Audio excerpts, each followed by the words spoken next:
The End of the Tether. By Joseph Conrad. For a long time after the course of the steamer's Sofala had been altered for the land, the low swampy coast had retained its appearance of a mere smudge of darkness beyond a belt of glitter. The sunrays seemed to fall violently upon the calm sea, seemed to shatter themselves upon an adamantine surface into sparkling dust, into a dazzling vapor of light that blinded the eye and wearied the brain with its unsteady brightness. Captain Wally did not look at it. When his serang, approaching the roomy cane armchair which he filled capably, had informed him in a low voice that the course was to be altered, he had risen at once and had remained on his feet, face forward, while the head of his ship swung through a quarter of a circle. He had not uttered a single word, not even the word to steady the helm. It was the serang, an elderly, alert, little Malay, with a very dark skin, who murmured the order to the helmsman. And then slowly Captain Wally sat down again in the armchair on the bridge and fixed his eyes on the deck between his feet. He could not hope to see anything new upon this lane of the sea. He had been on these coasts for the last 3 years. From Low Cape to Melon and the distance was 50 miles, 6 hours steaming for the old ship with the tide, or 7 against. Then you steered straight for the land, and by 3 palms would appear on the sky, tall and slim, and with their disheveled heads in a bunch, as if in confidential criticism of the dark mangroves. The Sofala would be headed towards the somber strip of the coast, which at a given moment, as the ship closed with it obliquely, would show several clean shining fractures, the brimful estuary of a river. Then on through a brown liquid, 3 parts water and 1 part black earth, on and on between the low shores, 3 parts black earth and 1 part brackish water, the Sofala would plough her way upstream, as she had done once every month for these 7 years or more, long before he was aware of her existence, long before he had ever thought of having anything to do with her and her invariable voyages. The old ship ought to have known the road better than her men, who had not been kept so long at it without a change, better than the faithful serang, whom he had brought over from his last ship to keep the captain's watch, better than he himself, who had been her captain for the last 3 years only. She could always be depended upon to make her courses. Her compasses were never out. She was no trouble at all to take about, as if her great age had given her knowledge, wisdom, and steadiness. She made her landfalls to a degree of the bearing, and almost to a minute of her allowed time.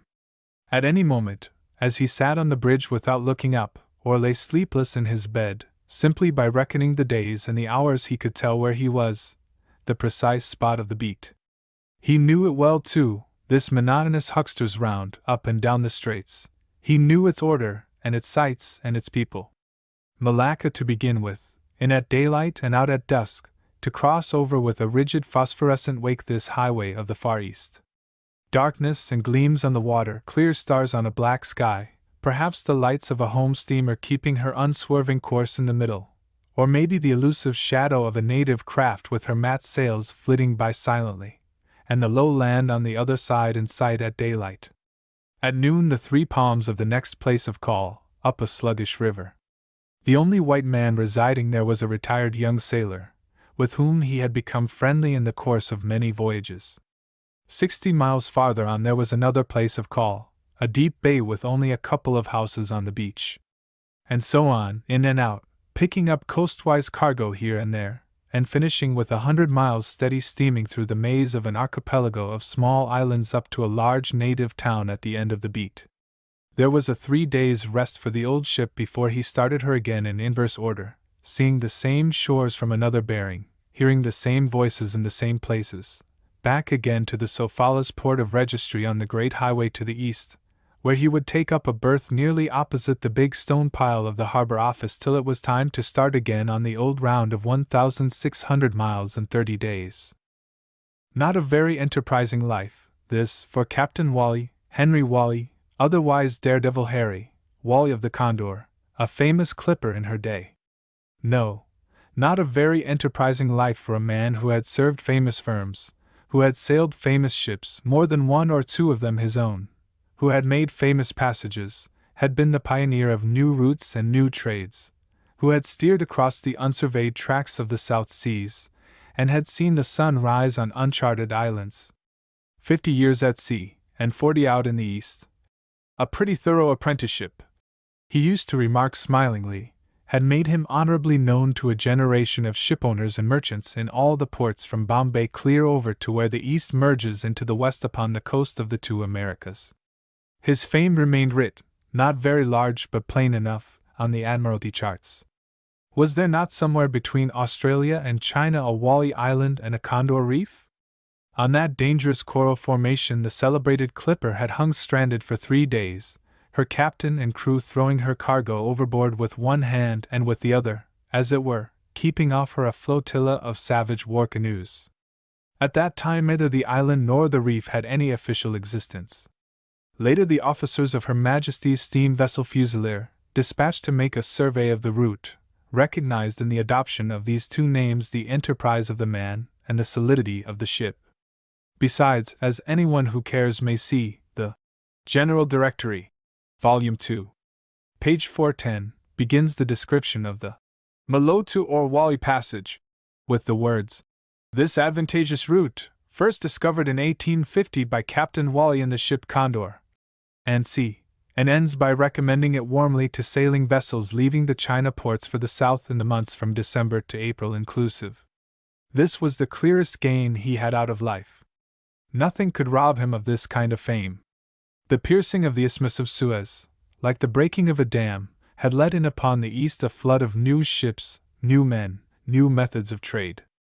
It had changed the face of the Eastern seas and the very spirit of their life, so that his early experiences meant nothing whatever to the new generation of seamen. In those bygone days he had handled many thousands of pounds of his employer's money and of his own. He had attended faithfully, as by law a shipmaster is expected to do, to the conflicting interests of owners, charterers, and underwriters. He had never lost a ship or consented to a shady transaction, and he had lasted well, outlasting in the end the conditions that had gone to the making of his name.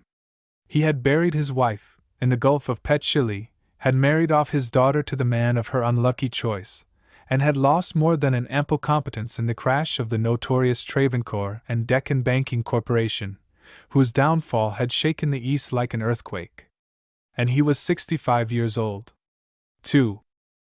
His age sat lightly enough on him, and of his ruin he was not ashamed. He had not been alone to believe in the stability of the banking corporation.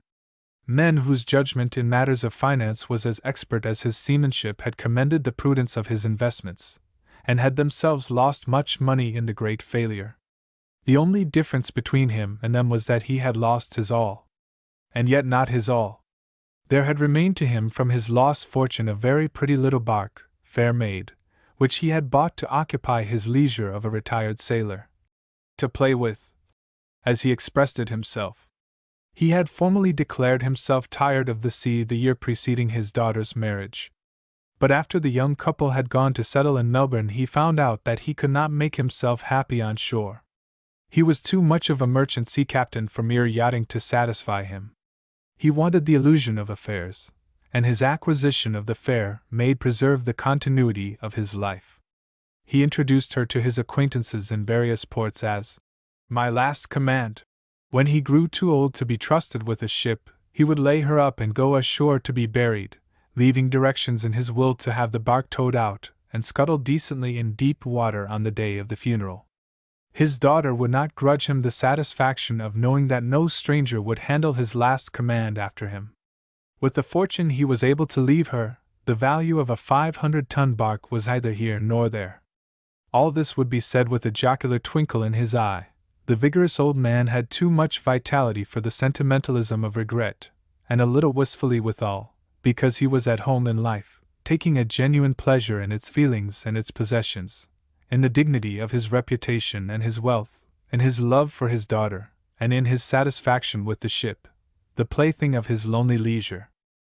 He had the cabin arranged in accordance with his simple ideal of comfort at sea. A big bookcase, he was a great reader, occupied one side of his stateroom, the portrait of his late wife, a flat bituminous oil painting representing the profile and one long black ringlet of a young woman, faced his bedplace. 3 chronometers ticked him to sleep and greeted him on waking with the tiny competition of their beats. He rose at 5 every day. The officer of the morning watch, drinking his early cup of coffee aft by the wheel, would hear through the wide orifice of the copper ventilators all the splashings, blowings, and splutterings of his captain's toilet. These noises would be followed by a sustained deep murmur of the Lord's Prayer recited in a loud earnest voice. 5 minutes afterwards the head and shoulders of Captain Wally emerged out of the companion hatchway. Invariably he paused for a while on the stairs, looking all round at the horizon, upwards at the trim of the sails, inhaling deep draughts of the fresh air. Only then he would step out on the poop, acknowledging the hand raised to the peak of the cap with a majestic and benign "Good morning to you." He walked the deck till 8 scrupulously. Sometimes, not above twice a year, he had to use a thick cudgel-like stick on account of a stiffness in the hip, a slight touch of rheumatism, he supposed. Otherwise he knew nothing of the ills of the flesh. At the ringing of the breakfast bell he went below to feed his canaries, wind up the chronometers, and take the head of the table. From there he had before his eyes the big carbon photographs of his daughter, her husband, and 2 fat-legged babies, his grandchildren, set in black frames into the maplewood bulkheads of the cuddy. After breakfast he dusted the glass over these portraits himself with a cloth, and brushed the oil painting of his wife with a plumate kept suspended from a small brass hook by the side of the heavy gold frame. Then, with the door of his stateroom shut, he would sit down on the couch under the portrait to read a chapter out of a thick pocket Bible, her Bible. But on some days he only sat there for half an hour with his finger between the leaves and the closed book resting on his knees. Perhaps he had remembered suddenly how fond of boat sailing she used to be. She had been a real shipmate and a true woman too. It was like an article of faith with him that there never had been, and never could be, a brighter, cheerier home anywhere afloat or ashore than his home under the poop deck of the Condor, with the big main cabin all white and gold, garlanded as if for a perpetual festival with an unfading wreath. She had decorated the center of every panel with a cluster of home flowers. It took her a 12-month to go round the cuddy with this labor of love. To him it had remained a marvel of painting, the highest achievement of taste and skill, and as to old Swinburne, his mate, every time he came down to his meals he stood transfixed with admiration before the progress of the work. You could almost smell these roses, he declared, sniffing the faint flavor of turpentine which at that time pervaded the saloon, and, as he confessed afterwards, made him somewhat less hearty than usual in tackling his food. But there was nothing of the sort to interfere with his enjoyment of her singing. "Mrs. Wally is a regular out-and-out nightingale, sir," he would pronounce with a judicial air after listening profoundly over the skylight to the very end of the piece. In fine weather, in the second dog watch, the 2 men could hear her trills and roulades going on to the accompaniment of the piano in the cabin. On the very day they got engaged he had ridden to London for the instrument, but they had been married for over a year before it reached them, coming out round the Cape. The big case made part of the first direct general cargo landed in Hong Kong harbor, an event that to the men who walked the busy quays of today seemed as hazily remote as the dark ages of history. But Captain Wally could in a half-hour of solitude live again all his life, with its romance, its idyll, and its sorrow. He had to close her eyes himself. She went away from under the ensign like a sailor's wife, a sailor herself at heart. He had read the service over her, out of her own prayer book, without a break in his voice. When he raised his eyes he could see old Swinburne facing him with his cap pressed to his breast, and his rugged, weather-beaten, impassive face streaming with drops of water like a lump of chipped red granite in a shower. It was all very well for that old sea-dog to cry. He had to read on to the end, but after the splash he did not remember much of what happened for the next few days. An elderly sailor of the crew, deft at needlework, put together a morning frock for the child out of one of her black skirts. He was not likely to forget, but you cannot dam up life like a sluggish stream. It will break out and flow over a man's troubles, it will close upon a sorrow like the sea upon a dead body, no matter how much love has gone to the bottom. And the world is not bad. People had been very kind to him, especially Mrs. Gardner, the wife of the senior partner in Gardner, Pattison and Company, the owners of the Condor. It was she who volunteered to look after the little one, and in due course took her to England, something of a journey in those days, even by the overland mail route, with her own girls to finish her education. It was 10 years before he saw her again. As a little child, she had never been frightened of bad weather. She would beg to be taken up on deck in the bosom of his oilskin coat to watch the big seas hurling themselves upon the Condor. The swirl and crash of the waves seemed to fill her small soul with a breathless delight. A good boy spoiled, he used to say of her in joke. He had named her Ivy because of the sound of the word, and obscurely fascinated by a vague association of ideas. She had twined herself tightly round his heart, and he intended her to cling close to her father as to a tower of strength, forgetting, while she was little, that in the nature of things she would probably elect to cling to someone else. But he loved life well enough for even that event to give him a certain satisfaction, apart from his more intimate feeling of loss. After he had purchased the fare made to occupy his loneliness, he hastened to accept a rather unprofitable freight to Australia simply for the opportunity of seeing his daughter in her own home. What made him dissatisfied there was not to see that she clung now to somebody else, but that the prop she had selected seemed on closer examination a rather poor stick, even in the matter of health. He disliked his son-in-law's studied civility perhaps more than his method of handling the sum of money he had given Ivy at her marriage. But of his apprehensions he said nothing. Only on the day of his departure, with the hall door open already, holding her hands and looking steadily into her eyes, he had said, "You know, my dear, all I have is for you and the chicks. Mind you write to me openly." She had answered him by an almost imperceptible movement of her head. She resembled her mother in the color of her eyes, and in character, and also in this, that she understood him without many words. Sure enough, she had to write, and some of these letters made Captain Wally lift his white eyebrows. For the rest, he considered he was reaping the true reward of his life by being thus able to produce on demand whatever was needed. He had not enjoyed himself so much in a way since his wife had died. Characteristically enough, his son-in-law's punctuality and failure caused him at a distance to feel a sort of kindness towards the man. The fellow was so perpetually being jammed on a lee shore that to charge it all to his reckless navigation would be manifestly unfair. No, no! He knew well what that meant. It was bad luck. His own had been simply marvelous, but he had seen in his life too many good men, seamen and others, go under with the sheer weight of bad luck not to recognize the fatal signs. For all that, he was cogitating on the best way of tying up very strictly every penny he had to leave, when, with a preliminary rumble of rumors, whose first sound reached him in Shanghai as it happened, the shock of the big failure came, and after passing through the phases of stupor, of incredulity, of indignation, he had to accept the fact that he had nothing to speak of to leave. Upon that, as if he had only waited for this catastrophe, the unlucky man, away there in Melbourne, gave up his unprofitable game, and sat down, in an invalid's bath chair at that too. "He will never walk again," wrote the wife.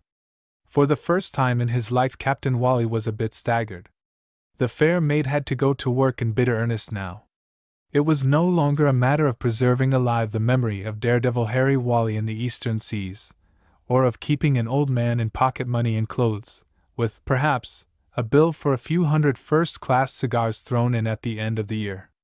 He would have to buckle to, and keep her going hard on a scant allowance of gilt for the gingerbread scrolls at her stem and stern. This necessity opened his eyes to the fundamental changes of the world. Of his past only the familiar names remained, here and there, but the things and the men, as he had known them, were gone. The name of Gardner, Pattison, and Company was still displayed on the walls of warehouses by the waterside, on the brass plates and window panes in the business quarters of more than one eastern port, but there was no longer a Gardner or a Pattison in the firm.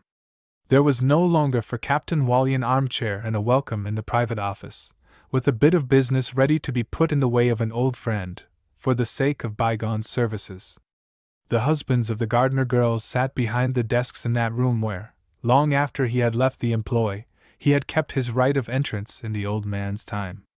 Their ships now had yellow funnels with black tops, and a timetable of appointed routes like a confounded service of tramways. The winds of December and June were all one to them.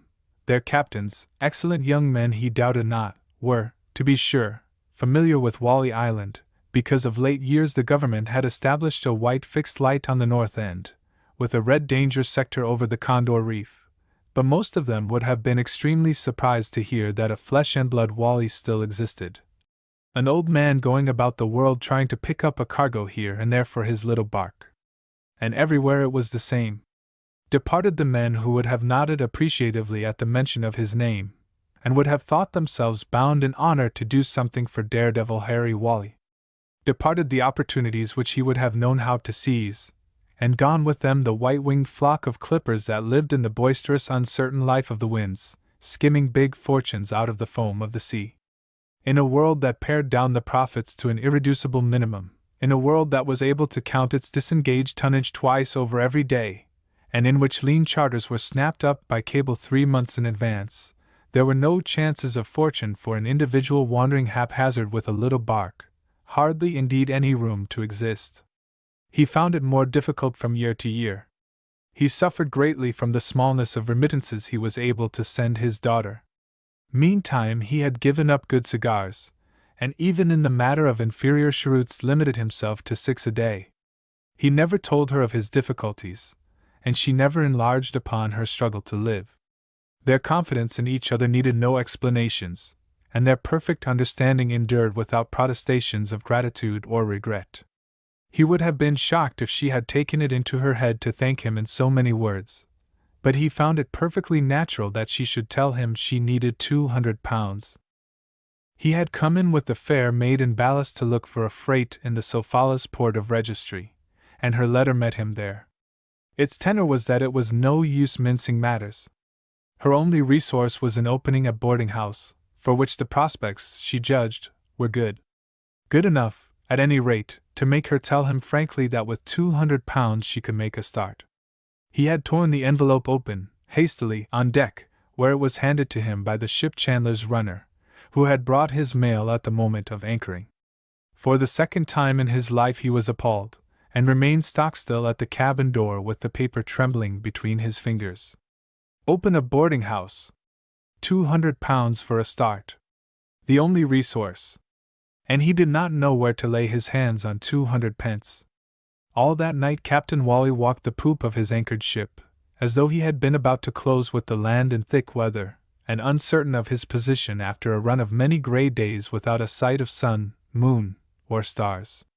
The black night twinkled with the guiding lights of seamen, and the steady straight lines of lights on shore, and all around the fair made the riding lights of ships cast trembling trails upon the water of the roadstead. Captain Wally saw not a gleam anywhere till the dawn broke, and he found out that his clothing was soaked through with the heavy dew. His ship was awake. He stopped short, stroked his wet beard, and descended the poop ladder backwards, with tired feet. At the sight of him the chief officer, lounging about sleepily on the quarterdeck, remained open-mouthed in the middle of a great early morning yawn. "Good morning to you," pronounced Captain Wally solemnly, passing into the cabin. But he checked himself in the doorway, and without looking back. "By the by," he said, "there should be an empty wooden case put away in the lazarette. It has not been broken up, has it?" The mate shut his mouth, and then asked as if dazed, "What empty case, sir?" "A big flat packing case belonging to that painting in my room. Let it be taken up on deck and tell the carpenter to look it over. I may want to use it before long." The chief officer did not stir a limb till he had heard the door of the captain's stateroom slam within the cuddy. Then he beckoned aft the second mate with his forefinger to tell him that there was something in the wind. When the bell rang, Captain Wally's authoritative voice boomed out through a closed door. "Sit down and don't wait for me." And his impressed officers took their places, exchanging looks and whispers across the table. "What? No breakfast? And after apparently knocking about all night on deck too?" Clearly, there was something in the wind. In the skylight above their heads, bowed earnestly over the plates, 3 wire cages rocked and rattled to the restless jumping of the hungry canaries, and they could detect the sounds of their old man's deliberate movements within his stateroom. Captain Wally was methodically winding up the chronometers, dusting the portrait of his late wife, getting a clean white shirt out of the drawers, making himself ready in his punctilious, unhurried manner to go ashore. He could not have swallowed a single mouthful of food that morning. He had made up his mind to sell the fair maid. 3. Just at that time the Japanese were casting far and wide for ships of European build, and he had no difficulty in finding a purchaser, a speculator who drove a hard bargain, but paid cash down for the fair maid, with a view to a profitable resale. Thus it came about that Captain Wally found himself on a certain afternoon descending the steps of one of the most important post offices of the East with a slip of bluish paper in his hand. This was the receipt of a registered letter enclosing a draft for £200, and addressed to Melbourne. Captain Wally pushed the paper into his waistcoat pocket, took his stick from under his arm, and walked down the street. It was a recently opened and untidy thoroughfare with rudimentary sidewalks and a soft layer of dust cushioning the whole width of the road. One end touched the slummy street of Chinese shops near the harbor, the other drove straight on, without houses, for a couple of miles, through patches of jungle-like vegetation, to the yard gates of the new Consolidated Docks Company. The crude frontages of the new government buildings alternated with the blank fencing of vacant plots, and the view of the sky seemed to give an added spaciousness to the broad vista. It was empty and shunned by natives after business hours, as though they had expected to see one of the tigers from the neighborhood of the new waterworks on the hill coming at a loping canter down the middle to get a Chinese shopkeeper for supper. Captain Wally was not dwarfed by the solitude of the grandly planned street. He had too fine a presence for that.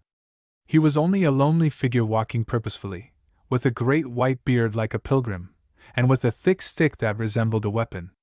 On one side the new courts of justice had a low and unadorned portico of squat columns half concealed by a few old trees left in the approach.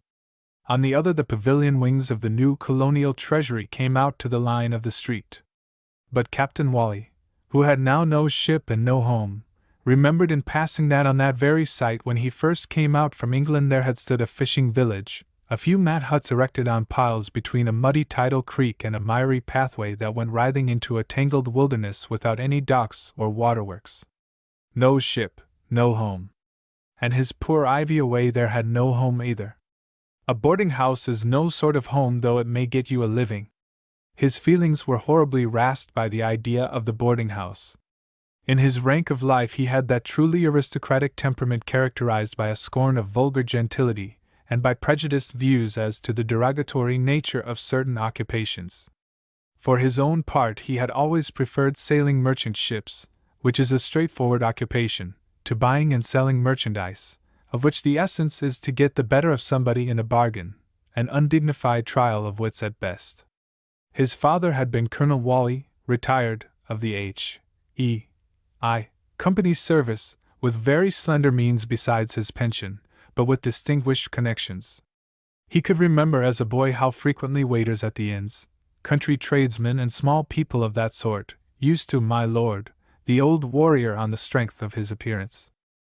Captain Wally himself, he would have entered the Navy if his father had not died before he was 14, had something of a grand air which would have suited an old and glorious admiral, but he became lost like a straw in the eddy of a brook amongst a swarm of brown and yellow humanity filling a thoroughfare that by contrast with the vast and empty avenue he had left seemed as narrow as a lane and absolutely riotous with life.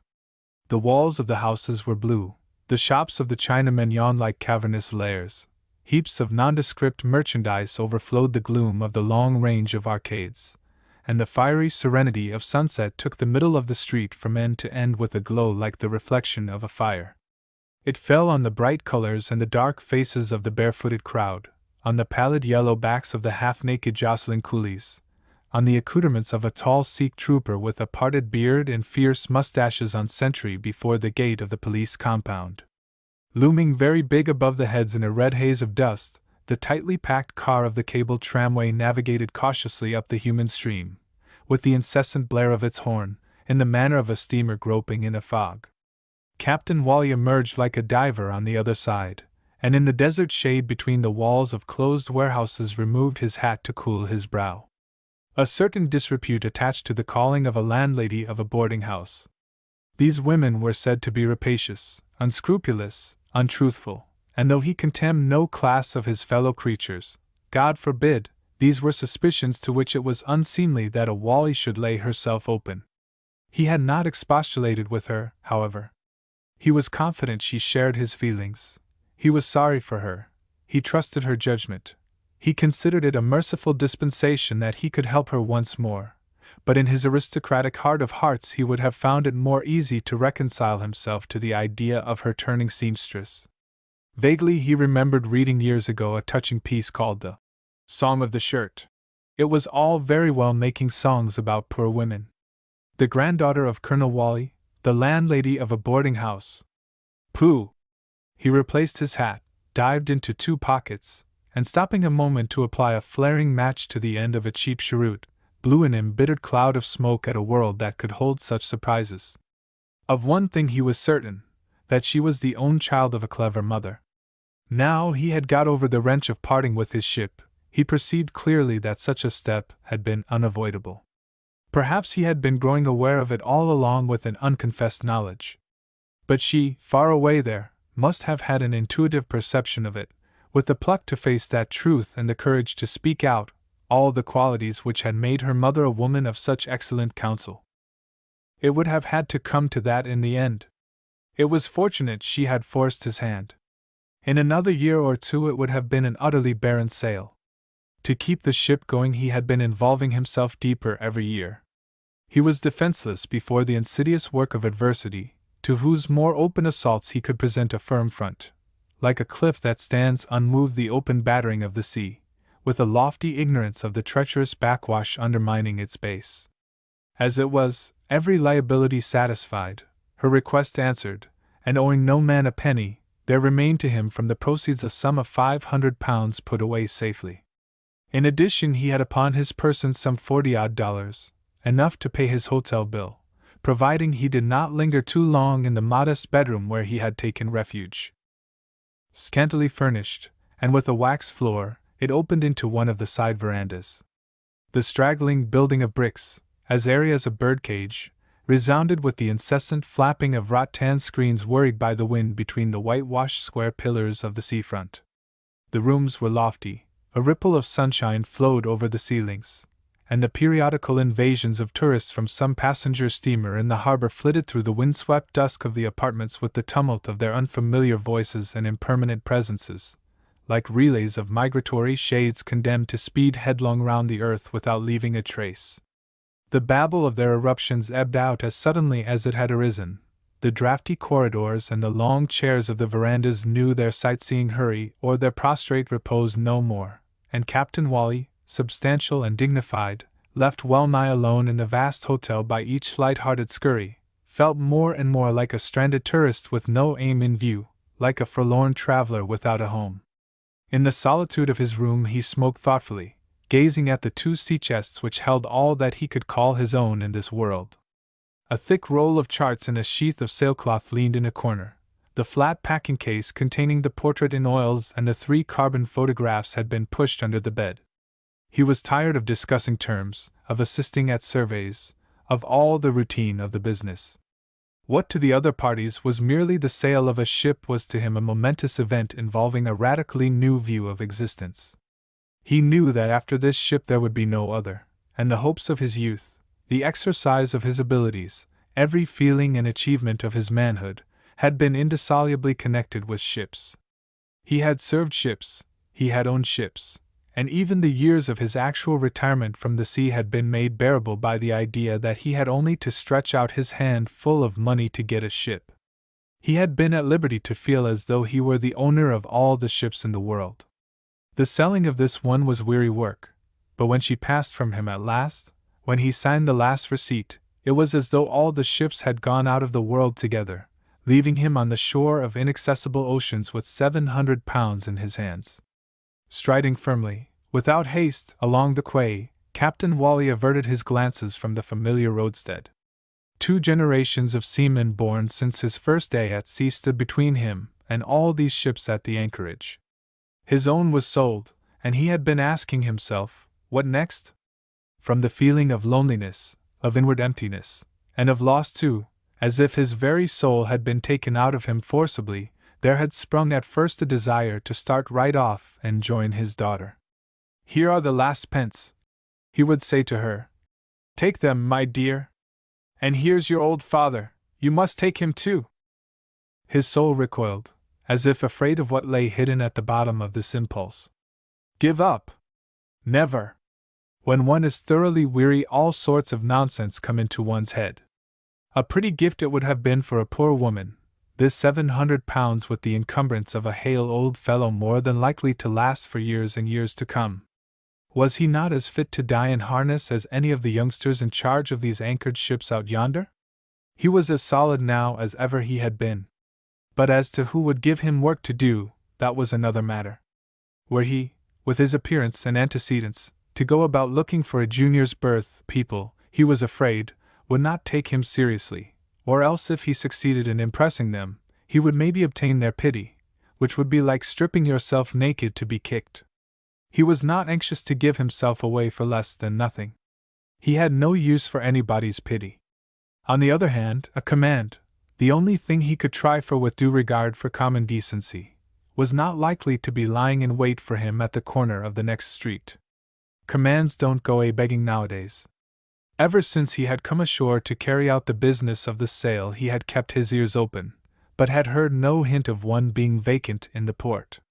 And even if there had been one, his successful past itself stood in his way. He had been his own employer too long. The only credential he could produce was the testimony of his whole life.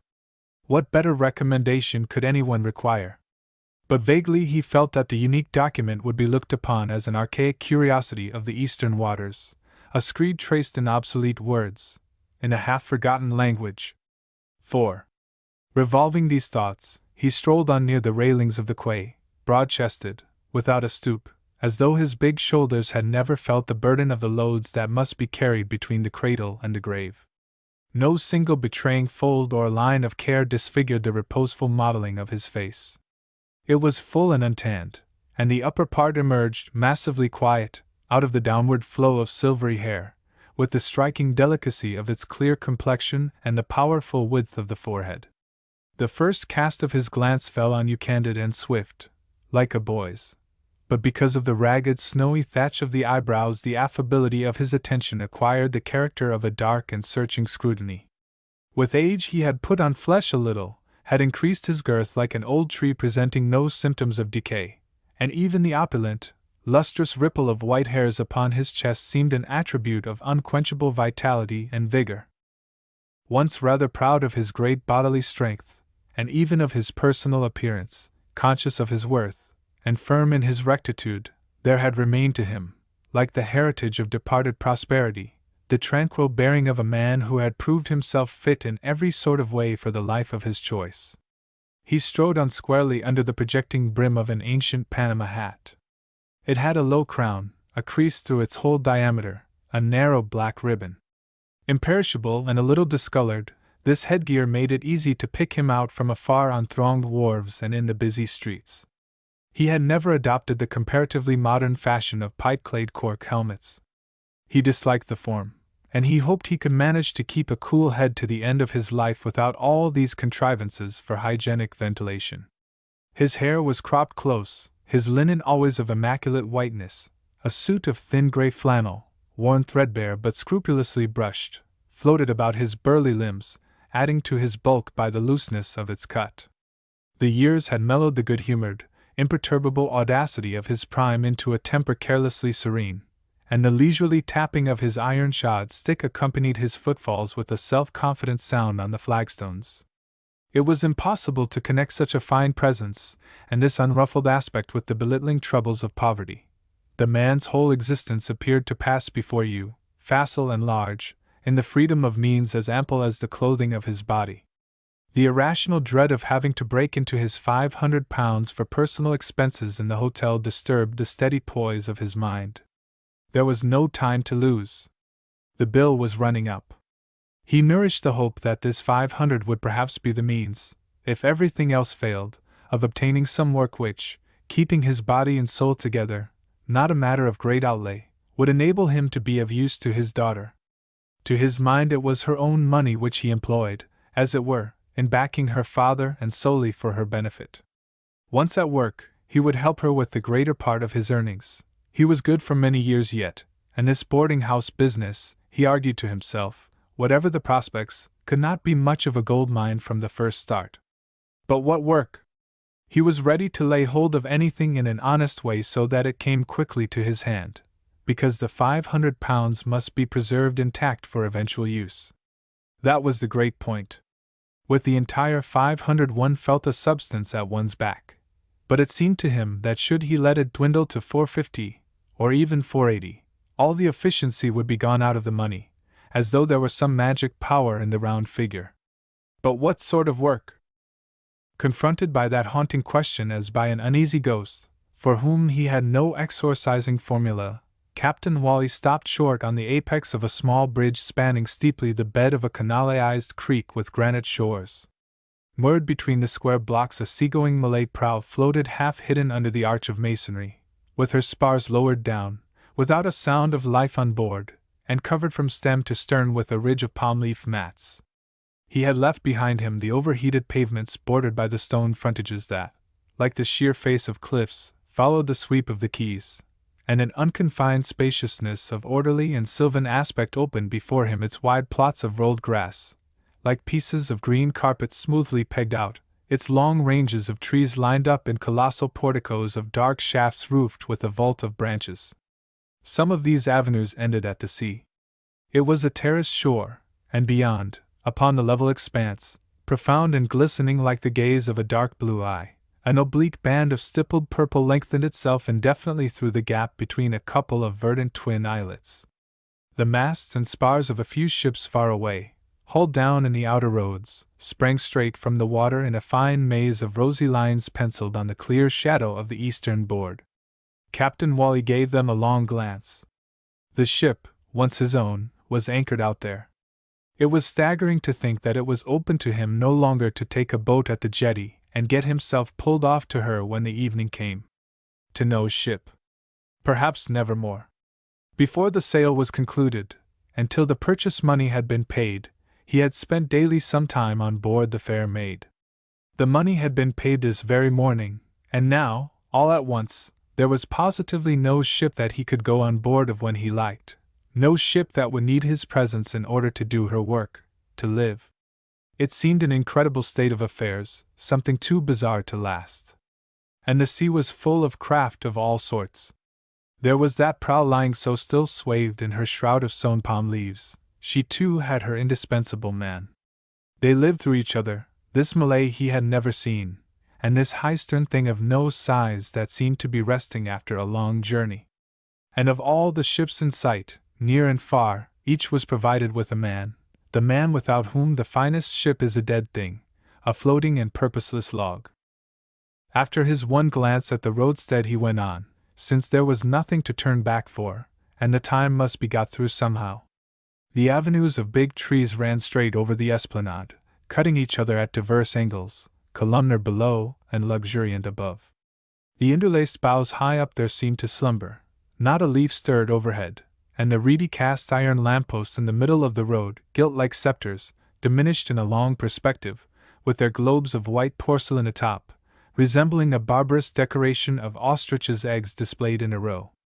The flaming sky kindled a tiny crimson spark upon the glistening surface of each glassy shell. With his chin sunk a little, his hands behind his back, and the end of his stick marking the gravel with a faint wavering line at his heels, Captain Wally reflected that if a ship without a man was like a body without a soul, a sailor without a ship was of not much more account in this world than an aimless log adrift upon the sea. The log might be sound enough by itself, tough of fiber, and hard to destroy, but what of that? And a sudden sense of irremediable idleness weighted his feet like a great fatigue. A succession of open carriages came bowling along the newly opened sea road. You could see across the wide grass plots the discs of vibration made by the spokes. The bright domes of the parasols swayed lightly outwards like full-blown blossoms on the rim of a vase, and the quiet sheet of dark blue water, crossed by a bar of purple, made a background for the spinning wheels and the high action of the horses, whilst the turbaned heads of the Indian servants elevated above the line of the sea horizon glided rapidly on the paler blue of the sky. In an open space near the little bridge each turnout trotted smartly in a wide curve away from the sunset, then pulling up sharp, entered the main alley in a long slow-moving file with the great red stillness of the sky at the back.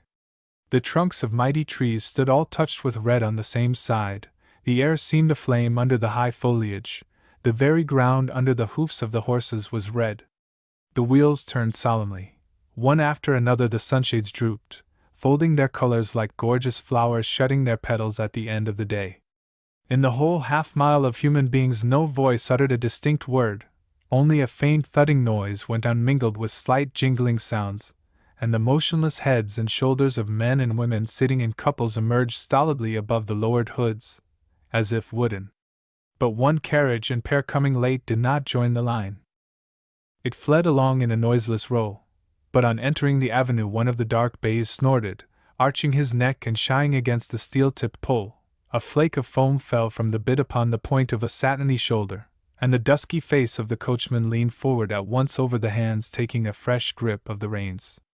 It was a long dark green landau, having a dignified and buoyant motion between the sharply curved C-springs, and a sort of strictly official majesty in its supreme elegance. It seemed more roomy than is usual, its horses seemed slightly bigger, the appointments a shade more perfect, the servants perched somewhat higher on the box.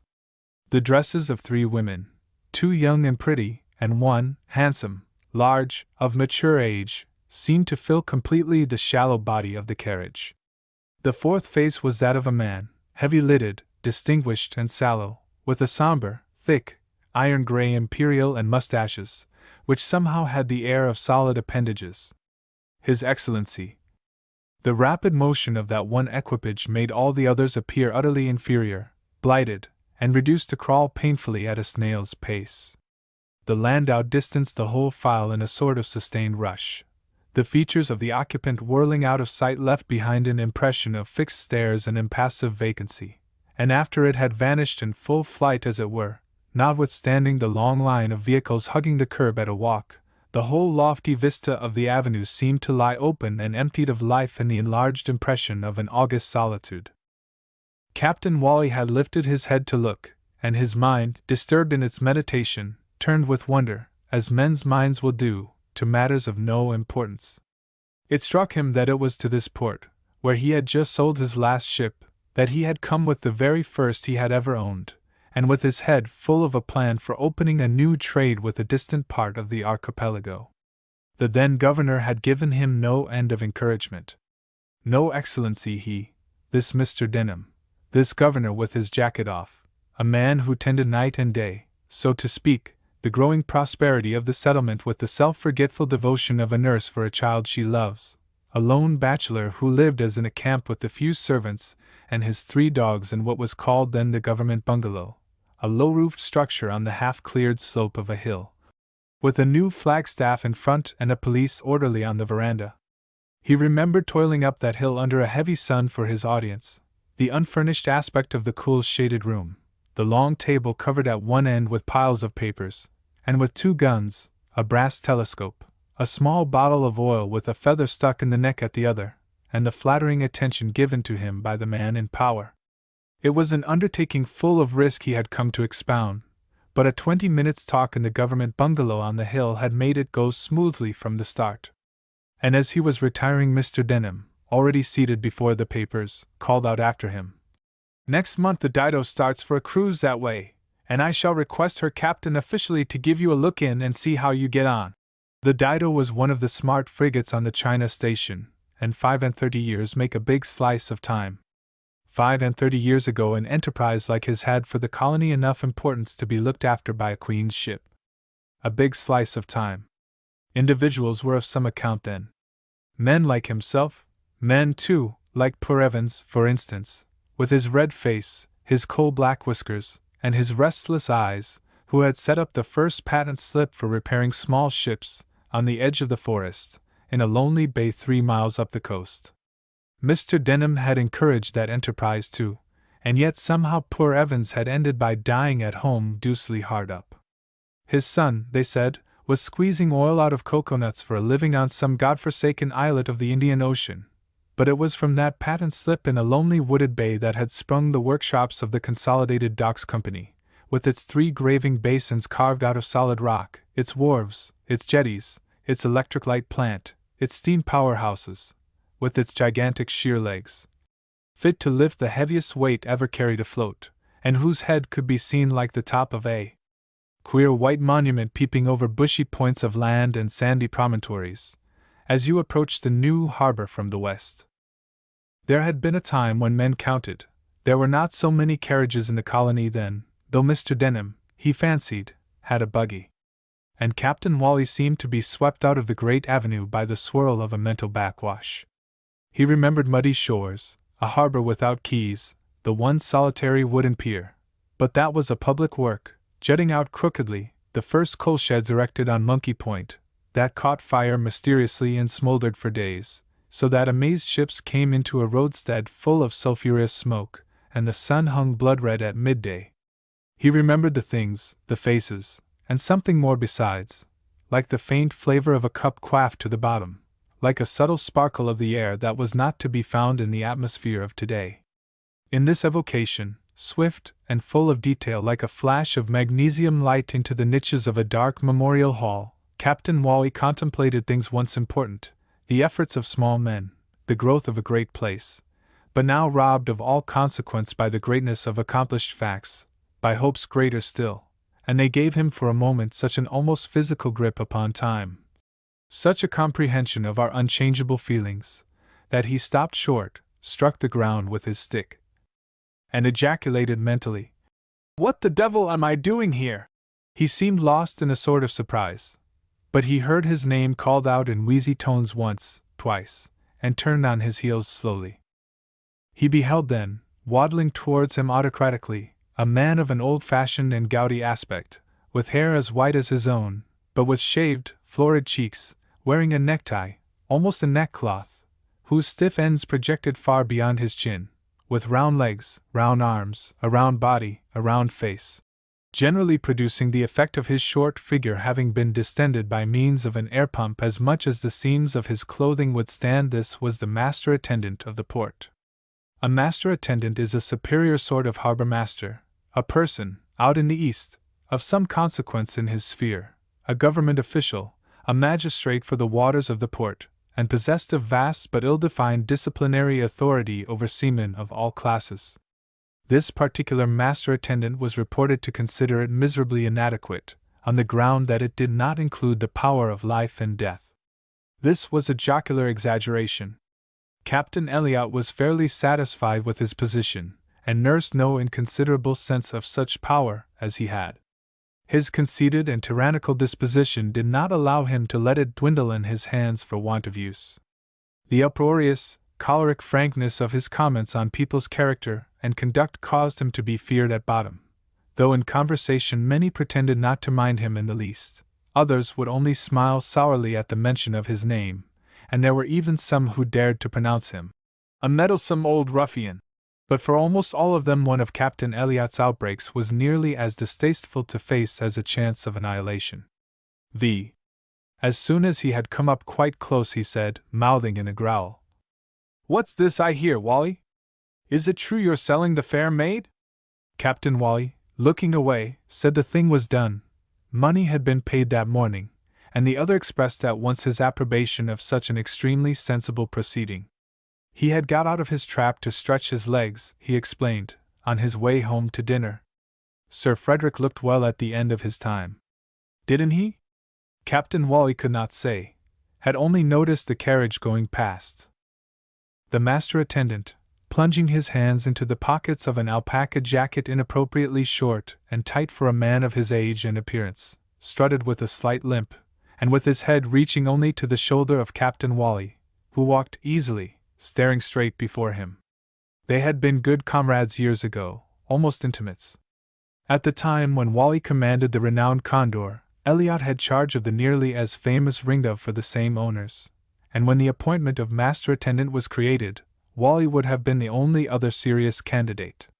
But Captain Wally, then in the prime of life, was resolved to serve no one but his own auspicious fortune. Far away, tending his hot irons, he was glad to hear the other had been successful. There was a worldly suppleness in bluff Ned Elliot that would serve him well in that sort of official appointment. And they were so dissimilar at bottom that as they came slowly to the end of the avenue before the cathedral, it had never come into Wally's head that he might have been in that man's place, provided for to the end of his days. The sacred edifice, standing in solemn isolation amongst the converging avenues of enormous trees, as if to put grave thoughts of heaven into the hours of ease, presented a closed Gothic portal to the light and glory of the west. The glass of the rosace above the ogive glowed like fiery coal in the deep carvings of a wheel of stone. The two men faced about. "I'll tell you what they ought to do next, Wally," growled Captain Elliot suddenly. "Well? They ought to send a real live lord out here when Sir Frederick's time is up." "Eh?" Captain Wally perfunctorily did not see why a lord of the right sort should not do as well as anyone else. But this was not the other's point of view. No, place runs itself. Nothing can stop it now. Good enough for a lord," he growled in short sentences. "Look at the changes in our time. We need a lord here now. They have got a lord in Bombay. He dined once or twice every year at the Government House, a many-windowed, arcaded palace upon a hill laid out in roads and gardens. And lately he had been taking about a duke in his master attendant's steam launch to visit the harbor improvements. Before that he had, most obligingly, gone out in person to pick out a good berth for the ducal yacht. Afterwards he had an invitation to lunch on board. The Duchess herself lunched with them. A big woman with a red face. Complexion quite sunburnt. He should think ruined. Very gracious manners. They were going on to Japan. He ejaculated these details for Captain Wally's edification, pausing to blow out his cheeks as if with a pent-up sense of importance, and repeatedly protruding his thick lips till the blunt crimson end of his nose seemed to dip into the milk of his mustache. The place ran itself. It was fit for any lord. It gave no trouble except in its marine department. In its marine department, he repeated twice, and after a heavy snort began to relate how the other day Her Majesty's Consul General in French Cochin-China had cabled to him, in his official capacity, asking for a qualified man to be sent over to take charge of a Glasgow ship whose master had died in Saigon. "I sent word of it to the officers' quarters in the Sailors' Home," he continued, while the limp in his gait seemed to grow more accentuated with the increasing irritation of his voice. "Place is full of them. Twice as many men as there are berths going in the local trade. All hungry for an easy job. Twice as many, and what d'you think, Wally?" He stopped short. His hands clenched and thrust deeply downwards, seemed ready to burst the pockets of his jacket. A slight sigh escaped Captain Wally. "Hey? You would think they would be falling over each other. Not a bit of it. Frightened to go home. Nice and warm out here to lie about a veranda waiting for a job. I sit and wait in my office. Nobody. What did they suppose? That I was going to sit there like a dummy with the Consul General's cable before me? Not likely. So I looked up a list of them I keep by me and sent word for Hamilton, the worst loafer of them all, and just made him go. Threatened to instruct the steward of the Sailors' Home to have him turned out neck and crop. He did not think the berth was good enough, if you please. "I've your little records by me," said I. "You came ashore here 18 months ago, and you haven't done 6 months' work since. You are in debt for your board now at the home, and I suppose you reckon the Marine Office will pay in the end. Eh? So it shall. But if you don't take this chance, away you go to England, assisted passage, by the first homeward steamer that comes along. You are no better than a pauper. We don't want any white paupers here." I scared him. "But look at the trouble all this gave me." "You would not have had any trouble," Captain Wally said almost involuntarily, "if you had sent for me." Captain Elliot was immensely amused. He shook with laughter as he walked. But suddenly he stopped laughing. A vague recollection had crossed his mind. Hadn't he heard it said at the time of the Travancore and Deccan smash that poor Wally had been cleaned out completely? "Fellow's hard up, by heavens!" he thought, and at once he cast a sidelong upward glance at his companion. But Captain Wally was smiling austerely straight before him, with a carriage of the head inconceivable in a penniless man, and he became reassured. Impossible. Could not have lost everything. That ship had been only a hobby of his. And the reflection that a man who had confessed to receiving that very morning a presumably large sum of money was not likely to spring upon him a demand for a small loan put him entirely at his ease again. There had come a long pause in their talk, however, and not knowing how to begin again, he growled out soberly. We old fellows ought to take a rest now. The best thing for some of us would be to die at the oar, Captain Wally said negligently. Come now. Aren't you a bit tired by this time of the whole show? Muttered the other sullenly. Are you? Captain Elliot was. Infernally tired. He only hung on to his berth so long in order to get his pension on the highest scale before he went home. It would be no better than poverty, anyhow. Still, it was the only thing between him and the workhouse. And he had a family. 3 girls, as Wally knew. He gave Harry, old boy, to understand that these 3 girls were a source of the greatest anxiety and worry to him. Enough to drive a man distracted. Why? What have they been doing now? Asked Captain Wally with a sort of amused absent-mindedness. Doing nothing. That's just it. Lawn tennis and silly novels from morning to night. If one of them at least had been a boy. But all 3. And, as ill luck would have it, there did not seem to be any decent young fellows left in the world. When he looked around in the club, he saw only a lot of conceited popinjays too selfish to think of making a good woman happy. Extreme indigence stared him in the face with all that crowd to keep at home. He had cherished the idea of building himself a little house in the country, in Surrey, to end his days in, but he was afraid it was out of the question, and his staring eyes rolled upwards with such a pathetic anxiety that Captain Wally charitably nodded down at him, restraining a sort of sickening desire to laugh. You must know what it is yourself, Harry. Girls are the very devil for worry and anxiety. Aye. But mine is doing well, Captain Wally pronounced slowly, staring to the end of the avenue. The master attendant was glad to hear this. Uncommonly glad. He remembered her well. A pretty girl she was. Captain Wally, stepping out carelessly, assented as if in a dream. She was pretty. The procession of carriages was breaking up. One after another they left the file to go off at a trot, animating the vast avenue with their scattered life and movement, but soon the aspect of dignified solitude returned and took possession of the straight wide road. A syce in white stood at the head of a Burma pony harnessed to a varnished 2-wheel cart, and the whole thing waiting by the curb seemed no bigger than a child's toy forgotten under the soaring trees. Captain Elliot waddled up to it and made as if to clamber in, but refrained, and keeping one hand resting easily on the shaft, he changed the conversation from his pension, his daughters, and his poverty back again to the only other topic in the world, the Marine Office, the men and the ships of the port. He proceeded to give instances of what was expected of him, and his thick voice drowsed in the still air like the obstinate droning of an enormous bumblebee. Captain Wally did not know what was the force or the weakness that prevented him from saying good night and walking away. It was as though he had been too tired to make the effort. How queer! More queer than any of Ned's instances. Or was it that overpowering sense of idleness alone that made him stand there and listen to these stories? Nothing very real had ever troubled Ned Elliot, and gradually he seemed to detect deep in, as if wrapped up in the gross wheezy rumble, something of the clear, hearty voice of the young captain of the Ringdove. He wondered if he too had changed to the same extent, and it seemed to him that the voice of his old chum had not changed so very much, that the man was the same. Not a bad fellow, the pleasant, jolly Ned Elliot, friendly, well up to his business, and always a bit of a humbug. He remembered how he used to amuse his poor wife. She could read him like an open book. When the Condor and the Ringdove happened to be in port together, she would frequently ask him to bring Captain Elliot to dinner. They had not met often since those old days.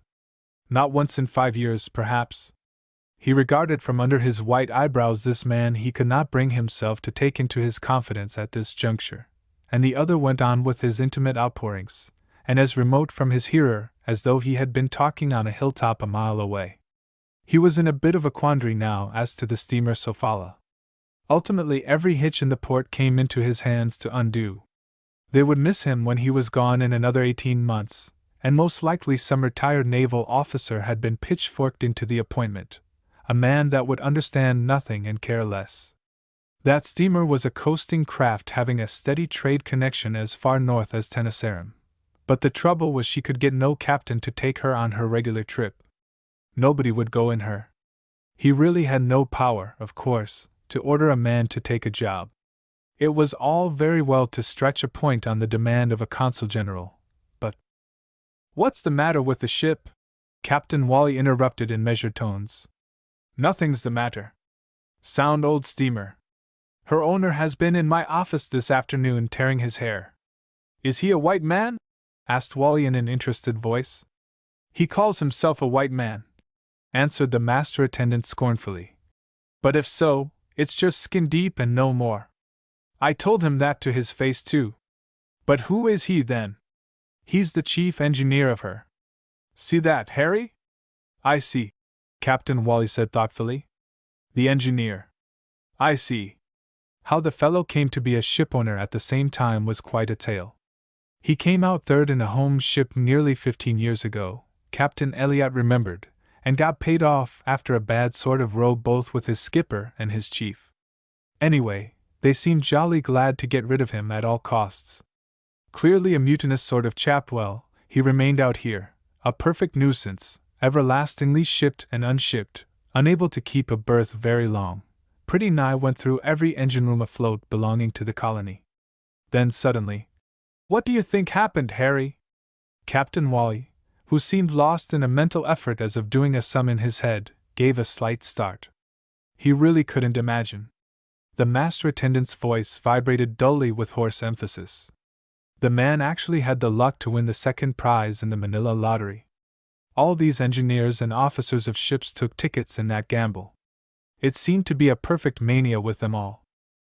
Everybody expected now that he would take himself off home with his money, and go to the devil in his own way. Not at all. The Sofala, judged too small and not quite modern enough for the sort of trade she was in, could be got for a moderate price from her owners, who had ordered a new steamer from Europe. He rushed in and bought her. This man had never given any signs of that sort of mental intoxication the mere fact of getting hold of a large sum of money may produce, not till he got a ship of his own. But then he went off his balance all at once, came bouncing into the Marine office on some transfer business, with his hat hanging over his left eye and switching a little cane in his hand, and told each one of the clerks separately that nobody could put him out now. It was his turn. There was no one over him on earth, and there never would be either. He swaggered and strutted between the desks, talking at the top of his voice, and trembling like a leaf all the while, so that the current business of the office was suspended for the time he was in there, and everybody in the big room stood open-mouthed looking at his antics. Afterwards he could be seen during the hottest hours of the day with his face as red as fire rushing along up and down the quays to look at his ship from different points of view. He seemed inclined to stop every stranger he came across just to let them know that there would be no longer anyone over him. He had bought a ship, nobody on earth could put him out of his engine room now. Good bargain as she was, the price of the Sofala took up pretty near all the lottery money. He had left himself no capital to work with. That did not matter so much, for these were the halcyon days of steam coasting trade, before some of the home shipping firms had thought of establishing local fleets to feed their main lines. These, when once organized, took the biggest slices out of that cake, of course, and by a squad of confounded German tramps turned up east of Suez Canal and swept up all the crumbs. They prowled on the cheap to and fro along the coast and between the islands, like a lot of sharks in the water ready to snap up anything you let drop. And then the high old times were over for good. 4 years the Sofala had made no more, he judged, than a fair living. Captain Elliot looked upon it as his duty in every way to assist an English ship to hold her own, and it stood to reason that if for want of a captain the Sofala began to miss her trips she would very soon lose her trade. There was the quandary. The man was too impracticable. Too much of a beggar on horseback from the first, he explained. Seemed to grow worse as the time went on. In the last 3 years he's run through 11 skippers. He had tried every single man here, outside of the regular lines. I had warned him before that this would not do. And now, of course, no one will look at the Sofala. I had 1 or 2 men up at my office and talked to them. But, as they said to me, what was the good of taking the berth to lead a regular dog's life for a month and then get the sack at the end of the first trip? The fellow, of course, told me it was all nonsense. There has been a plot hatching for years against him. And now it had come. All the horrid sailors in the port had conspired to bring him to his knees, because he was an engineer. Captain Elliot emitted a throaty chuckle. And the fact is, that if he misses a couple more trips he need never trouble himself to start again. He won't find any cargo in his old trade. There's too much competition nowadays for people to keep their stuff lying about for a ship that does not turn up when she's expected. It's a bad lookout for him. He swears he will shut himself on board and starve to death in his cabin rather than sell her, even if he could find a buyer. And that's not likely in the least. Not even the Japs would give her insured value for her. It isn't like selling sailing ships. Steamers do get out of date, besides getting old. He must have laid by a good bit of money, though, observed Captain Wally quietly. The harbor master puffed out his purple cheeks to an amazing size. Not a stiver, Harry. Not a single stiver. He waited. But as Captain Wally, stroking his beard slowly, looked down on the ground without a word, he tapped him on the forearm, tiptoed, and said in a hoarse whisper, "The Manila lottery has been eating him up." He frowned a little, nodding in tiny affirmative jerks. They all were going in for it, a third of the wages paid to ship's officers. In my port, he snorted, went to Manila. It was a mania. That fellow Massey had been bitten by it like the rest of them from the first. But after winning once he seemed to have persuaded himself he had only to try again to get another big prize. He had taken dozens and scores of tickets for every drawing since. What with this vice and his ignorance of affairs, ever since he had improvidently bought that steamer he had been more or less short of money. This, in Captain Elliot's opinion, gave an opening for a sensible sailorman with a few pounds to step in and save that fool from the consequences of his folly. It was his craze to quarrel with his captains. He had had some really good men too, who would have been too glad to stay if he would only let them. But no, he seemed to think he was no owner unless he was kicking somebody out in the morning and having a row with the new man in the evening. What was wanted for him was a master with a couple of hundred or so to take an interest in the ship on proper conditions. You don't discharge a man for no fault, only because of the fun of telling him to pack up his traps and go ashore, when you know that in that case you are bound to buy back his share. On the other hand, a fellow with an interest in the ship is not likely to throw up his job in a huff about a trifle. He had told Massey that. He had said, "This won't do, Mr. Massey. We are getting very sick of you here in the Marine office. What you must do now is to try whether you could get a sailor to join you as partner. That seems to be the only way, and that was sound advice, Harry." Captain Wally, leaning on his stick, was perfectly still all over, and his hand, arrested in the act of stroking, grasped his whole beard. And what did the fellow say to that? The fellow had the audacity to fly out at the master attendant. He had received the advice in a most impudent manner. "I didn't come here to be laughed at," he had shrieked. "I appealed to you as an Englishman and a shipowner brought to the verge of ruin by an illegal conspiracy of your beggarly sailors, and all you condescend to do for me is to tell me to go and get a partner." The fellow had presumed to stamp with rage on the floor of the private office. Where was he going to get a partner? Was he being taken for a fool? Not a single one of that contemptible lot ashore at the home had tuppence in his pocket to bless himself with. The very native curs in the bazaar knew that much. "And it's true enough, Harry," rumbled Captain Elliot judicially. "They are much more likely one and all to owe money to the Chinamen in Denham Road for the clothes on their backs." "Well," said I, "you make too much noise over it for my taste, Mr. Massey. Good morning." He banged the door after him. He dared to bang my door, confound his cheek. The head of the Marine Department was out of breath with indignation, then recollecting himself as it were. "I'll end by being late to dinner, yarning with you here. Wife doesn't like it." He clambered ponderously into the trap, leaned out sideways, and only then wondered wheezily what on earth Captain Wally could have been doing with himself of late. They had had no sight of each other for years and years till the other day when he had seen him unexpectedly in the office. What on earth? Captain Wally seemed to be smiling to himself in his white beard. The earth is big, he said vaguely. The other, as if to test the statement, stared all round from his driving seat. The esplanade was very quiet. Only from afar, from very far, a long way from the seashore, across the stretches of grass, through the long ranges of trees, came faintly the toot, toot, toot of the cable car beginning to roll before the empty peristyle of the public library on its 3-mile journey to the new harbor docks. Doesn't seem to be so much room on it, growled the master attendant, since these Germans came along shouldering us at every turn. It was not so in our time. He fell into deep thought, breathing stertorously, as though he had been taking a nap open-eyed. Perhaps he too, on his side, had detected in the silent pilgrim-like figure, standing there by the wheel, like an arrested wayfarer, the buried lineaments of the features belonging to the young captain of the Condor. Good fellow, Harry Wally, never very talkative. You never knew what he was up to, a bit too offhand with people of consequence, and apt to take a wrong view of a fellow's actions. Fact was, he had a too good opinion of himself. He would have liked to tell him to get in and drive him home to dinner. But one never knew. Wife would not like it. And it's funny to think, Harry, he went on in a big, subdued drone, that of all the people on it there seems only you and I left to remember this part of the world as it used to be.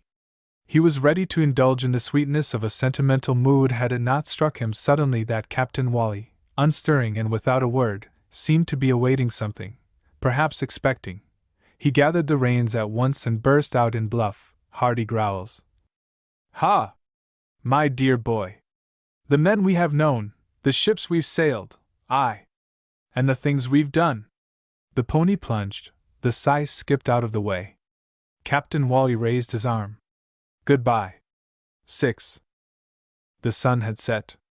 And when, after drilling a deep hole with his stick, he moved from that spot, the night had massed its army of shadows under the trees.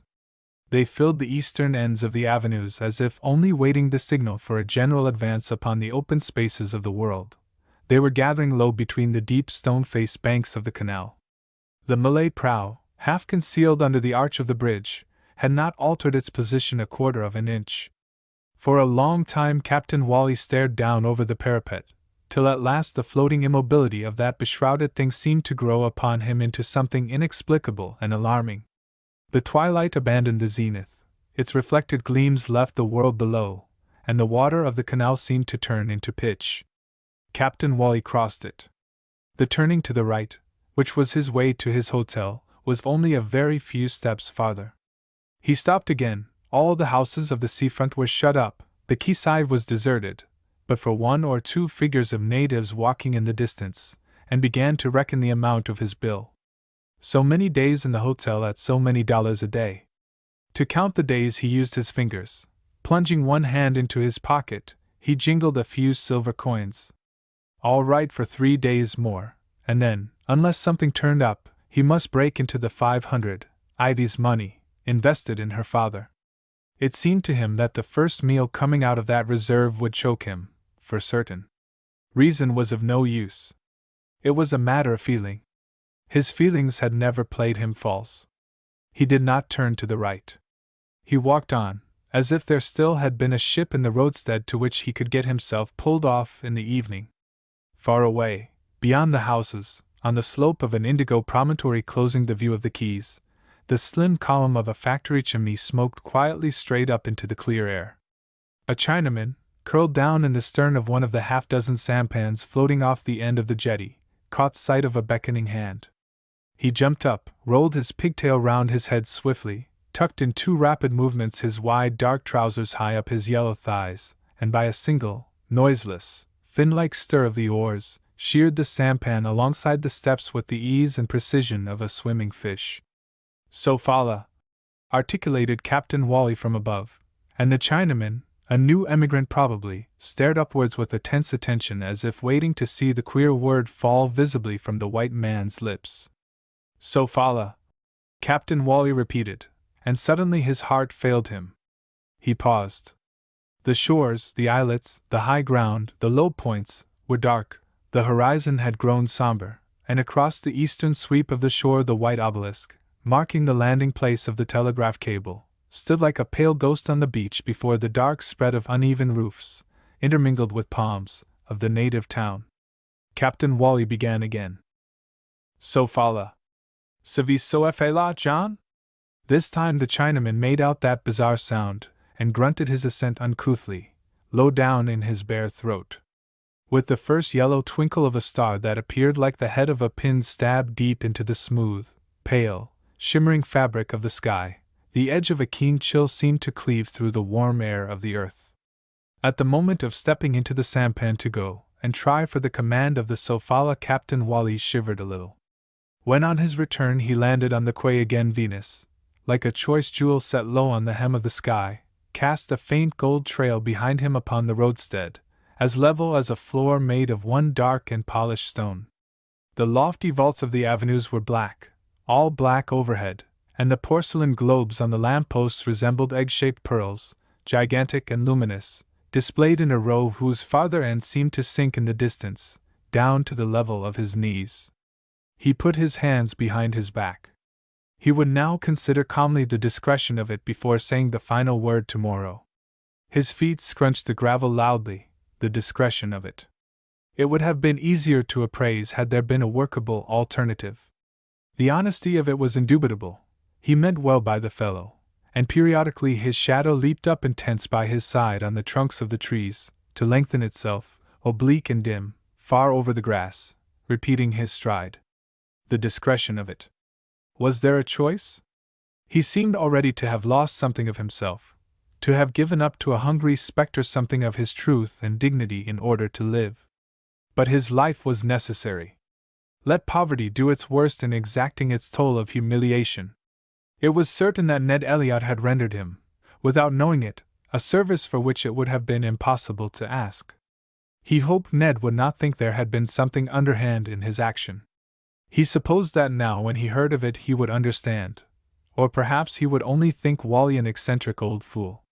What would have been the good of telling him, any more than of blurting the whole tale to that man Massey? £500 ready to invest. Let him make the best of that. Let him wonder. You want a captain, I want a ship. That's enough. Brrr. What a disagreeable impression that empty, dark, echoing steamer had made upon him. A laid-up steamer was a dead thing and no mistake. A sailing ship somehow seems always ready to spring into life with the breath of the incorruptible heaven. But a steamer, thought Captain Wally, with her fires out, without the warm whiffs from below meeting you on her decks, without the hiss of steam, the clangs of iron in her breast, lies there as cold and still and pulseless as a corpse. In the solitude of the avenue, all black above and lighted below, Captain Wally, considering the discretion of his course, met, as it were incidentally, the thought of death. He pushed it aside with dislike and contempt. He almost laughed at it, and in the unquenchable vitality of his age only thought with a kind of exultation how little he needed to keep body and soul together. Not a bad investment for the poor woman, this solid carcass of her father. And for the rest, in case of anything, the agreement should be clear, the whole 500 to be paid back to her integrally within 3 months. Integrally. Every penny.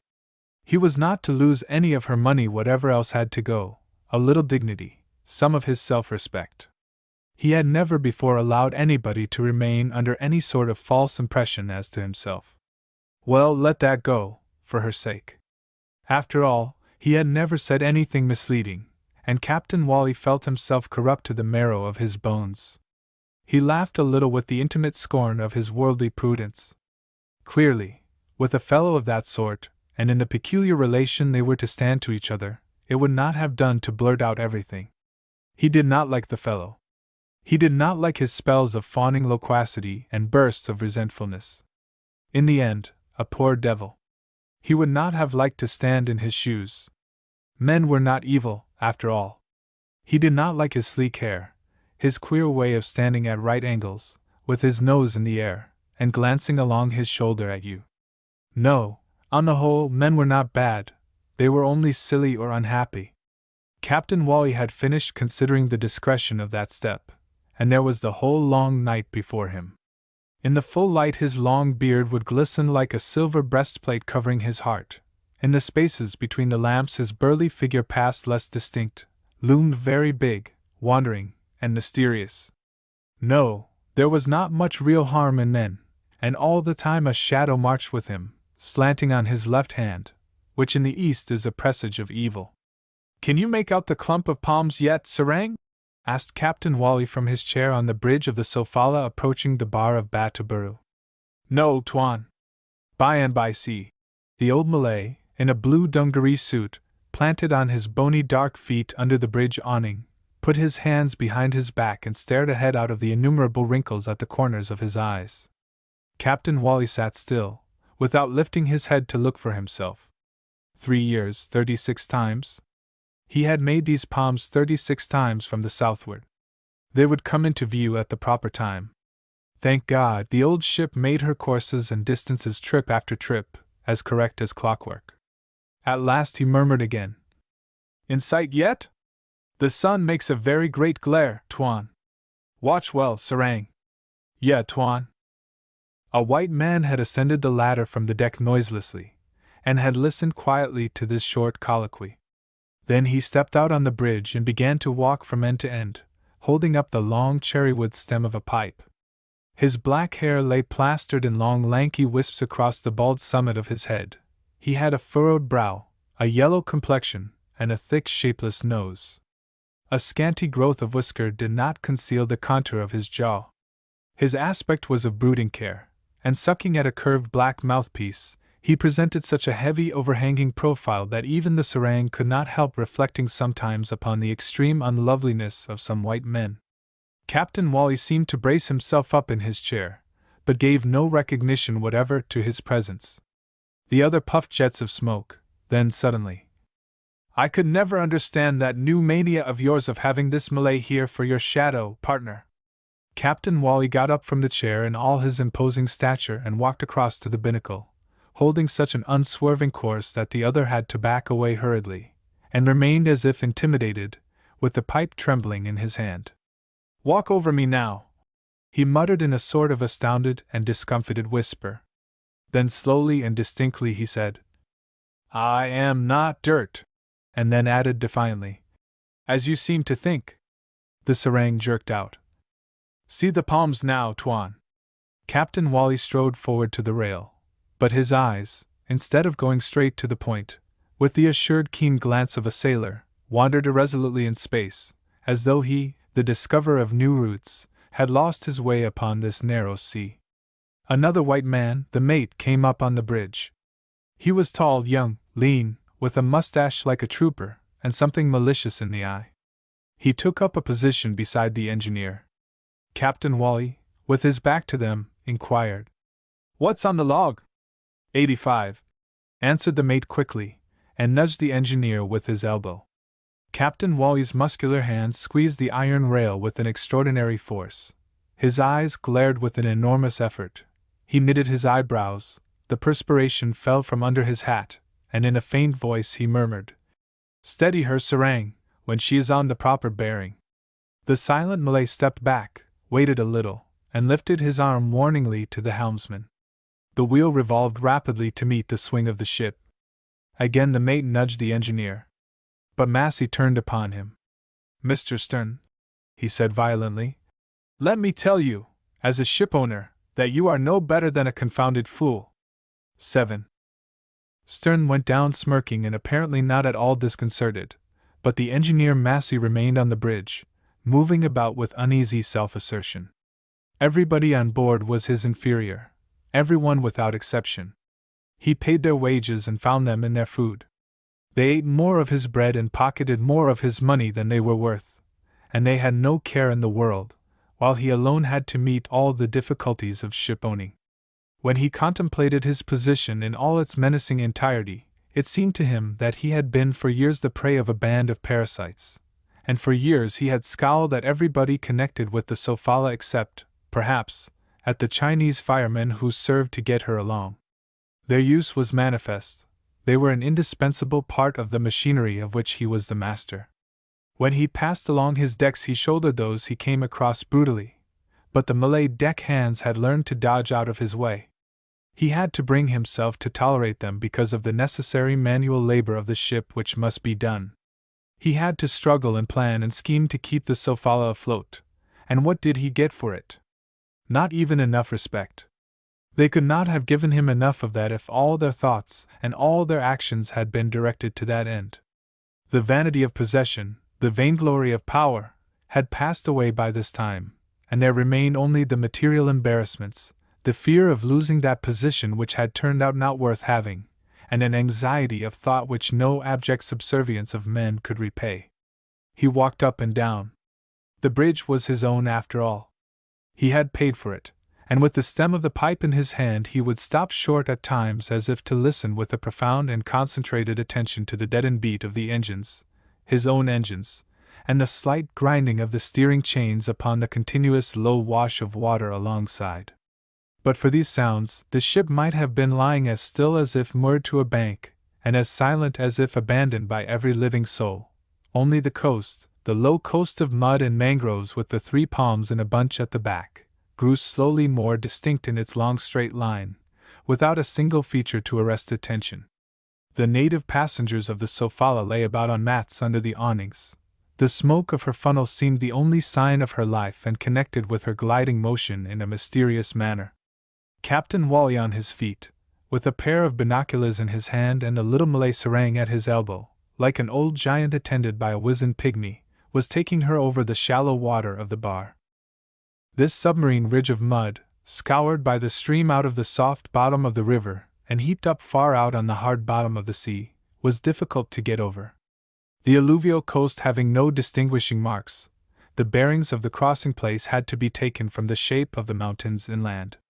The guidance of a form flattened and uneven at the top like a grinder tooth, and of another smooth, saddleback summit, had to be searched for within the great unclouded glare that seemed to shift and float like a dry fiery mist, filling the air, ascending from the water, shrouding the distances, scorching to the eye. In this veil of light the near edge of the shore alone stood out almost coal-black with an opaque and motionless solidity. 30 miles away the serrated range of the interior stretched across the horizon, its outlines and shades of blue, faint and tremulous like a background painted on airy gossamer on the quivering fabric of an impalpable curtain let down to the plain of alluvial soil, and the openings of the estuary appeared, shining white, like bits of silver let into the square pieces snipped clean and sharp out of the body of the land bordered with mangroves. On the forepart of the bridge the giant and the pygmy muttered to each other frequently in quiet tones. Behind them Massey stood sideways with an expression of disdain and suspense on his face. His globular eyes were perfectly motionless, and he seemed to have forgotten the long pipe he held in his hand. On the foredeck below the bridge, steeply roofed with the white slopes of the awnings, a young Lascar seaman had clambered outside the rail. He adjusted quickly a broad band of sail canvas under his armpits, and throwing his chest against it, leaned out far over the water. The sleeves of his thin cotton shirt, cut off close to the shoulder, bared his brown arm of full rounded form and with a satiny skin like a woman's. He swung it rigidly with the rotary and menacing action of a slinger. The 14-pound weight hurtled circling in the air, then suddenly flew ahead as far as the curve of the bow. The wet thin line swished like scratched silk running through the dark fingers of the man, and the plunge of the lead close to the ship's side made a vanishing silvery scar upon the golden glitter. Then after an interval the voice of the young Malay, uplifted and long-drawn, declared the depth of the water in his own language. "Tiga stenga," he cried after each splash and pause, gathering the line busily for another cast. "Tiga stenga," which means 3 fathom and a half. For a mile or so from seaward there was a uniform depth of water right up to the bar. "Half 3. Half 3. Half 3. And his modulated cry, returned leisurely and monotonous, like the repeated call of a bird, seemed to float away in sunshine and disappear in the spacious silence of the empty sea and of a lifeless shore lying open, north and south, east and west, without the stir of a single cloud shadow or the whisper of any other voice.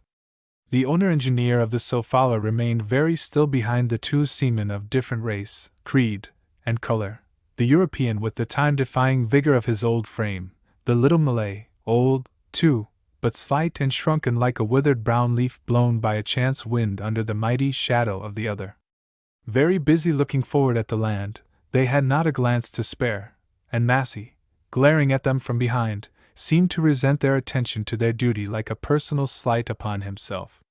This was unreasonable, but he had lived in his own world of unreasonable resentments for many years. At last, passing his moist palm over the rare lanky wisps of coarse hair on the top of his yellow head, he began to talk slowly. "A leadsman, you want? I suppose that's your correct mailboat style. Haven't you enough judgment to tell where you are by looking at the land? Why, before I had been a 12-month in the trade I was up to that trick, and I am only an engineer. I can point to you from here where the bar is, and I could tell you besides that you are as likely as not to stick her in the mud in about 5 minutes from now, only you would call it interfering, I suppose. And there's that written agreement of ours, that says I mustn't interfere." His voice stopped.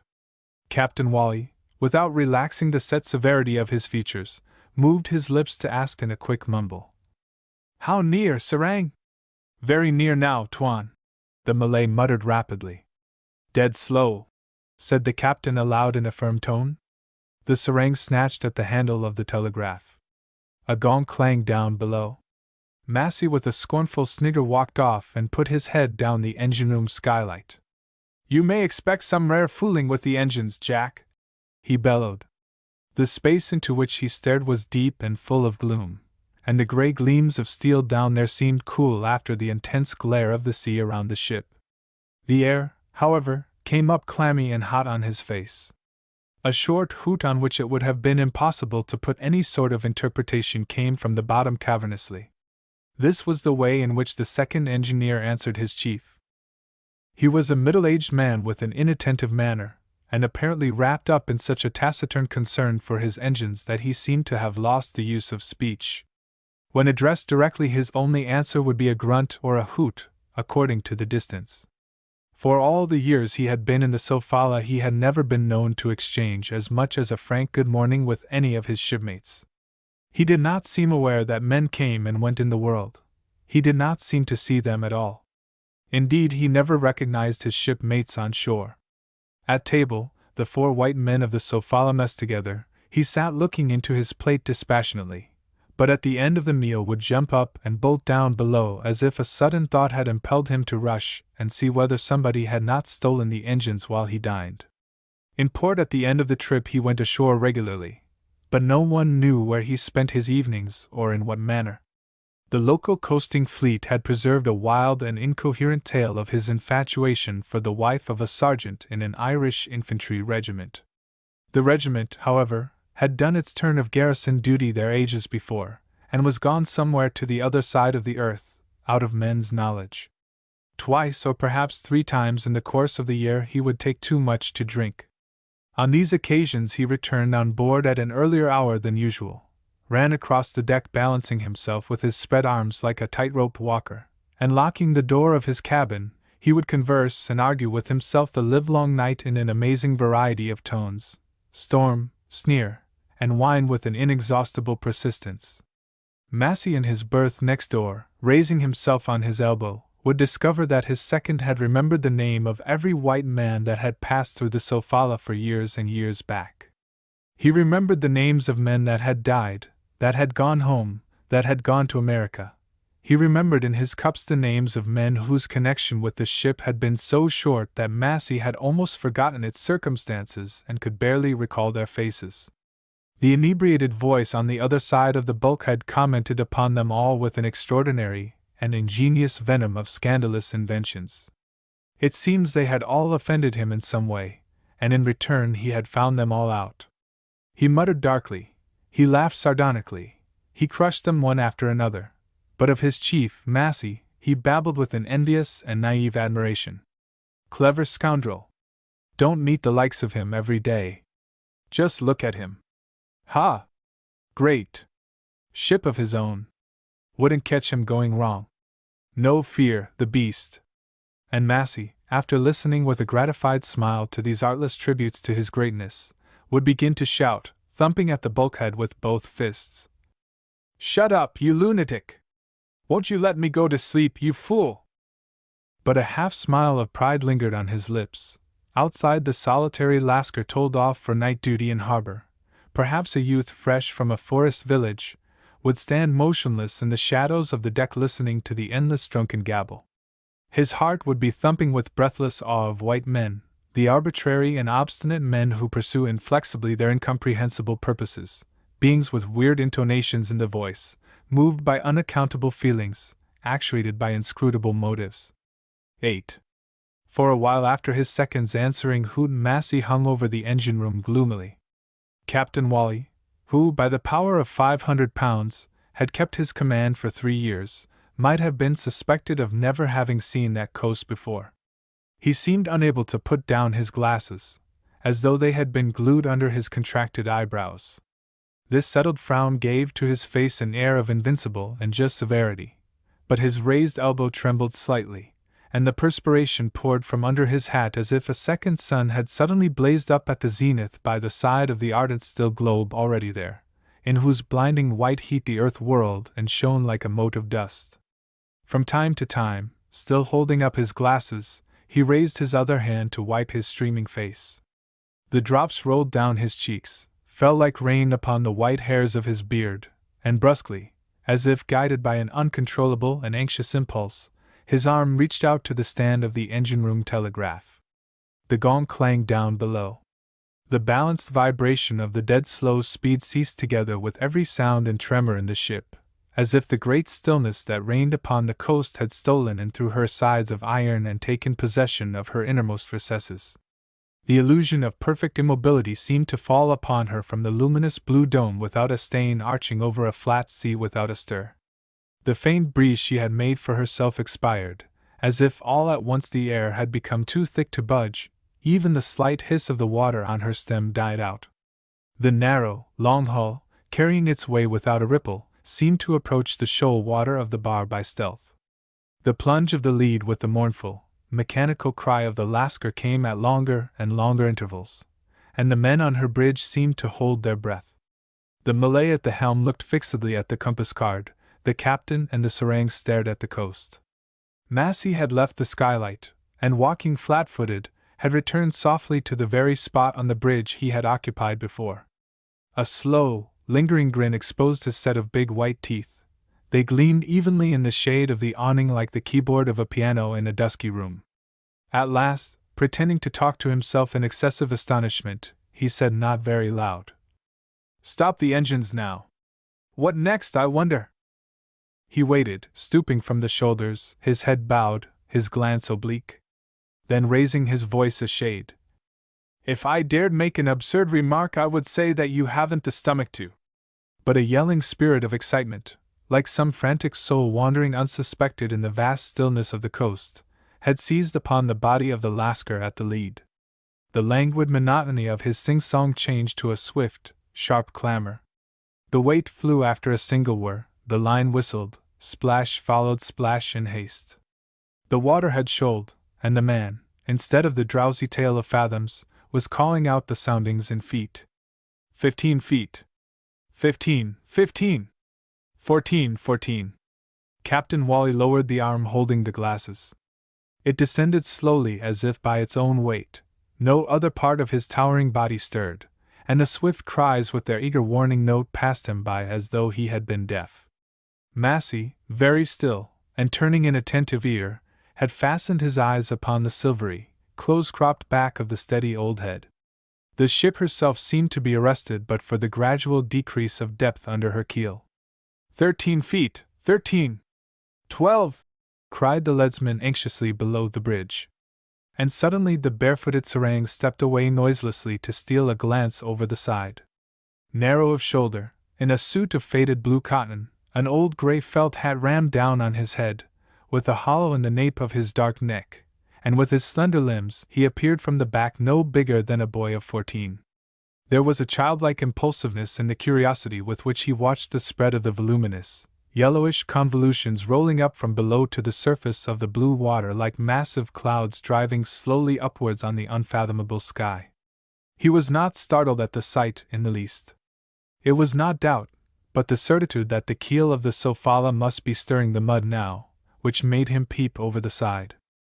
His peering eyes, set aslant in a face of the Chinese type, a little old face, immovable, as if carved in old brown oak, had informed him long before that the ship was not headed at the bar properly.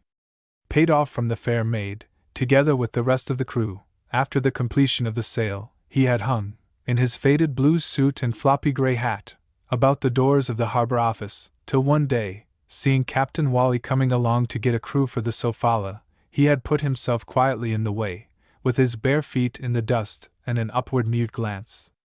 The eyes of his old commander had fallen on him favorably. It must have been an auspicious day, and in less than half an hour the white men in the office had written his name on a document as Serang of the fireship Sofala. Since that time he had repeatedly looked at that estuary, upon that coast, from this bridge and from this side of the bar. The record of the visual world fell through his eyes upon his unspeculating mind as on a sensitized plate through the lens of a camera. His knowledge was absolute and precise. Nevertheless, had he been asked his opinion, and especially if questioned in the downright, alarming manner of white men, he would have displayed the hesitation of ignorance. He was certain of his facts, but such a certitude counted for little against the doubt what answer would be pleasing. 50 years ago, in a jungle village, and before he was a day old, his father, who died without ever seeing a white face, had had his nativity cast by a man of skill and wisdom in astrology, because in the arrangement of the stars may be read the last word of human destiny. His destiny had been to thrive by the favor of various white men on the sea.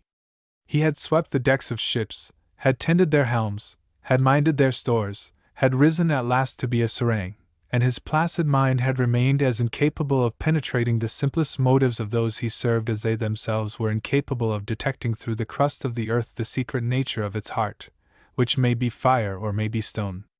But he had no doubt whatever that the Sofala was out of the proper track for crossing the bar at Batabura. It was a slight error.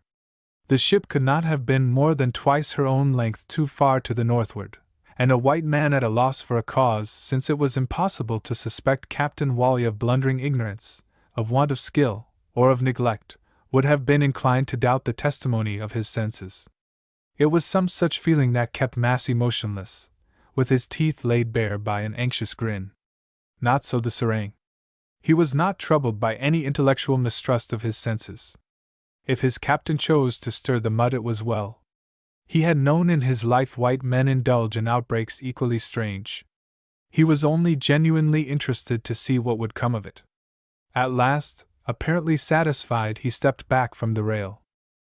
He had made no sound. Captain Wally, however, seemed to have observed the movements of his serang. Holding his head rigidly, he asked with a mere stir of his lips. "Going ahead still, serang?" "Still going a little, Tuan," answered the Malay. Then added casually, "She is over." The lead confirmed his words. The depth of water increased at every cast, and the soul of excitement departed suddenly from the lascar swung in the canvas belt over the Sofala's side. Captain Wally ordered the lead in, set the engines ahead without haste, and averting his eyes from the coast directed the serang to keep a course for the middle of the entrance. Massey brought the palm of his hand with a loud smack against his thigh. "You grazed on the bar. Just look astern and see if you didn't. Look at the track she left. You can see it plainly. Upon my soul, I thought you would. What made you do that? What on earth made you do that? I believe you are trying to scare me." He talked slowly, as it were circumspectly, keeping his prominent black eyes on his captain. There was also a slight plaintive note in his rising choler, for, primarily, it was the clear sense of a wrong suffered undeservedly that made him hate the man who, for a beggarly £500, claimed a sixth part of the profits under the 3 years' agreement. Whenever his resentment got the better of the awe the person of Captain Wally inspired, he would positively whimper with fury. "You don't know what to invent to plague my life out of me. I would not have thought that a man of your sort would condescend." He paused, half hopefully, half timidly, whenever Captain Wally made the slightest movement in the deck chair, as though expecting to be conciliated by a soft speech or else rushed upon and hunted off the bridge. "I am puzzled," he went on again, with the watchful, unsmiling baring of his big teeth. "I don't know what to think. I do believe you are trying to frighten me. You very nearly planted her on the bar for at least 12 hours, besides getting the engines choked with mud. Ships can't afford to lose 12 hours on a trip nowadays, as you ought to know very well, and do know very well to be sure, only." His slow volubility, the sideways cranings of his neck, the black glances out of the very corners of his eyes, left Captain Wally unmoved. He looked at the deck with a severe frown. Massey waited for some little time, then began to threaten plaintively. "You think you've got me bound hand and foot in that agreement? You think you can torment me in any way you please? Ah! But remember, it has another 6 weeks to run yet. There's time for me to dismiss you before the 3 years are out. You will do yet something that will give me the chance to dismiss you, and make you wait a 12-month for your money before you can take yourself off and pull out your 500, and leave me without a penny to get the new boilers for her. You gloat over that idea, don't you? I do believe you sit here gloating. It's as if I had sold my soul for £500 to be everlastingly damned in the end." He paused, without apparent exasperation, then continued evenly. "With the boilers worn out and the survey hanging over my head, Captain Wally, I say, what do you do with your money? You must have stacks of money somewhere, a man like you must. It stands to reason. I am not a fool, you know, Captain Wally, partner." Again he paused, as though he had done for good. He passed his tongue over his lips, gave a backward glance at the serang conning the ship with quiet whispers and slight signs of the hand. The wash of the propeller sent a swift ripple, crested with dark froth, upon a long flat spit of black slime. The Sofala had entered the river. The trail she had stirred up over the bar was a mile astern of her now, out of sight, had disappeared utterly, and the smooth, empty sea along the coast was left behind in the glittering desolation of sunshine.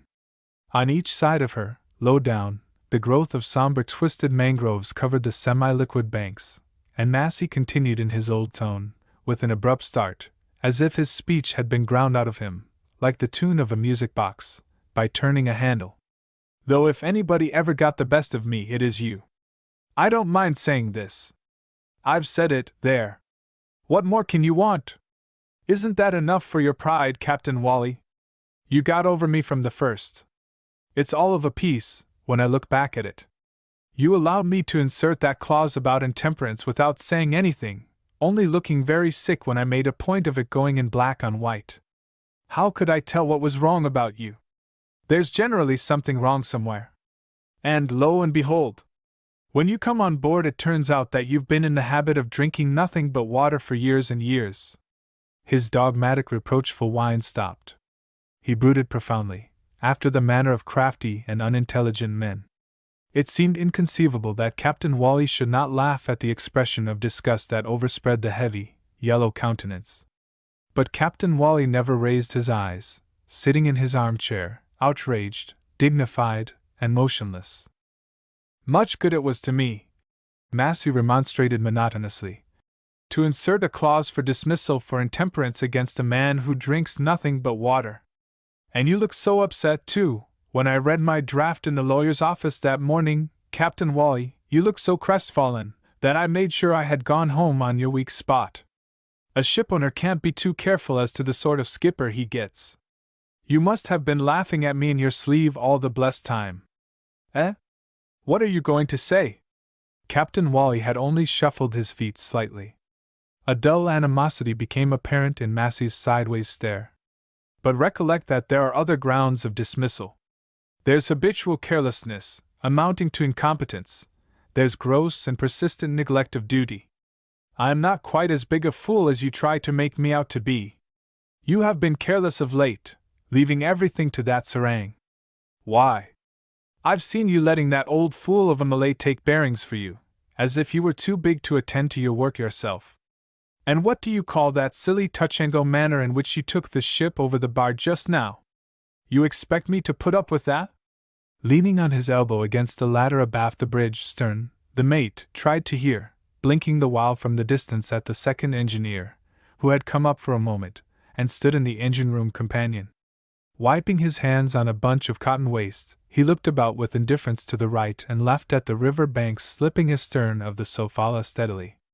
Massey turned full at the chair. The character of his whine became again threatening. "Take care. I may yet dismiss you and freeze to your money for a year. I may." But before the silent, rigid immobility of the man whose money had come in the nick of time to save him from utter ruin, his voice died out in his throat.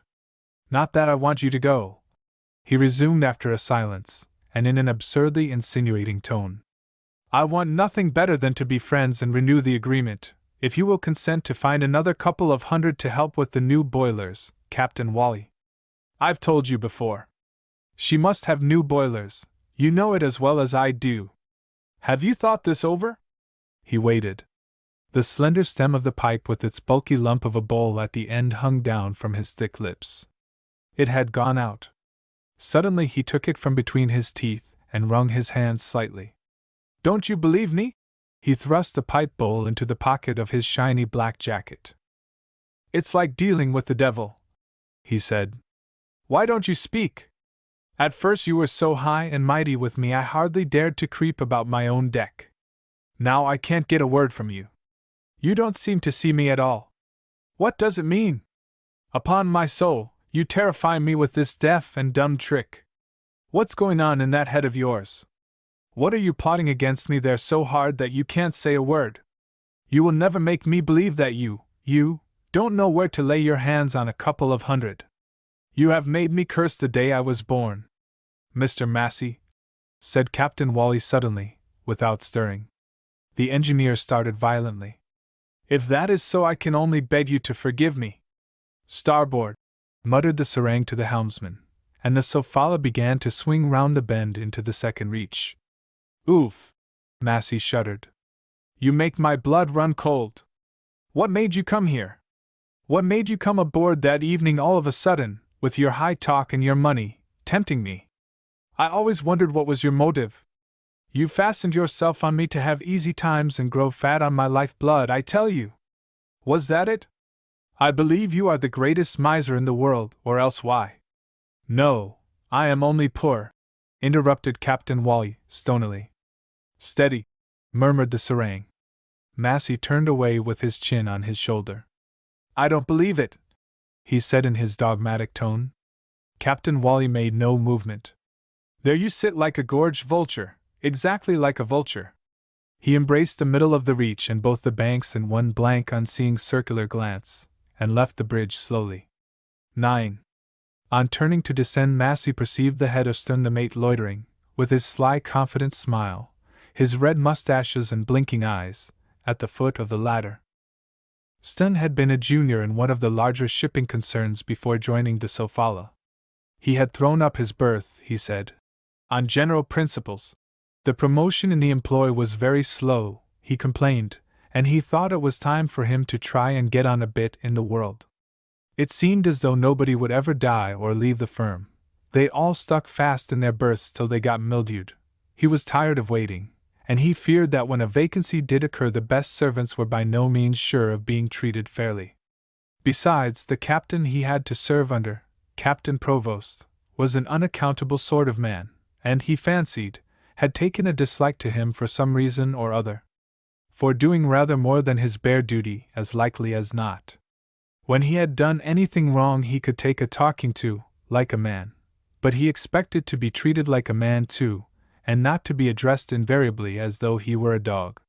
He had asked Captain Provost plump and plain to tell him where he was at fault, and Captain Provost, in a most scornful way, had told him that he was a perfect officer, and that if he disliked the way he was being spoken to there was the gangway, he could take himself off ashore at once.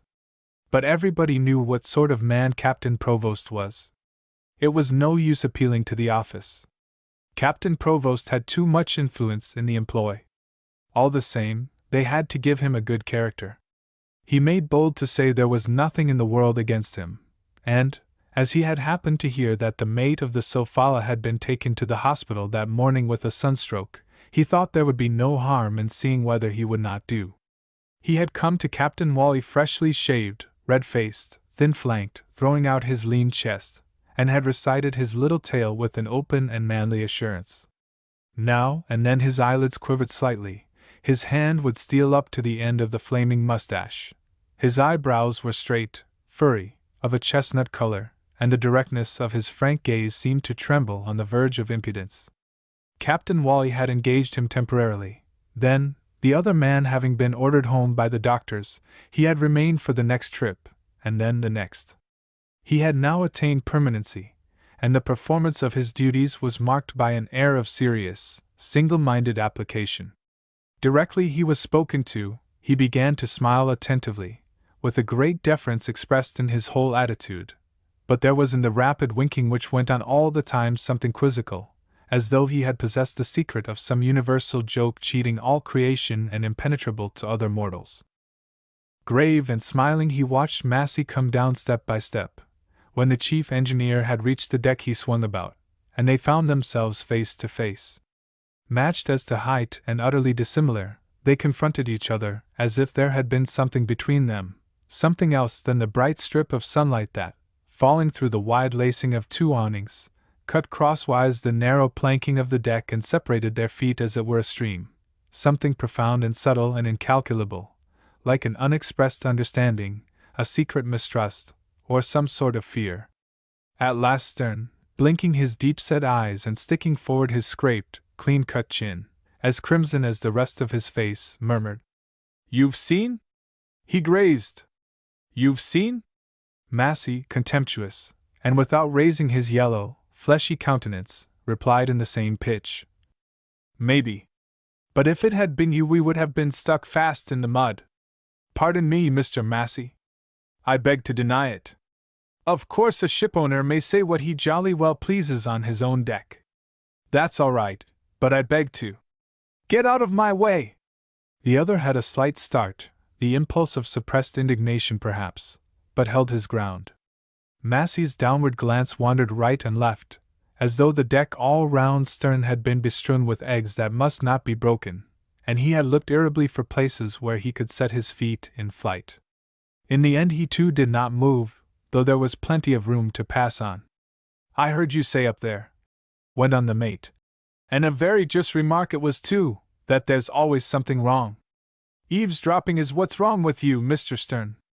Now, if you would only listen to me for a moment, Mr. Massey, sir, I could—" "You are a sneak," interrupted Massey in a great hurry, and even managed to get so far as to repeat, "A common sneak," before the mate had broken in argumentatively.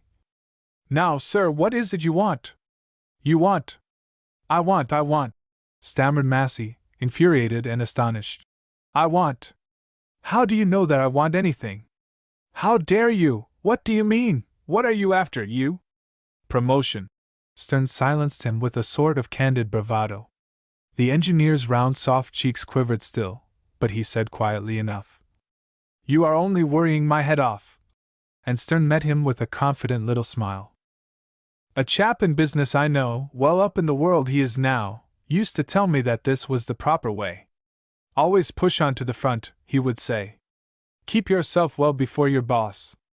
Interfere whenever you get a chance. Show him what you know. Worry him into seeing you, that was his advice. Now I know no other boss than you here. You are the owner, and no one else counts for that much in my eyes. See, Mr. Massey? I want to get on. I make no secret of it that I am one of the sort that means to get on. These are the men to make use of, sir. You haven't arrived at the top of the tree, sir, without finding that out, I dare say.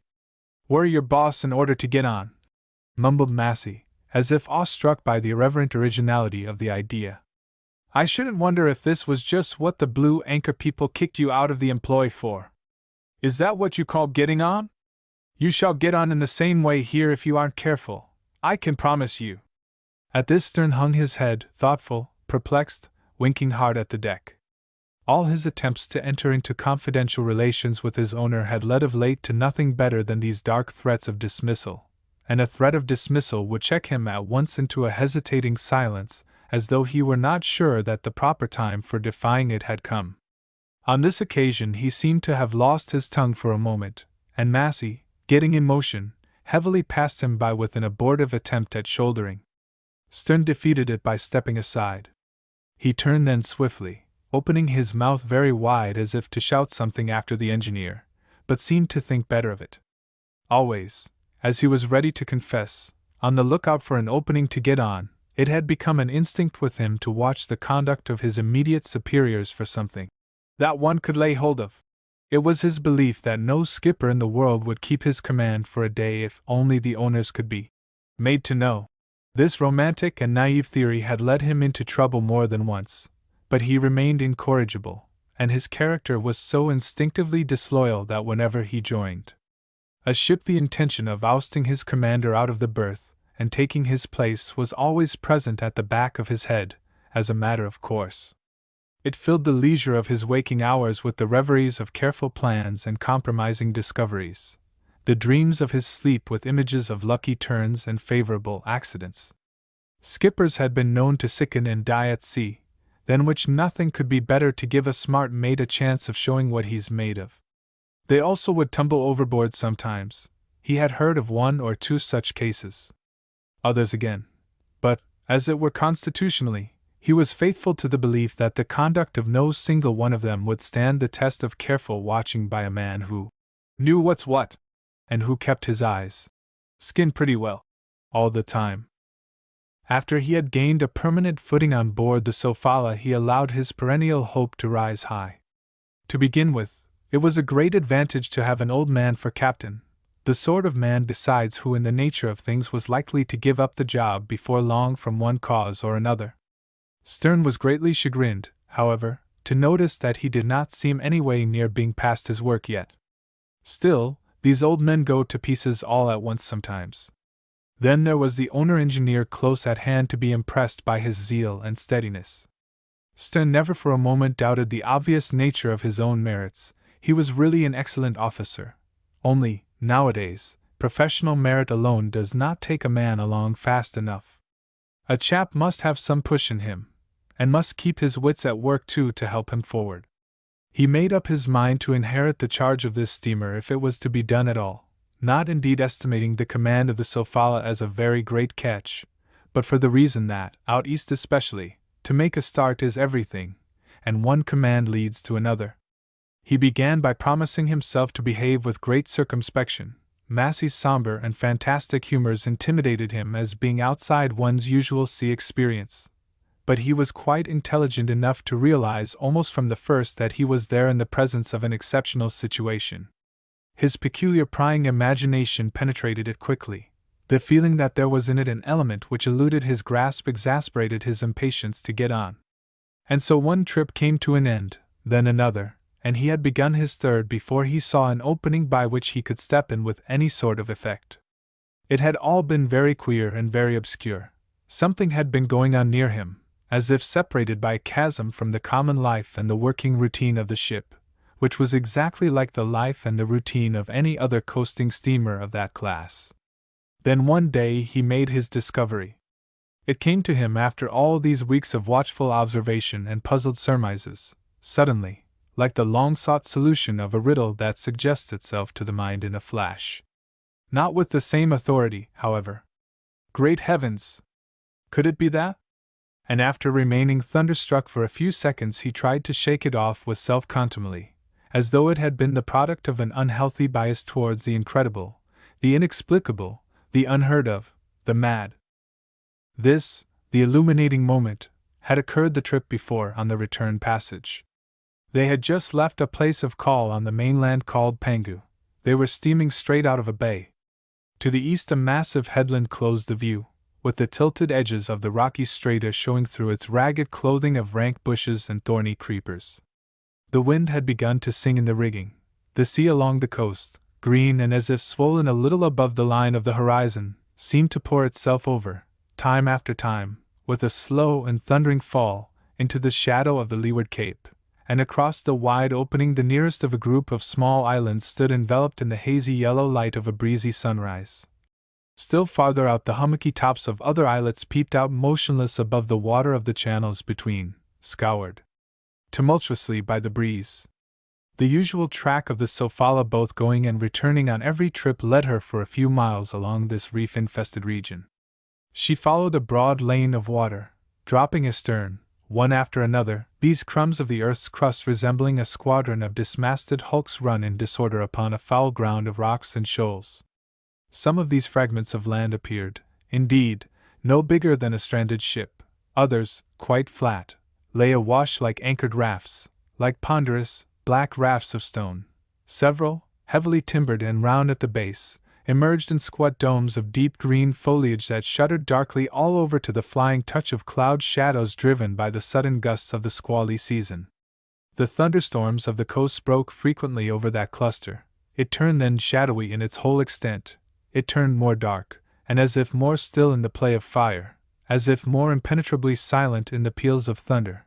Its blurred shapes vanished, dissolving utterly at times in the thick rain, to reappear clear-cut and black in the stormy light against the grey sheet of the cloud, scattered on the slaty round table of the sea. Unscathed by storms, resisting the work of years, unfretted by the strife of the world, there it lay unchanged as on that day, 400 years ago, when first beheld by western eyes from the deck of a high-pooped caravel.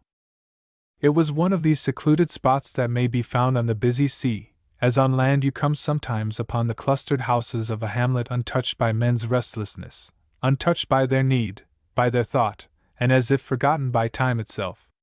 The lives of uncounted generations had passed it by, and the multitudes of seafowl, urging their way from all the points of the horizon to sleep on the outer rocks of the group, unrolled the converging evolutions of their flight in long somber streamers upon the glow of the sky.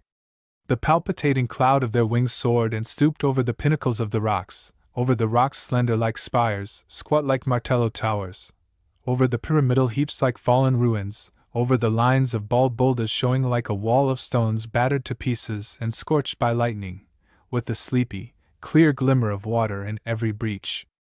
The noise of their continuous and violent screaming filled the air. This great noise would meet the Sofala coming up from Batuburu.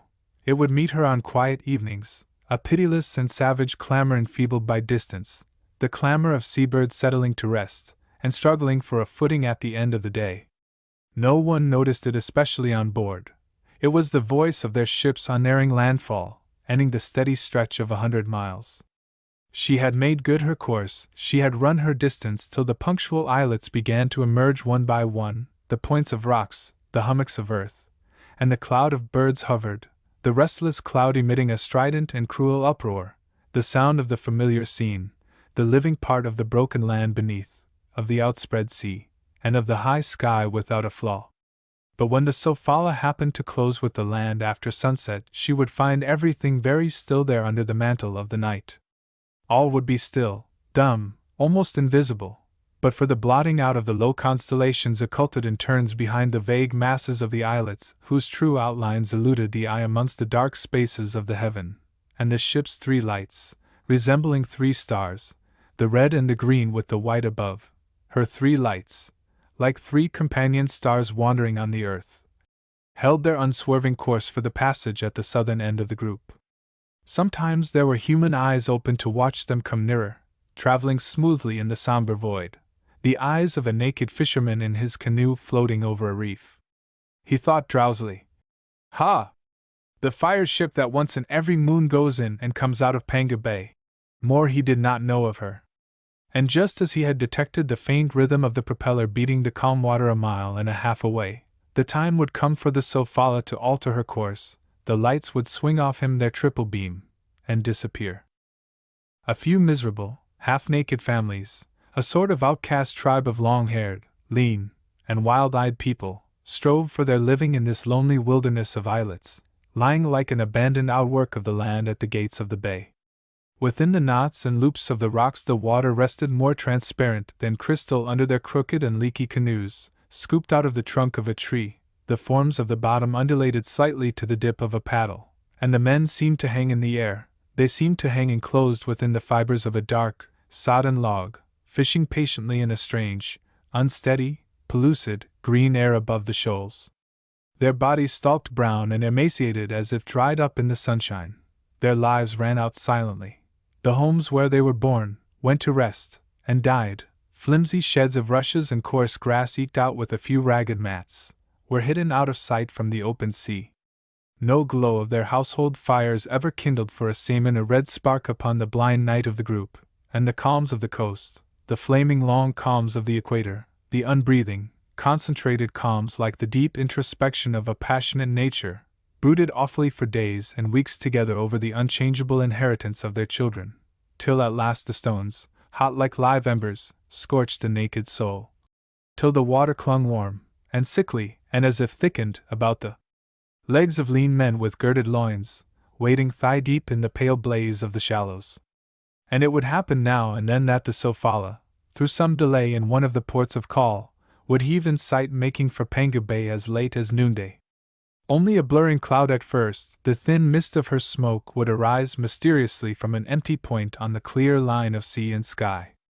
The taciturn fishermen within the reefs would extend their lean arms towards the offing, and the brown figures stooping on the tiny beaches, the brown figures of men, women, and children grubbing in the sand in search of turtles' eggs, would rise up, crooked elbow aloft and hand over the eyes, to watch this monthly apparition glide straight on, swerve off, and go by.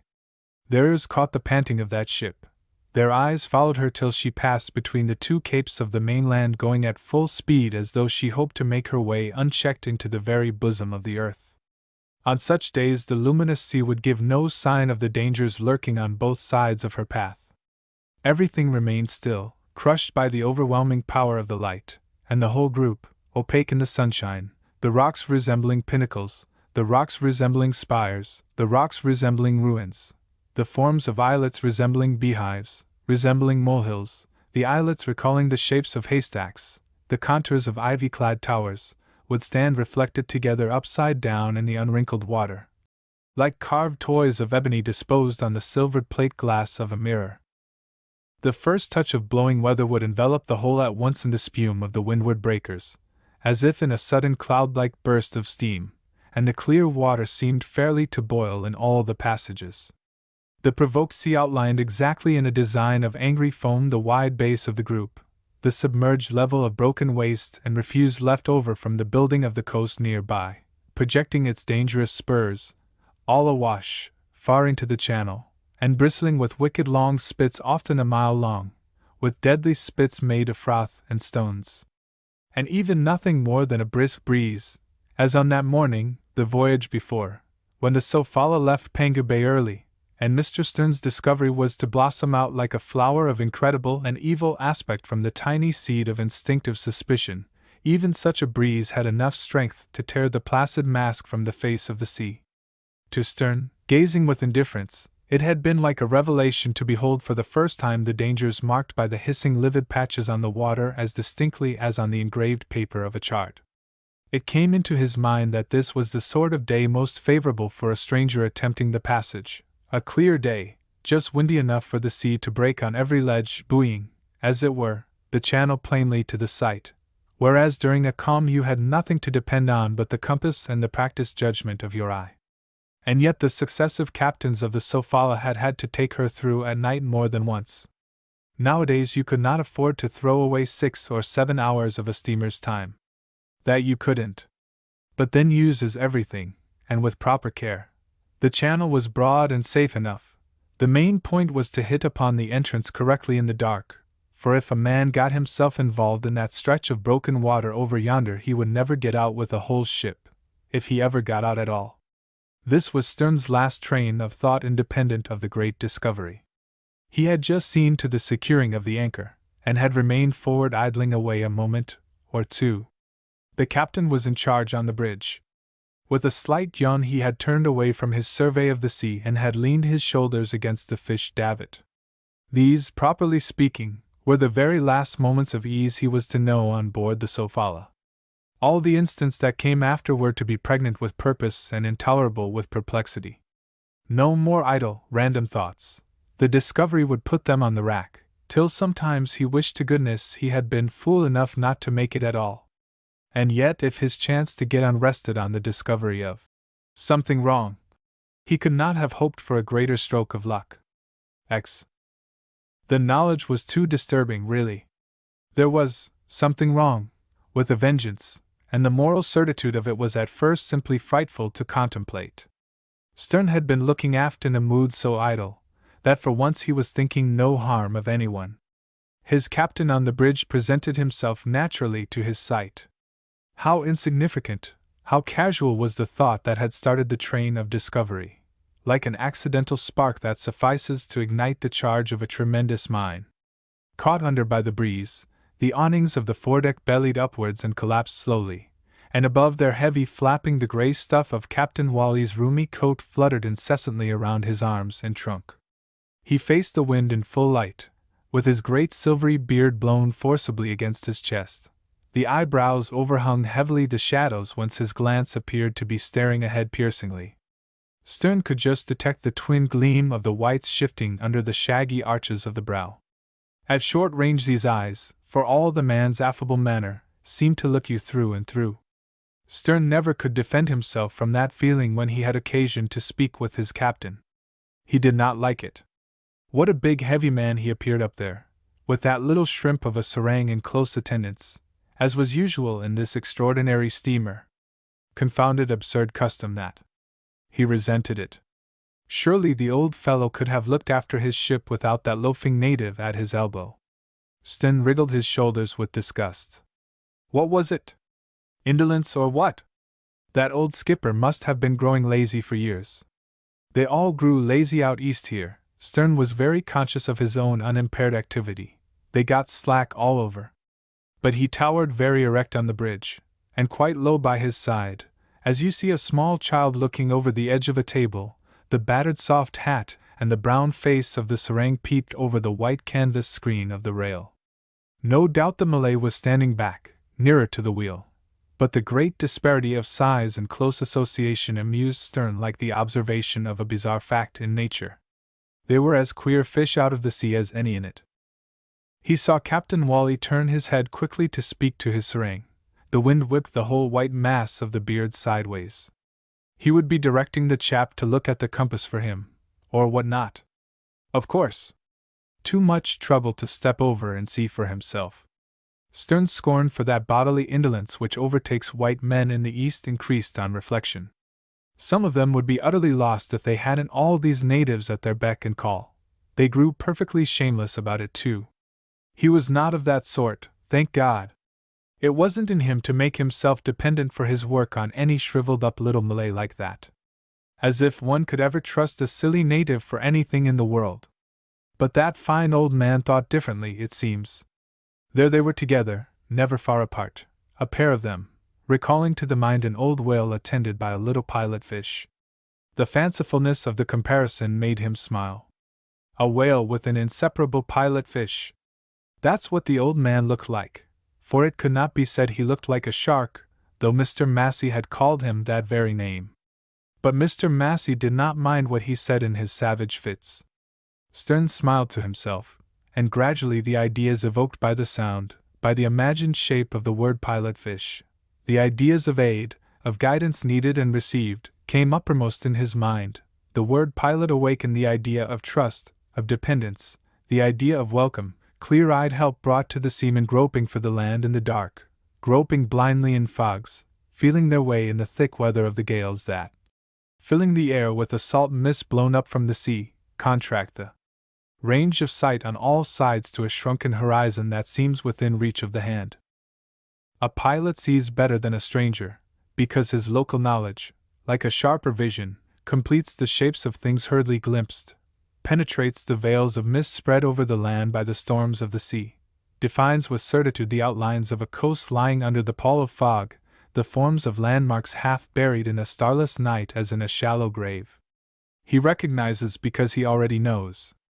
It is not to his far-reaching eye but to his more extensive knowledge that the pilot looks for certitude, for this certitude of the ship's position on which may depend a man's good fame and the peace of his conscience, the justification of the trust deposited in his hands, with his own life too, which is seldom wholly his to throw away, and the humble lives of others rooted in distant affections, perhaps, and made as weighty as the lives of kings by the burden of the awaiting mystery. The pilot's knowledge brings relief and certitude to the commander of a ship. The serang, however, in his fanciful suggestion of a pilot fish attending a whale, could not in any way be credited with a superior knowledge. Why should he have it? These two men had come on that run together, the white and the brown, on the same day, and of course a white man would learn more in a week than the best native would in a month. He was made to stick to the skipper as though he were of some use, as the pilot fish, they say, is to the whale. But how? It was very marked. How? A pilot fish, a pilot, eh? But if not superior knowledge then. Stern's discovery was made. It was repugnant to his imagination, shocking to his ideas of honesty, shocking to his conception of mankind. This enormity affected one's outlook on what was possible in this world. It was as if, for instance, the sun had turned blue, throwing a new and sinister light on men and nature.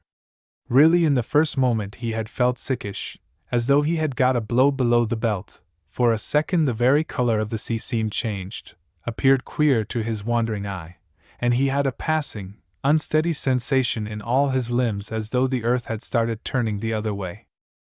A very natural incredulity succeeding this sense of upheaval brought a measure of relief. He had gasped, it was over. But afterwards, during all that day, sudden paroxysms of wonder would come over him in the midst of his occupations. He would stop and shake his head. The revolt of his incredulity had passed away almost as quick as the first emotion of discovery, and for the next 24 hours he had no sleep. That would never do. At mealtimes he took the foot of the table set up for the white men on the bridge. He could not help losing himself in a fascinated contemplation of Captain Wally opposite. He watched the deliberate upward movements of the arm. The old man put his food to his lips as though he never expected to find any taste in his daily bread, as though he did not know anything about it. He fed himself like a somnambulist.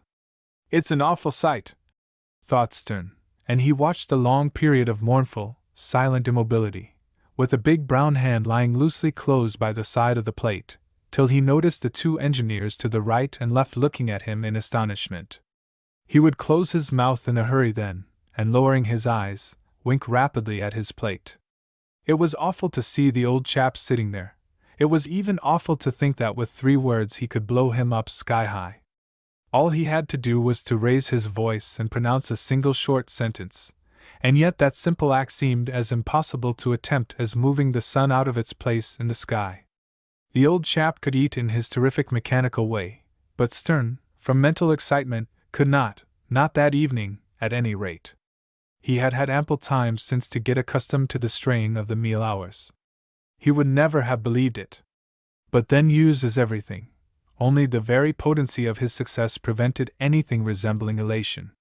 He felt like a man who, in his legitimate search for a loaded gun to help him on his way through the world, chances to come upon a torpedo, upon a live torpedo with a shattering charge in its head and a pressure of many atmospheres in its tail. It is the sort of weapon to make its possessor careworn and nervous. He had no mind to be blown up himself, and he could not get rid of the notion that the explosion was bound to damage him too in some way. This vague apprehension had restrained him at first. He was able now to eat and sleep with that fearful weapon by his side, with the conviction of its power always in mind. It had not been arrived at by any reflective process, but once the idea had entered his head, the conviction had followed overwhelmingly in a multitude of observed little facts to which before he had given only a languid attention.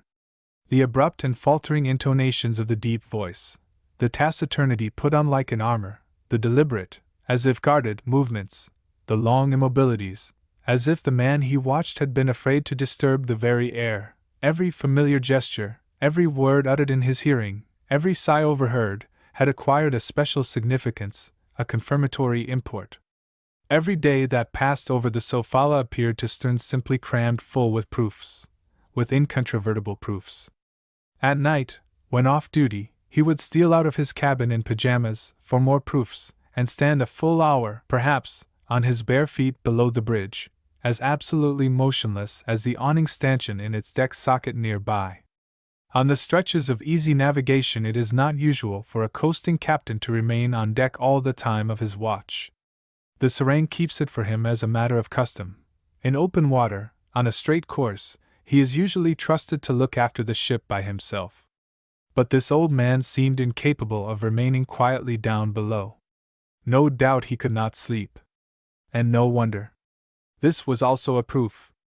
Suddenly, in the silence of the ship panting upon the still, dark sea, Stern would hear a low voice above him exclaiming nervously, "Sarang! Tuan! You are watching the compass well?" "Yes, I am watching, Tuan." "The ship is making her course?" "She is, Tuan." "Very straight." "It is well, and remember, Sarang, that the order is that you are to mind the helmsman and keep a lookout with care, the same as if I were not on deck." Then, when the Sarang had made his answer, the low tones on the bridge would cease, and everything round Stern seemed to become more still and more profoundly silent. Slightly chilled and with his back aching a little from long immobility, he would steal away to his room on the port side of the deck. He had long since parted with the last vestige of incredulity, of the original emotions, set into a tumult by the discovery. Some trace of the first awe alone remained. Not the awe of the man himself. He could blow him up sky-high with 6 words. Rather, it was an awestruck indignation at the reckless perversity of avarice. What else could it be? At the mad and somber resolution that for the sake of a few dollars more seemed to set at naught the common rule of conscience, and pretended to struggle against the very decree of Providence. You could not find another man like this one in the whole round world, thank God. There was something devilishly dauntless in the character of such a deception which made you pause. Other considerations occurring to his prudence had kept him tongue-tied from day to day. It seemed to him now that it would yet have been easier to speak out in the first hour of discovery. He almost regretted not having made a row at once. But then the very monstrosity of the disclosure. Why? He could hardly face it himself, let alone pointing it out to somebody else. Moreover, with a desperado of that sort one never knew. The object was not to get him out, that was as well as done already, but to step into his place. Bizarre as the thought seemed, he might have shown fight. A fellow up to working such a fraud would have enough cheek for anything. A fellow that, as it were, stood up against God Almighty himself. He was a horrid marvel, that's what he was. He was perfectly capable of brazening out the affair scandalously till he got him, Stern, kicked out of the ship and everlastingly damaged his prospects in this part of the East. Yet if you want to get on, something must be risked. At times Stern thought he had been unduly timid of taking action in the past, and what was worse, it had come to this, that in the present he did not seem to know what action to take. Massey's savage moroseness was too disconcerting. It was an incalculable factor of the situation. You could not tell what there was behind that insulting ferocity. How could one trust such a temper? It did not put Stern in bodily fear for himself, but it frightened him exceedingly as to his prospects. Though of course inclined to credit himself with exceptional powers of observation, he had by now lived too long with his discovery. He had gone on looking at nothing else, till at last one day it occurred to him that the thing was so obvious that no one could miss seeing it. There were 4 white men in all on board the Sofala. Jack, the second engineer, was too dull to notice anything that took place out of his engine room. Remained Massey, the owner, the interested person, nearly going mad with worry. Stern had heard and seen more than enough on board to know what ailed him, but his exasperation seemed to make him deaf to cautious overtures. If he had only known it, there was the very thing he wanted. But how could you bargain with a man of that sort? It was like going into a tiger's den with a piece of raw meat in your hand. He was as likely as not to rend you for your pains. In fact, he was always threatening to do that very thing, and the urgency of the case, combined with the impossibility of handling it with safety, made Stern in his watches below toss and mutter open-eyed in his bunk, for hours, as though he had been burning with fever. Occurrences like the crossing of the bar just now were extremely alarming to his prospects. He did not want to be left behind by some swift catastrophe. Massey being on the bridge, the old man had to brace himself up and make a show, he supposed. But it was getting very bad with him, very bad indeed now. Even Massey had been emboldened to find fault this time. Stern, listening at the foot of the ladder, had heard the other's whimpering and artless denunciations. Luckily the beast was very stupid and could not see the why of all this. However, small blame to him, it took a clever man to hit upon the cause. Nevertheless, it was high time to do something. The old man's game could not be kept up for many days more. I may yet lose my life at this fooling, let alone my chance. Stern mumbled angrily to himself, after the stooping back of the chief engineer had disappeared round the corner of the skylight. Yes, no doubt, he thought, but to blurt out his knowledge would not advance his prospects. On the contrary, it would blast them utterly as likely as not. He dreaded another failure. He had a vague consciousness of not being much liked by his fellows in this part of the world, inexplicably enough, for he had done nothing to them. Envy, he supposed. People were always down on a clever chap who made no bones about his determination to get on. To do your duty and count on the gratitude of that brute Massey would be sheer folly. He was a bad lot. Unmanly. A vicious man. Bad. Bad. A brute. A brute without a spark of anything human about him, without so much as simple curiosity even, or else surely he would have responded in some way to all these hints he had been given.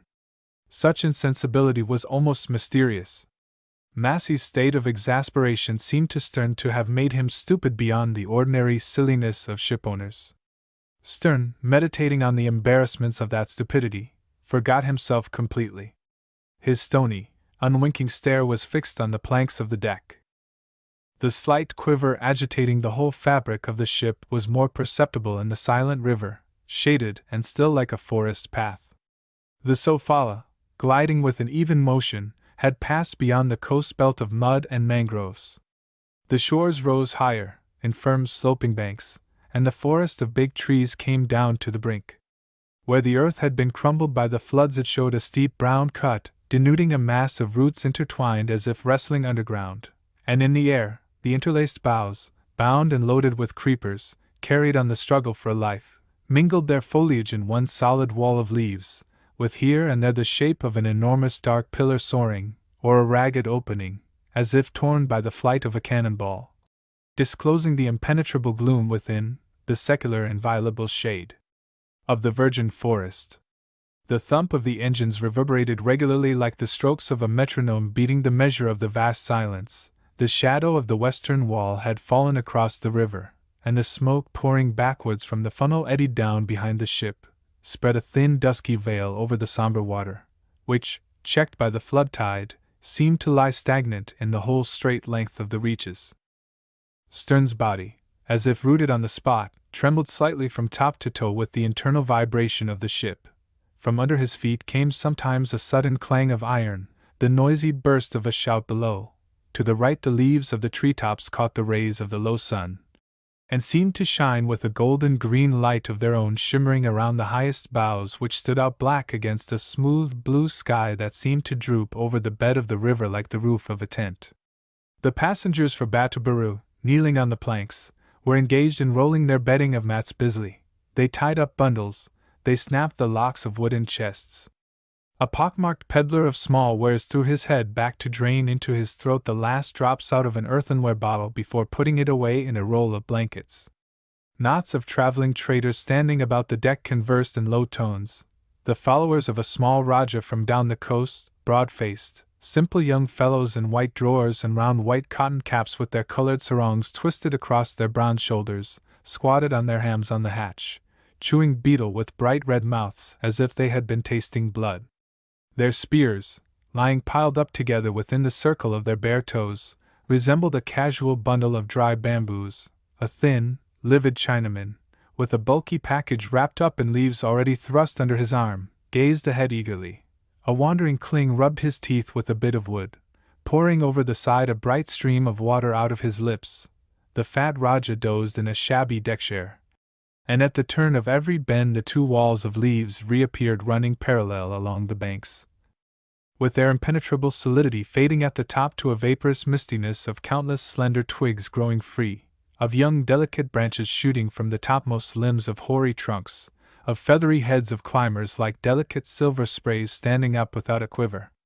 There was not a sign of a clearing anywhere, not a trace of human habitation, except when in one place, on the bare end of a low point under an isolated group of slender tree ferns, the jagged, tangled remnants of an old hut on piles appeared with that peculiar aspect of ruined bamboo walls that look as if smashed with a club.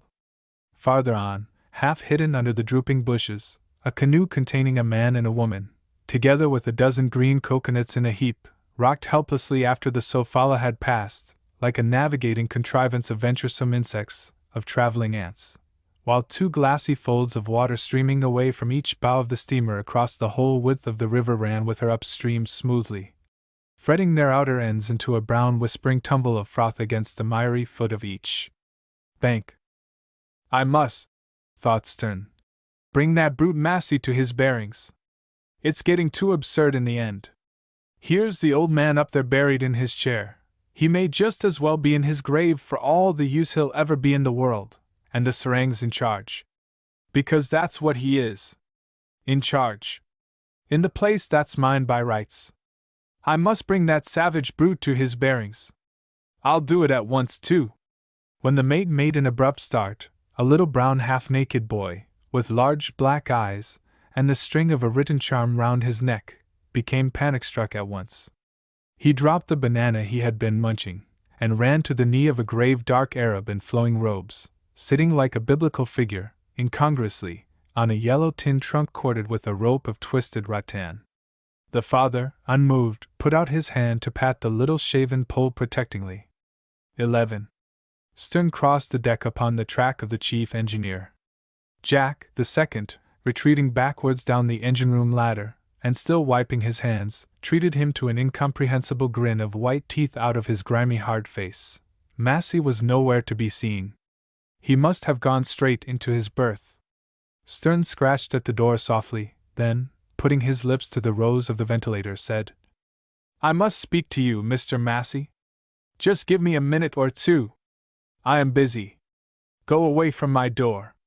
But pray, Mr. Massey. You go away. D'you hear? Take yourself off altogether, to the other end of the ship, quite away. The voice inside dropped low. To the devil. Stern paused, then very quietly. It's rather pressing. When do you think you will be at liberty, sir? The answer to this was an exasperated, never, and at once Stern, with a very firm expression of face, turned the handle. Mr. Massey's stateroom, a narrow, one-berth cabin, smelt strongly of soap, and presented to view a swept, dusted, unadorned neatness, not so much bare as barren, not so much severe as starved and lacking in humanity, like the ward of a public hospital, or rather, owing to the small size, like the clean retreat of a desperately poor but exemplary person. Not a single photograph frame ornamented the bulkheads, not a single article of clothing, not as much as a spare cap, hung from the brass hooks. All the inside was painted in one plain tint of pale blue. Two big sea chests in sailcloth covers and with iron padlocks fitted exactly in the space under the bunk. One glance was enough to embrace all the strip of scrubbed planks within the four unconcealed corners. The absence of the usual settee was striking. The teakwood top of the washing stand seemed hermetically closed, and so was the lid of the writing desk, which protruded from the partition at the foot of the bedplace, containing a mattress as thin as a pancake under a threadbare blanket with a faded red stripe, and a folded mosquito net against the nights spent in harbor. There was not a scrap of paper anywhere in sight, no boots on the floor, no litter of any sort, not a speck of dust anywhere, no traces of pipe ash even, which, in a heavy smoker, was morally revolting, like a manifestation of extreme hypocrisy, and the bottom of the old wooden armchair, the only seat there, polished with much use, shone as if its shabbiness had been waxed. The screen of leaves on the bank, passing as if unrolled endlessly in the round opening of the port, sent a wavering network of light and shade into the place. Stern, holding the door open with one hand, had thrust in his head and shoulders. At this amazing intrusion Massey, who was doing absolutely nothing, jumped up speechless. Don't call names, murmured Stern hurriedly. I won't be called names. I think of nothing but your good, Mr. Massey. A pause as of extreme astonishment followed. They both seemed to have lost their tongues. Then the mate went on with a discreet glibness. You simply couldn't conceive what's going on board your ship. It wouldn't enter your head for a moment. You are too good, too upright, Mr. Massey, to suspect anybody of such a. It's enough to make your hair stand on end. He watched for the effect. Massey seemed dazed, uncomprehending. He only passed the palm of his hand on the coal-black wisps plastered across the top of his head. In a tone suddenly changed to confidential audacity, Stern hastened on. "Remember that there's only 6 weeks left to run." The other was looking at him stonily. "So anyhow you shall require a captain for the ship before long." Then only, as if that suggestion had scarified his flesh in the manner of red-hot iron, Massey gave a start and seemed ready to shriek. He contained himself by a great effort. "Require a captain?" he repeated with scathing slowness. "Who requires a captain? You dare to tell me that I need any of you humbugging sailors to run my ship? You and your likes have been fattening on me for years. It would have hurt me less to throw my money overboard. Pam P. Read us, less FFF frauds. The old ship knows as much as the best of you." He snapped his teeth audibly and growled through them. "The silly law requires a captain." Stern had taken heart of grace meantime. "And the silly insurance people too, as well," he said lightly. "But never mind that. What I want to ask is, why shouldn't I do, sir?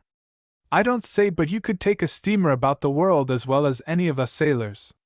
I don't pretend to tell you that it is a very great trick." He emitted a short, hollow guffaw, familiarly. "I didn't make the law, but there it is, and I am an active young fellow. I quite hold with your ideas. I know your ways by this time, Mr. Massey. I wouldn't try to give myself airs like that or lazy specimen of an old man up there." He put a marked emphasis on the last sentence, to lead Massey away from the track in case, but he did not doubt of now holding his success. The chief engineer seemed nonplussed, like a slow man invited to catch hold of a whirligig of some sort. "What you want, sir, is a chap with no nonsense about him, who would be content to be your sailing master." "Quite right, too. Well, I am fit for the work as much as that serang. Because that's what it amounts to. Do you know, sir, that a damn Malay like a monkey is in charge of your ship, and no one else? Just listen to his feet pit-patting above us on the bridge, real officer in charge. He's taking her up the river while the great man is wallowing in the chair, perhaps asleep, and if he is, that would not make it much worse either, take my word for it." He tried to thrust himself farther in. Massey, with lowered forehead, one hand grasping the back of the armchair, did not budge.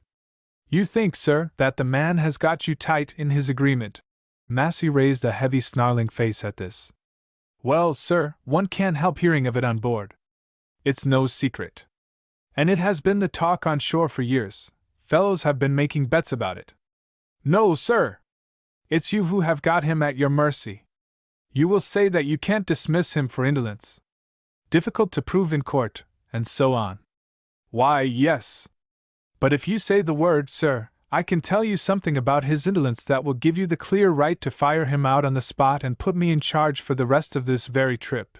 Yes, sir, before we leave Battleboro, and make him pay $1 a day for his keep till we get back, if you like. Now, what do you think of that? Come, sir. Say the word. It's really well worth your while, and I am quite ready to take your bare word. A definite statement from you would be as good as a bond." His eyes began to shine. He insisted.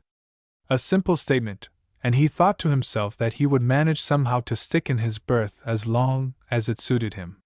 He would make himself indispensable. The ship had a bad name in her port. It would be easy to scare the fellows off. Massey would have to keep him.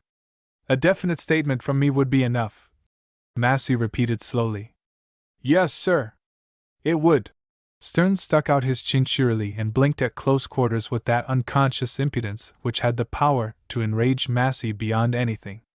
The engineer spoke very distinctly. "Listen well to me, then, Mr. Stern. I wouldn't, d'ye hear? I wouldn't promise you the value of 2 pence for anything you can tell me." He struck Stern's arm away with a smart blow, and catching hold of the handle pulled the door to. The terrific slam darkened the cabin instantaneously to his eye as if after the flash of an explosion. At once he dropped into the chair. "Oh, no! You don't!" he whispered faintly. The ship had in that place to shave the bank so close that the gigantic wall of leaves came gliding like a shutter against the port. The darkness of the primeval forest seemed to flow into that bare cabin with the odor of rotting leaves, of sodden soil, the strong muddy smell of the living earth steaming uncovered after the passing of a deluge. The bushes swished loudly alongside. Above there was a series of crackling sounds, with a sharp rain of small broken branches falling on the bridge. A creeper with a great rustle snapped on the head of a boat davit, and a long, luxuriant green twig actually whipped in and out of the open port, leaving behind a few torn leaves that remained suddenly at rest on Mr. Massey's blanket. Then, the ship sheering out in the stream, the light began to return but did not augment beyond a subdued clearness, for the sun was very low already, and the river, wending its sinuous course through a multitude of secular trees as if at the bottom of a precipitous gorge, had been already invaded by a deepening gloom, the swift precursor of the night. "Oh, no, you don't!" murmured the engineer again. His lips trembled almost imperceptibly, his hands too, a little, and to calm himself he opened the writing desk, spread out a sheet of thin grayish paper covered with a mass of printed figures and began to scan them attentively for the 20th time this trip at least. With his elbows propped, his head between his hands, he seemed to lose himself in the study of an abstruse problem in mathematics. It was the list of the winning numbers from the last drawing of the great lottery which had been the one inspiring fact of so many years of his existence. The conception of a life deprived of that periodical sheet of paper had slipped away from him entirely, as another man, according to his nature, would not have been able to conceive a world without fresh air, without activity, or without affection. A great pile of flimsy sheets had been growing for years in his desk, while the Sofala, driven by the faithful Jack, wore out her boilers in tramping up and down the straits, from cape to cape, from river to river, from bay to bay, accumulating by that hard labor of an overworked, starved ship the blackened mass of these documents. Massey kept them under lock and key like a treasure. There was in them, as in the experience of life, the fascination of hope, the excitement of a half-penetrated mystery, the longing of a half-satisfied desire. For days together, on a trip, he would shut himself up in his berth with them. The thump of the toiling engines pulsated in his ear, and he would weary his brain poring over the rows of disconnected figures, bewildering by their senseless sequence, resembling the hazards of destiny itself. He nourished a conviction that there must be some logic lurking somewhere in the results of chance. He thought he had seen its very form. His head swam, his limbs ached, he puffed at his pipe mechanically. A contemplative stupor would soothe the fretfulness of his temper, like the passive bodily quietude procured by a drug, while the intellect remains tensely on the stretch. 99042. He made a note. The next winning number of the great prize was 47,005. These numbers, of course, would have to be avoided in the future when writing to Manila for the tickets. He mumbled, pencil in hand. And 5. HM. He wetted his finger, the papers rustled. Ha! But what's this? 3 years ago, in the September drawing, it was number 9,042 that took the first prize. Most remarkable. There was a hint there of a definite rule. He was afraid of missing some recondite principle in the overwhelming wealth of his material. What could it be? And for half an hour he would remain dead still, bent low over the desk, without twitching a muscle. At his back the whole berth would be thick with a heavy body of smoke, as if a bomb had burst in there, unnoticed, unheard. At last he would lock up the desk with the decision of unshaken confidence, jump and go out. He would walk swiftly back and forth on that part of the foredeck which was kept clear of the lumber, and of the bodies of the native passengers. They were a great nuisance, but they were also a source of profit that could not be disdained. He needed every penny of profit the Sofala could make. Little enough it was, in all conscience. The incertitude of chance gave him no concern, since he had somehow arrived at the conviction that, in the course of years, every number was bound to have his winning turn. It was simply a matter of time and of taking as many tickets as he could afford for every drawing. He generally took rather more. All the earnings of the ship went that way, and also the wages he allowed himself as chief engineer. It was the wages he paid to others that he begrudged with a reasoned and at the same time a passionate regret. He scowled at the Lascars with their deck brooms, at the quartermasters rubbing the brass rails with greasy rags. He was eager to shake his fist and roar abuse in bad Malay at the poor carpenter, a timid, sickly, opium-fuddled Chinaman, in loose blue drawers for all costume, who invariably dropped his tools and fled below, with streaming tail and shaking all over, before the fury of that devil. But it was when he raised up his eyes to the bridge where one of these sailor frauds was always planted by law in charge of his ship that he felt almost dizzy with rage. He abominated them all. It was an old feud, from the time he first went to sea, an unlicked cub with a great opinion of himself, in the engine-room. The slights that had been put upon him. The persecutions he had suffered at the hands of skippers, of absolute nobodies in a steamship after all. And now that he had risen to be a shipowner, they were still a plague to him. He had absolutely to pay away precious money to the conceited useless loafers, as if a fully qualified engineer, who was the owner as well, were not fit to be trusted with the whole charge of a ship. Well, he made it pretty warm for them, but it was a poor consolation. He had come in time to hate the ship too for the repairs she required, for the coal bills he had to pay, for the poor beggarly freights she earned. He would clench his hand as he walked and hit the rail a sudden blow, viciously, as though she could be made to feel pain. And yet he could not do without her. He needed her. He must hang on to her tooth and nail to keep his head above water till the expected flood of fortune came sweeping up and landed him safely on the high shore of his ambition. It was now to do nothing whatever, and have plenty of money to do it on. He had tasted of power. The highest form of it his limited experience was aware of, the power of shipowning. What a deception! Vanity of vanities! He wondered at his folly. He had thrown away the substance for the shadow. Of the gratification of wealth he did not know enough to excite his imagination with any visions of luxury. How could he, the child of a drunken boilermaker, going straight from the workshop into the engine-room of a North Country collier? But the notion of the absolute idleness of wealth he could very well conceive. He reveled in it, to forget his present troubles. He imagined himself walking about the streets of Hull, he knew their gutters well as a boy, with his pockets full of sovereigns. He would buy himself a house. His married sisters, their husbands, his old workshop chums, would render him infinite homage. There would be nothing to think of. His word would be law. He had been out of work for a long time before he won his prize, and he remembered how Carlo Mariani, commonly known as Paunchy Charlie, the Maltese hotel keeper at the slummy end of Denham Street, had cringed joyfully before him in the evening, when the news had come. Poor Charlie, though he made his living by ministering to various abject vices, gave credit for their food to many a piece of white wreckage.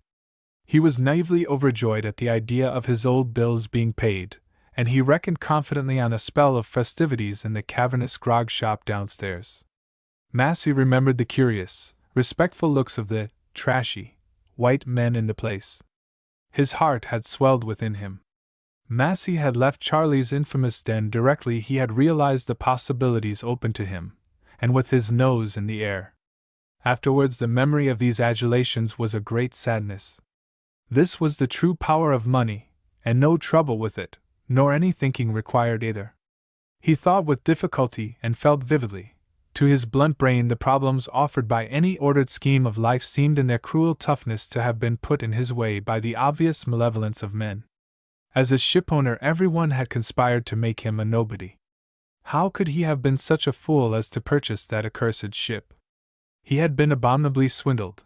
There was no end to this swindling, and as the difficulties of his improvident ambition gathered thicker round him, he really came to hate everybody he had ever come in contact with. A temper naturally irritable and an amazing sensitiveness to the claims of his own personality had ended by making of life for him a sort of inferno, a place where his lost soul had been given up to the torment of savage brooding. But he had never hated anyone so much as that old man who had turned up one evening to save him from an utter disaster, from the conspiracy of the wretched sailors. He seemed to have fallen on board from the sky. His footsteps echoed on the empty steamer, and the strange deep-toned voice on deck repeating interrogatively the words, Mr. Massey there?" had been startling like a wonder. And coming up from the depths of the cold engine-room, where he had been pottering dismally with a candle amongst the enormous shadows, thrown on all sides by the skeleton limbs of machinery, Massey had been struck dumb by astonishment in the presence of that imposing old man with a beard like a silver plate, towering in the dusk rendered lurid by the expiring flames of sunset. "Want to see me on business?" "What business?" "I am doing no business. Can't you see that this ship is laid up?" Massey had turned at bay before the pursuing irony of his disaster. Afterwards he could not believe his ears. What was that old fellow getting at? Things don't happen that way. It was a dream.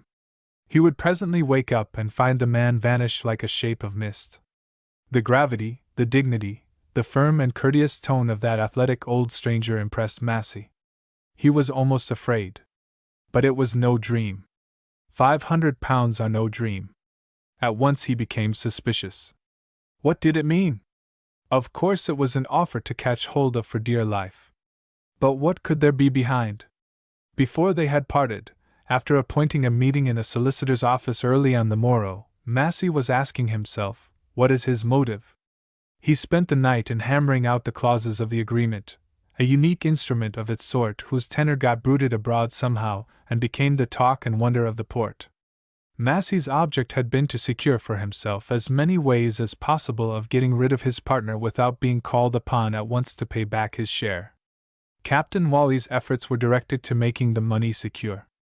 Was it not Ivy's money, a part of her fortune whose only other asset was the time-defying body of her old father? Sure of his forbearance and the strength of his love for her, he accepted, with stately serenity, Massey's stupidly cunning paragraphs against his incompetence, his dishonesty, his drunkenness, for the sake of other stringent stipulations. At the end of 3 years he was at liberty to withdraw from the partnership, taking his money with him. Provision was made for forming a fund to pay him off. But if he left the Sofala before the term, from whatever cause, barring death, Massey was to have a whole year for paying. Illness? The lawyer had suggested, a young man fresh from Europe and not overburdened with business, who was rather amused. Massey began to whine unctuously. How could he be expected? Let that go, Captain Wally had said with a superb confidence in his body. Acts of God, he added. In the midst of life we are in death. But he trusted his Maker with a still greater fearlessness, his Maker who knew his thoughts, his human affections, and his motives. His Creator knew what use he was making of his health, how much he wanted it. I trust my first illness will be my last. I've never been ill that I can remember, he had remarked. Let it go. But at this early stage he had already awakened Massey's hostility by refusing to make it 600 instead of 5. I cannot do that, was all he had said simply, but with so much decision that Massey desisted at once from pressing the point, but had thought to himself, can't. Old curmudgeon. Won't he must have lots of money, but he would like to get hold of a soft berth and the 6th part of my profits for nothing if he only could. And during these years Massey's dislike grew under the restraint of something resembling fear. The simplicity of that man appeared dangerous. Of late he had changed, however, had appeared less formidable and with a lessened vigor of life, as though he had received a secret wound. But still he remained incomprehensible in his simplicity, fearlessness, and rectitude. And when Massey learned that he meant to leave him at the end of the time, to leave him confronted with the problem of boilers, his dislike blazed up secretly into hate. It had made him so clear-eyed that for a long time now Mr. Stern could have told him nothing he did not know. He had much ado in trying to terrorize that mean sneak into silence.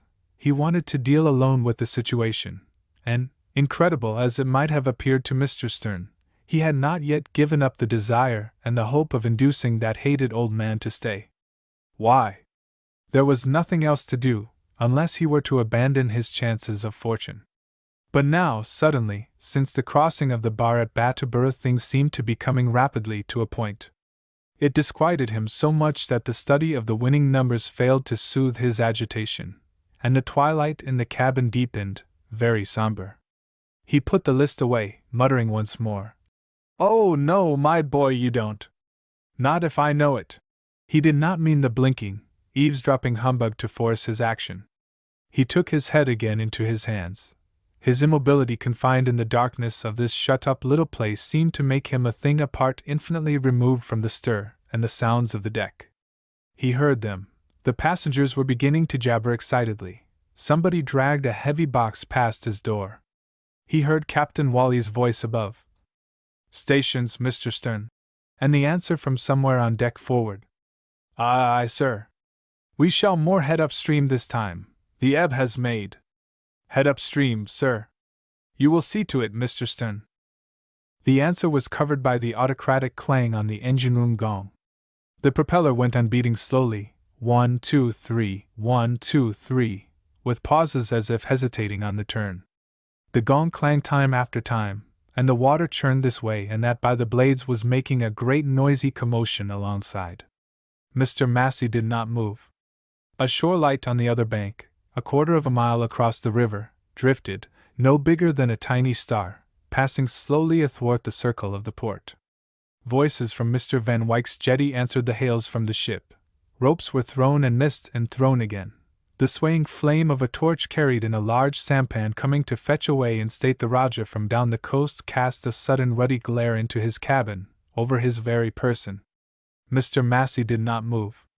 After a few last ponderous turns the engine stopped, and the prolonged clanging of the gong signified that the captain had done with them. A great number of boats and canoes of all sizes boarded the offside of the Sofala. Then after a time the tumult of splashing, of cries, of shuffling feet, of packages dropped with a thump, the noise of the native passengers going away, subsided slowly. On the shore, a voice, cultivated, slightly authoritative, spoke very close alongside. "Brought any mail for me this time?" "Yes, Mr. Van Wyck." This was from Stern, answering over the rail in a tone of respectful cordiality. "Shall I bring it up to you?" But the voice asked again. "Where's the captain?" "Still on the bridge, I believe. He hasn't left his chair." "Shall I?"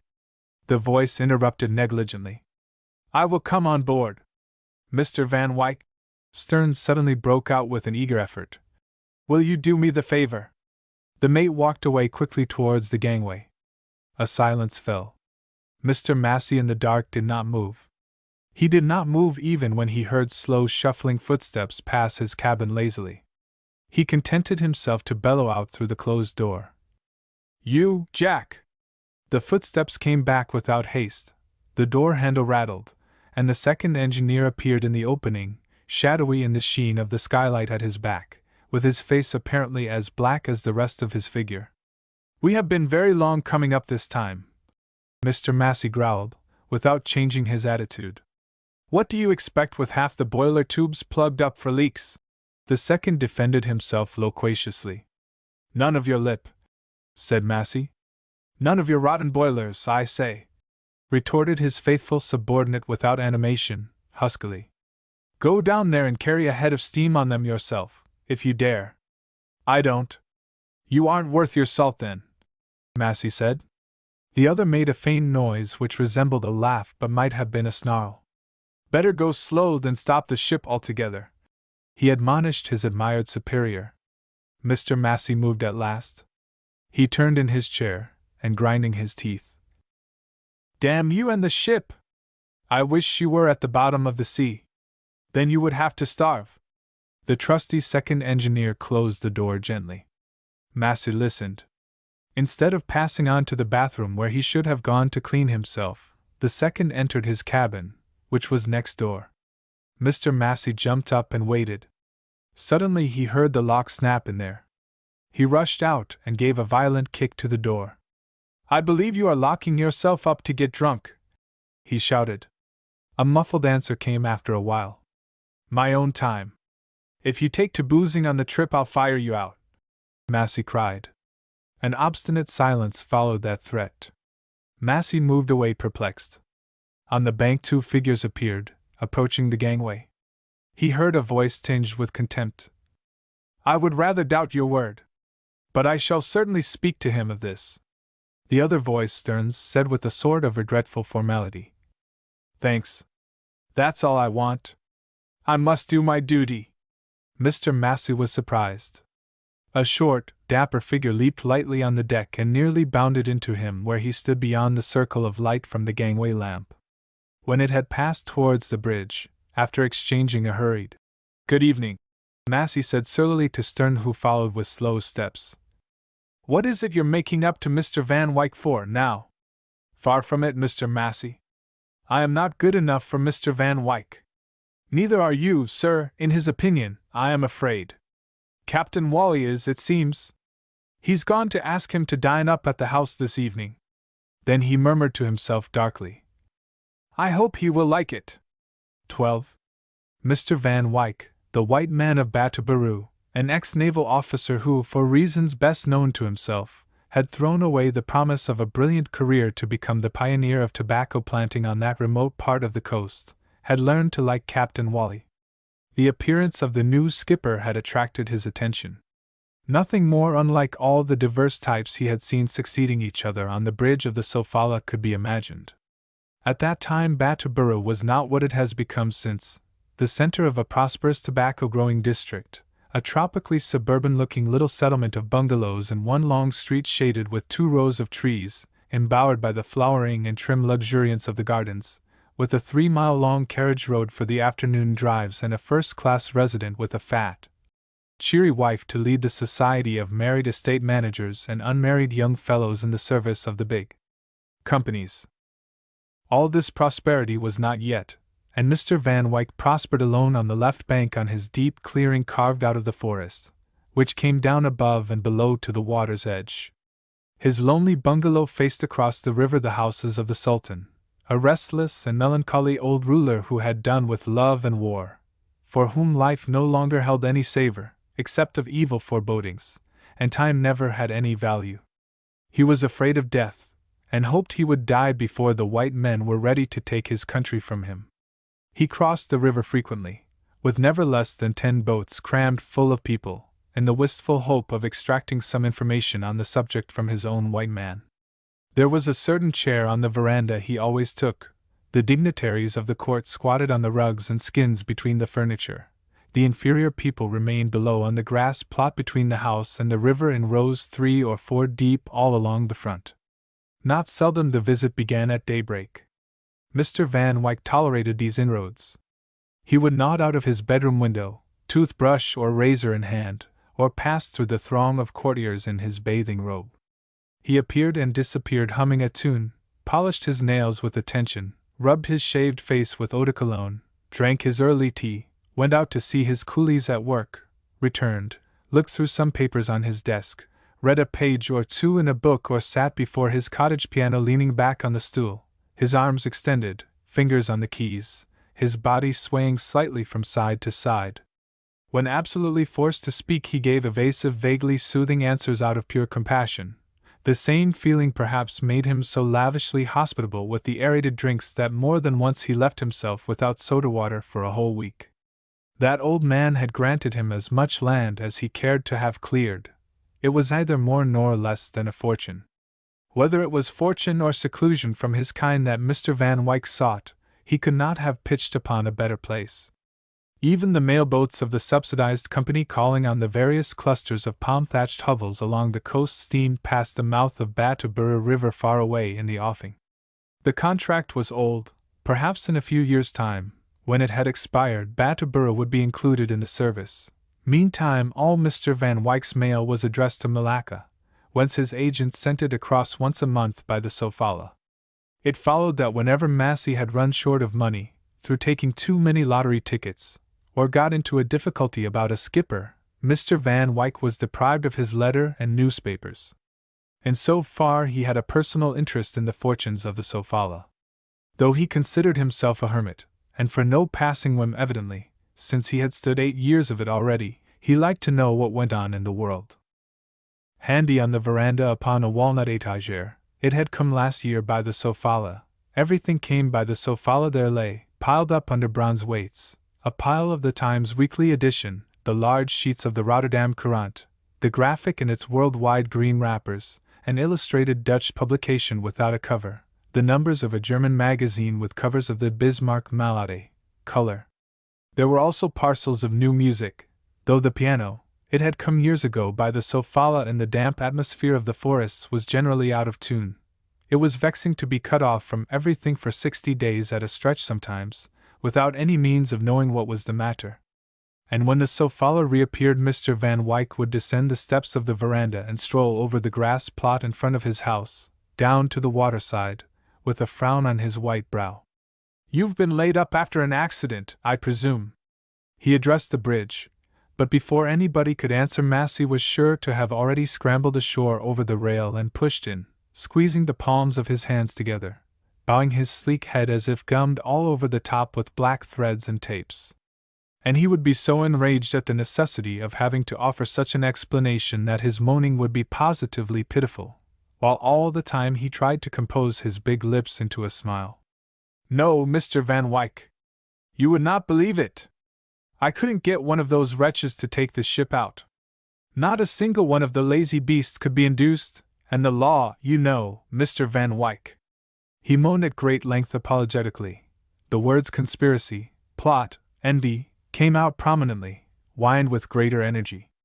Mr. Van Wyck, examining with a faint grimace his polished fingernails, would say, Very unfortunate," and turn his back on him. Fastidious, clever, slightly skeptical, accustomed to the best society, he had held a much-envied shore appointment at the Ministry of Marine for a year preceding his retreat from his profession and from Europe. He possessed a latent warmth of feeling and a capacity for sympathy which were concealed by a sort of haughty, arbitrary indifference of manner arising from his early training, and by a something an enemy might have called foppish in his aspect, like a distorted echo of past elegance. He managed to keep an almost military discipline amongst the coolies of the estate he had dragged into the light of day out of the tangle and shadows of the jungle, and the white shirt he put on every evening with its stiff glossy front and high collar looked as if he had meant to preserve the decent ceremony of evening dress, but had wound a thick crimson sash above his hips as a concession to the wilderness, once his adversary, now his vanquished companion. Moreover, it was a hygienic precaution.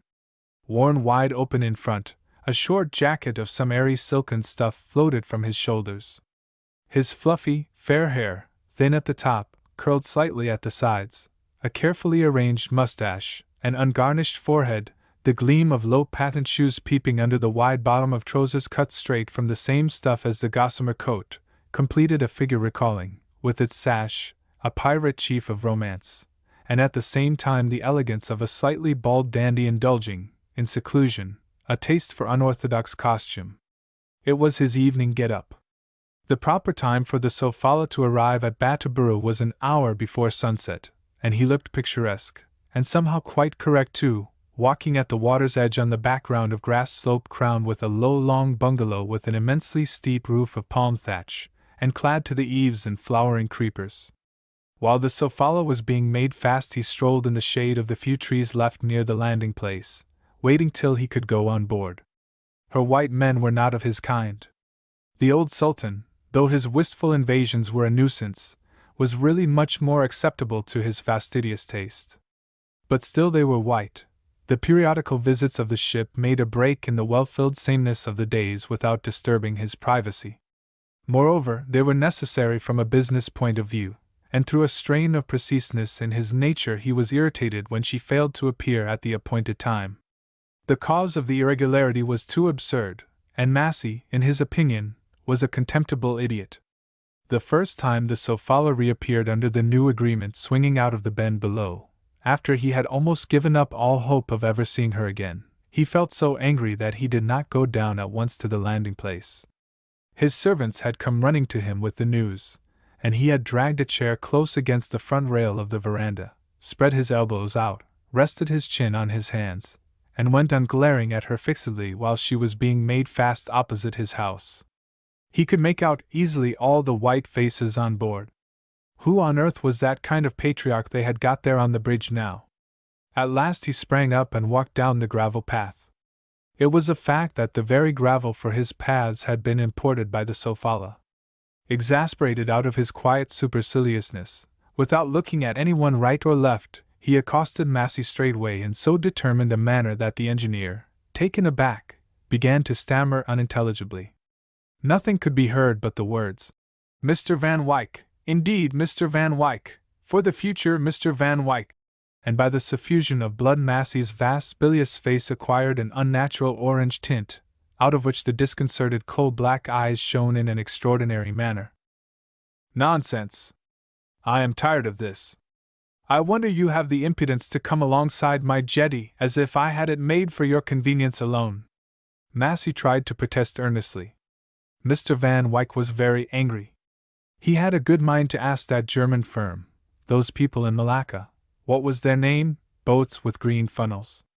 They would be only too glad of the opening to put one of their small steamers on the run. Yes, Schnitzler, Jacob Schnitzler, would in a moment. Yes. He had decided to write without delay.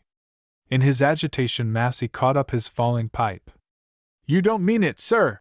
He shrieked. You shouldn't mismanage your business in this ridiculous manner. Mr. Van Wyck turned on his heel. The other 3 whites on the bridge had not stirred during the scene. Massey walked hastily from side to side, puffed out his cheeks, suffocated. Stuck-up Dutchman! And he moaned out feverishly a long tale of griefs. The efforts he had made for all these years to please that man. This was the return you got for it, eh? Pretty. Write to Schnitzler, let in the green funnel boats, get an old Hamburg Jew to ruin him. No, really he could laugh. He laughed sobbingly. Ha! Ha! Ha! And make him carry the letter in his own ship presumably. He stumbled across a grating and swore.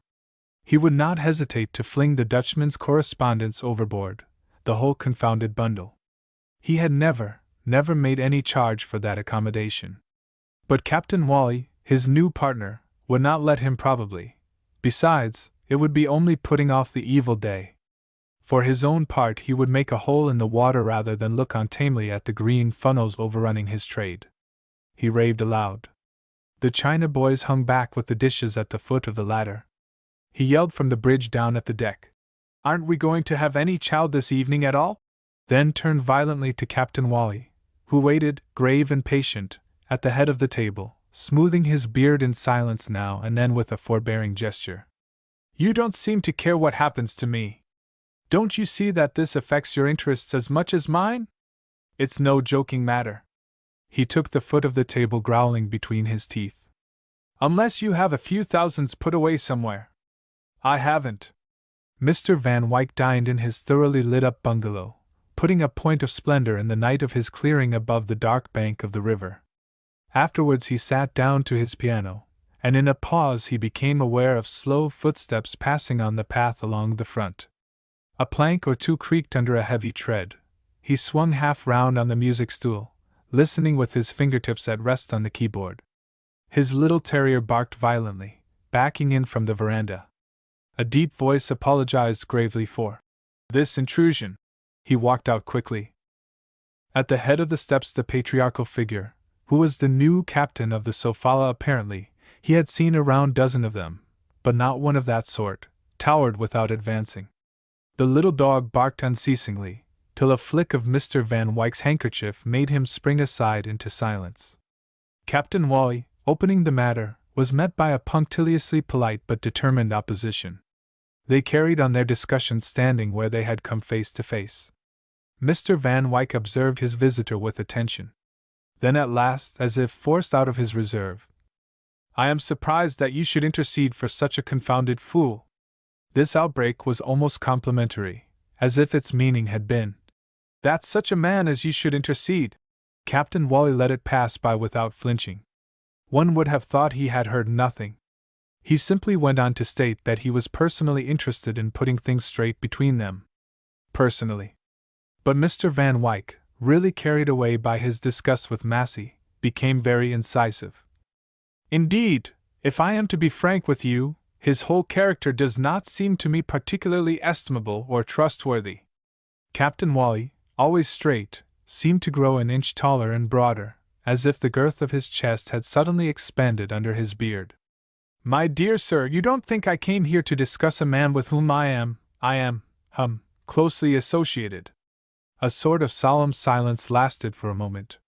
He was not used to asking favors, but the importance he attached to this affair had made him willing to try. Mr. Van Wyck, favorably impressed, and suddenly mollified by a desire to laugh, interrupted. That's all right if you make it a personal matter, But you can do no less than sit down and smoke a cigar with me. A slight pause, then Captain Wally stepped forward heavily. As to the regularity of the service, for the future he made himself responsible for it, and his name was Wally. Perhaps to a sailor, he was speaking to a sailor, was he not? Not altogether unfamiliar. There was a lighthouse now, on an island. Maybe Mr. Van Wyck himself. Oh yes. Oh indeed. Mr. Van Wyck caught on at once. He indicated a chair. How very interesting. For his own part he had seen some service in the last Achene War, but had never been so far east. Wally Island? Of course. Now that was very interesting. What changes his guest must have seen since.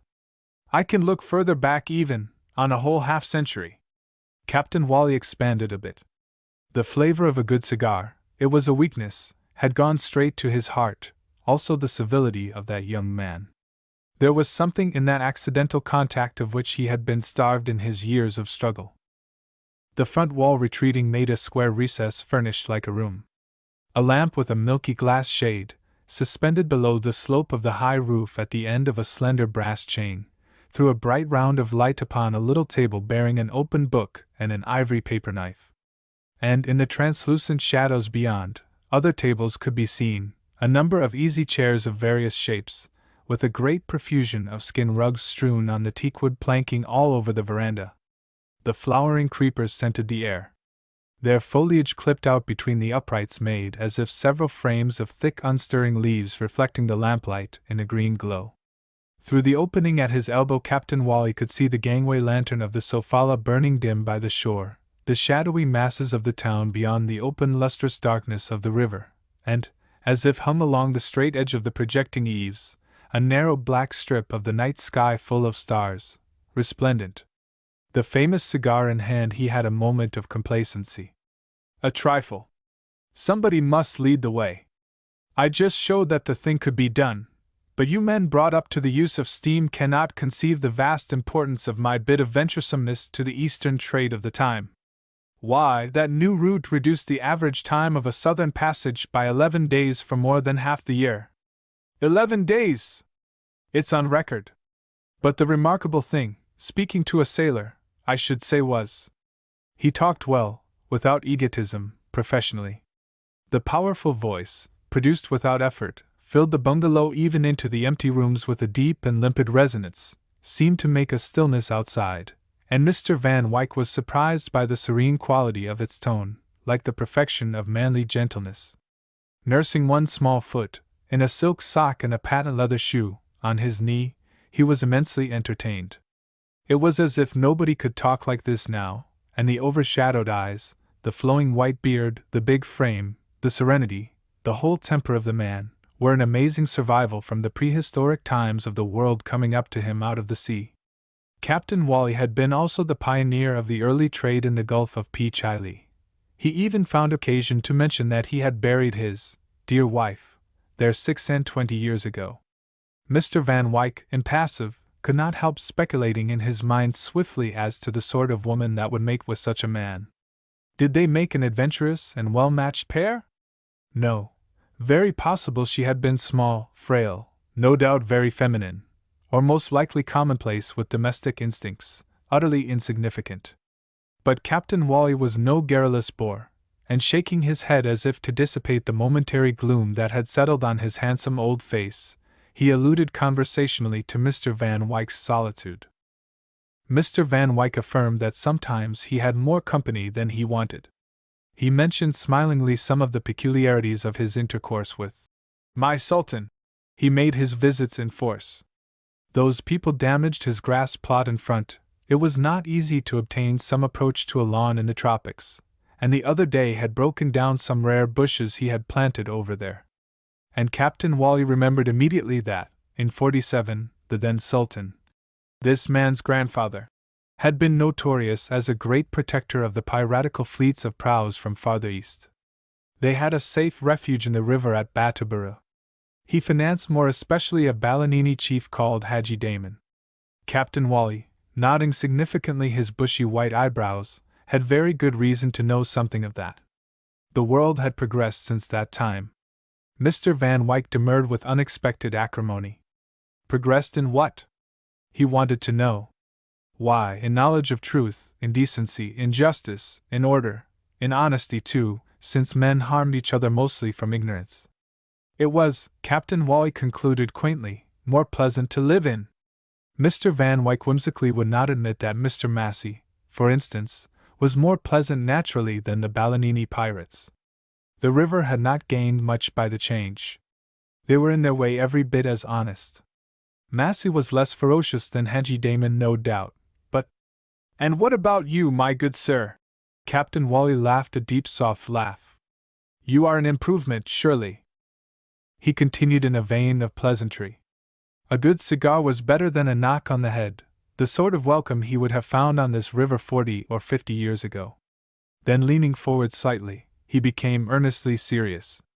It seems as if, outside their own sea gypsy tribes, these rovers had hated all mankind with an incomprehensible, bloodthirsty hatred. Meantime their depredations had been stopped, and what was the consequence? The new generation was orderly, peaceable, settled in prosperous villages. He could speak from personal knowledge. And even the few survivors of that time, old men now, had changed so much that it would have been unkind to remember against them that they had ever slit a throat in their lives.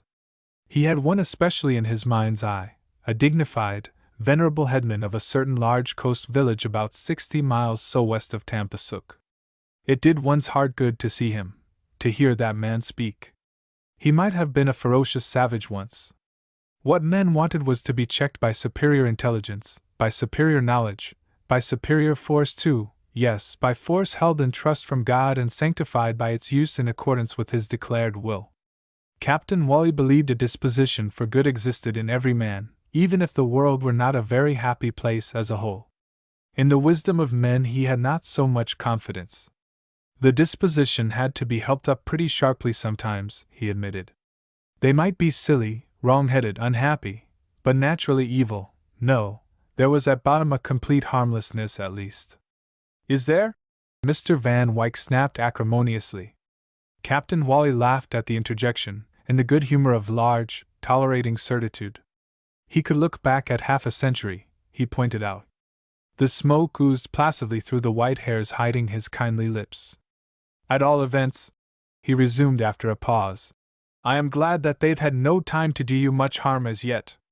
This allusion to his comparative youthfulness did not offend Mr. Van Wyck, who got up and wriggled his shoulders with an enigmatic half-smile. They walked out together amicably into the starry night towards the riverside. Their footsteps resounded unequally on the dark path. At the shore end of the gangway the lantern, hung low to the handrail, threw a vivid light on the white legs and the big black feet of Mr. Massey waiting about anxiously. From the waist upwards he remained shadowy, with a row of buttons gleaming up to the vague outline of his chin. "You may thank Captain Wally for this," Mr. Van Wyck said curtly to him before turning away. The lamps on the veranda flung 3 long squares of light between the uprights far over the grass. A bat flitted before his face like a circling flake of velvety blackness. Along the jasmine hedge the night air seemed heavy with the fall of perfumed dew. Flower beds bordered the path. The clipped bushes uprose in dark rounded clumps here and there before the house. The dense foliage of creepers filtered the sheen of the lamplight within in a soft glow all along the front, and everything near and far stood still in a great immobility, in a great sweetness. Mr. Van Wyck, a few years before he had had occasion to imagine himself treated more badly than anybody alive had ever been by a woman, felt for Captain Wally's optimistic views the disdain of a man who had once been credulous himself. His disgust with the world, the woman for a time had filled it for him completely, had taken the form of activity in retirement, because, though capable of great depth of feeling, he was energetic and essentially practical. But there was in that uncommon old sailor, drifting on the outskirts of his busy solitude, something that fascinated his skepticism. His very simplicity, amusing enough, was like a delicate refinement of an upright character.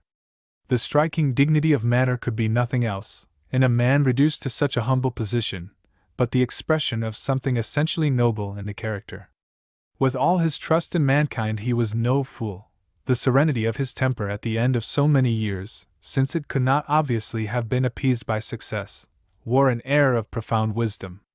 Mr. Van Wyck was amused at it sometimes. Even the very physical traits of the old captain of the Sofala, his powerful frame, his reposeful mien, his intelligent, handsome face, the big limbs, the benign courtesy, the touch of rugged severity in the shaggy eyebrows, made up a seductive personality. Mr. Van Wyck disliked littleness of every kind, but there was nothing small about that man, and in the exemplary regularity of many trips an intimacy had grown up between them, a warm feeling at bottom under a kindly stateliness of forms agreeable to his fastidiousness. They kept their respective opinions on all worldly matters. His other convictions Captain Wally never intruded. The difference of their ages was like another bond between them. Once, when twigged with the uncharitableness of his youth, Mr. Van Wyck, running his eye over the vast proportions of his interlocutor, retorted in friendly banter, "Oh, you'll come to my way of thinking yet. You'll have plenty of time. Don't call yourself old, you look good for a round 100.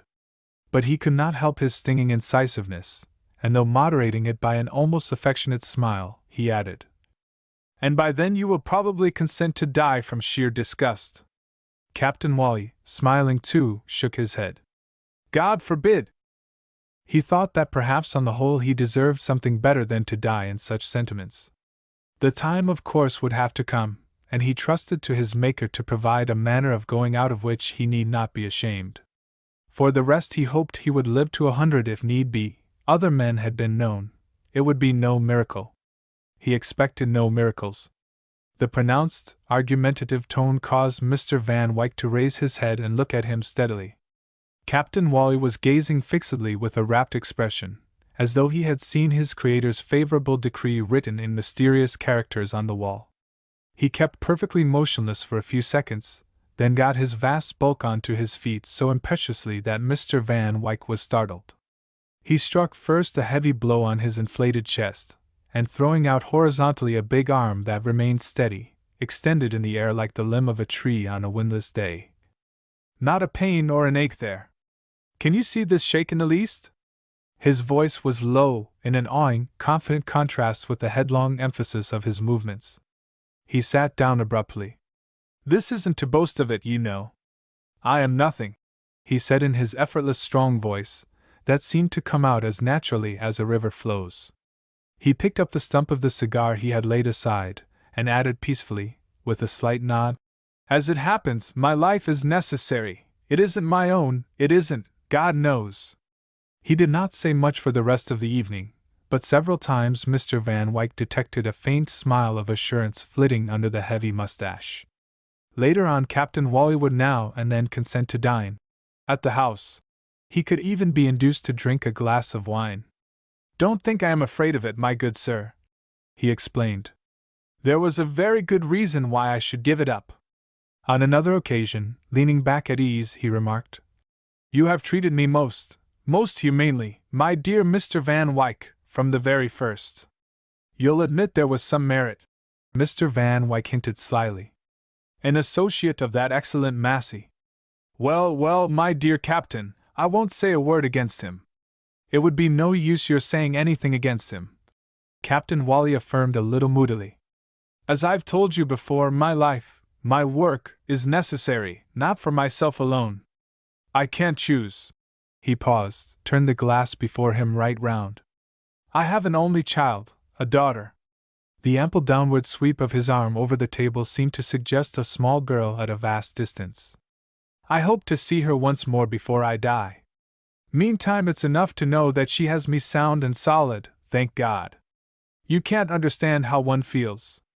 Bone of my bone, flesh of my flesh, the very image of my poor wife. Well, she—" Again he paused, then pronounced stoically the words, "She has a hard struggle." And his head fell on his breast, his eyebrows remained knitted, as by an effort of meditation. But generally his mind seemed steeped in the serenity of boundless trust in a higher power.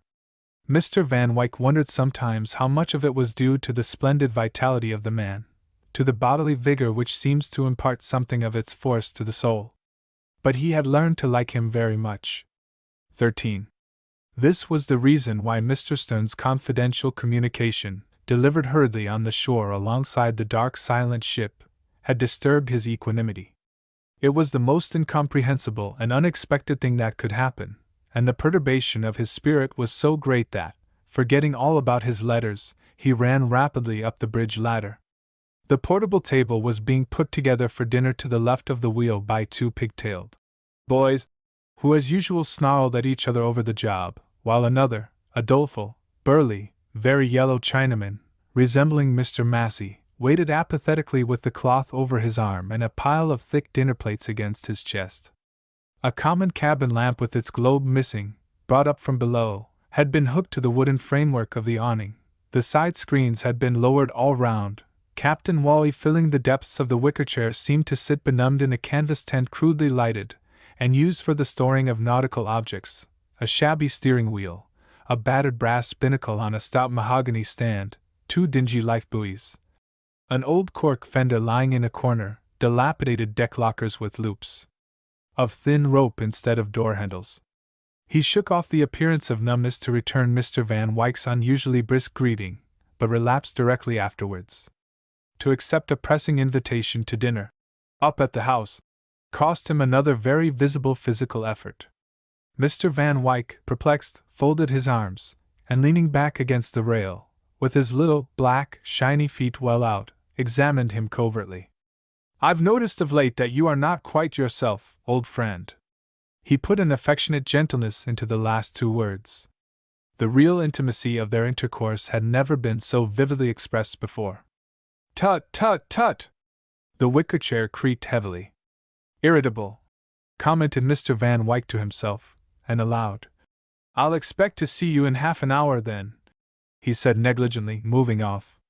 "In half an hour," Captain Wally's rigid silvery head repeated behind him as if out of a trance. Amidships, below, two voices, close against the engine room, could be heard answering each other, one angry and slow, the other alert. "I tell you the beast has locked himself in to get drunk. Can't help it now, Mr. Massey. After all, a man has a right to shut himself up in his cabin in his own time. Not to get drunk. I heard him swear that the worry with the boilers was enough to drive any man to drink," Stern said maliciously. Massey hissed out something about bursting the door in. Mr. Van Wyck, to avoid them, crossed in the dark to the other side of the deserted deck. The planking of the little wharf rattled faintly under his hasty feet. "Mr. Van Wyck! Mr. Van Wyck!" He walked on. Somebody was running on the path. "You've forgotten to get your mail." Stern, holding a bundle of papers in his hand, caught up with him. "Oh, thanks." But, as the other continued at his elbow, Mr. Van Wyck stopped short. The overhanging eaves, descending low upon the lighted front of the bungalow, threw their black straight-edged shadow into the great body of the night on that side. Everything was very still. A tinkle of cutlery and a slight jingle of glasses were heard. Mr. Van Wyck's servants were laying the table for two on the veranda. "I'm afraid you give me no credit whatever for my good intentions in the matter I've spoken to you about," said Stern. "I simply don't understand you. Captain Wally is a very audacious man, but he will understand that his game is up. That's all that anybody need ever know of it from me. Believe me, I am very considerate in this, but duty is duty. I don't want to make a fuss. All I ask you, as his friend, is to tell him from me that the game's up. That will be sufficient." Mr. Van Wyck felt a loathsome dismay at this queer privilege of friendship. He would not demean himself by asking for the slightest explanation. To drive the other away with contumely he did not think prudent, as yet, at any rate. So much assurance staggered him. Who could tell what there could be in it, he thought. His regard for Captain Wally had the tenacity of a disinterested sentiment, and his practical instinct coming to his aid, he concealed his scorn. "I gather, then, that this is something grave." "Very grave," Stern assented solemnly, delighted at having produced an effect at last. He was ready to add some effusive protestations of regret at the unavoidable necessity, but Mr. Van Wyck cut him short, very civilly, however. Once on the veranda, Mr. Van Wyck put his hands in his pockets, and straddling his legs, stared down at a black panther skin lying on the floor before a rocking chair. It looks as if the fellow had not the pluck to play his own precious game openly, he thought. This was true enough. In the face of Massey's last rebuff, Stern dared not declare his knowledge. His object was simply to get charge of the steamer, and keep it for some time. Massey would never forgive him for forcing himself on. But if Captain Wally left the ship of his own accord, the command would devolve upon him for the rest of the trip. So he hit upon the brilliant idea of scaring the old man away. A vague menace, a mere hint, would be enough in such a brazen case, and with a strange admixture of compassion, he thought that Battleboro was a very good place for throwing up the sponge. The skipper could go ashore quietly, and stay with that Dutchman of his. Weren't these two as thick as thieves together? And on reflection he seemed to see that there was a way to work the whole thing through that great friend of the old man's. This was another brilliant idea. He had an inborn preference for circuitous methods. In this particular case he desired to remain in the background as much as possible, to avoid exasperating Massey needlessly. No fuss. Let it all happen naturally. Mr. Van Wyck all through the dinner was conscious of a sense of isolation that invades sometimes the closeness of human intercourse. Captain Wally failed lamentably and obviously in his attempts to eat something. He seemed overcome by a strange absent-mindedness.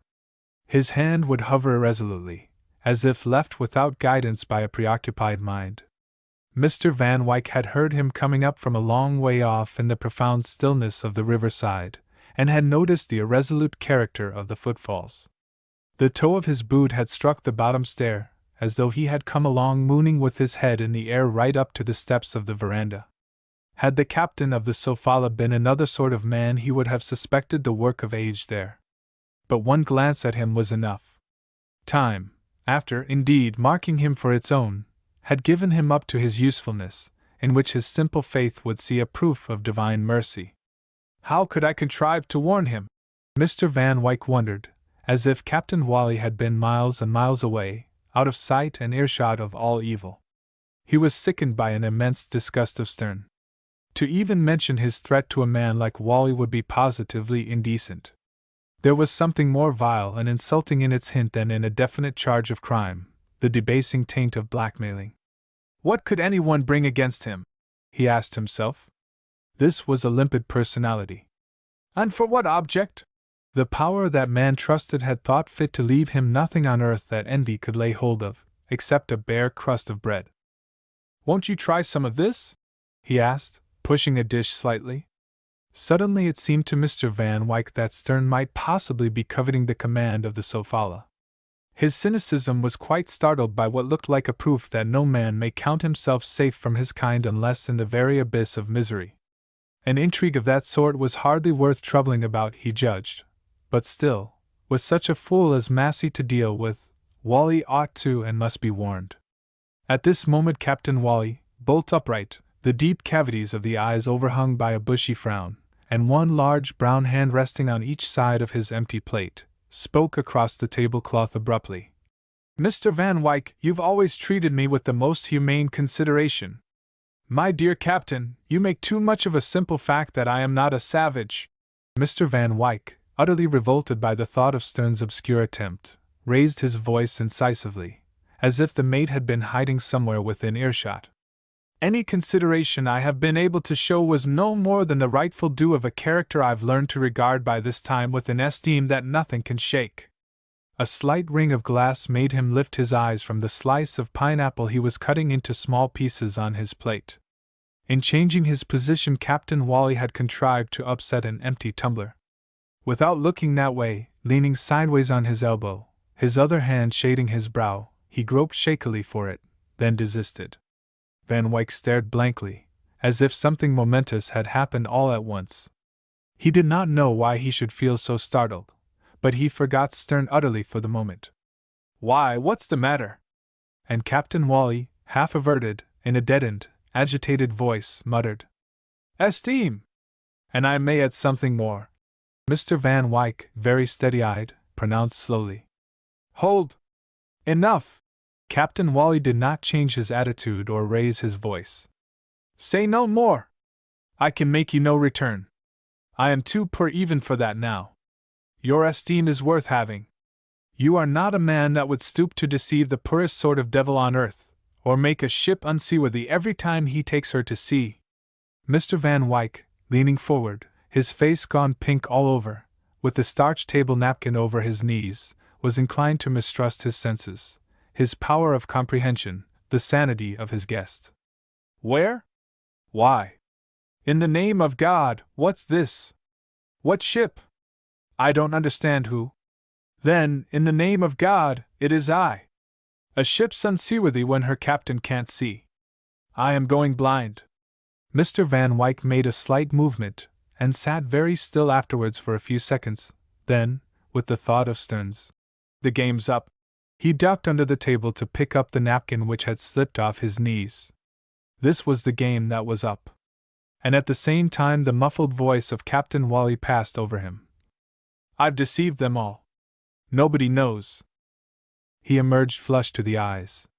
Captain Wally, motionless under the full blaze of the lamp, shaded his face with his hand. "And you had that courage?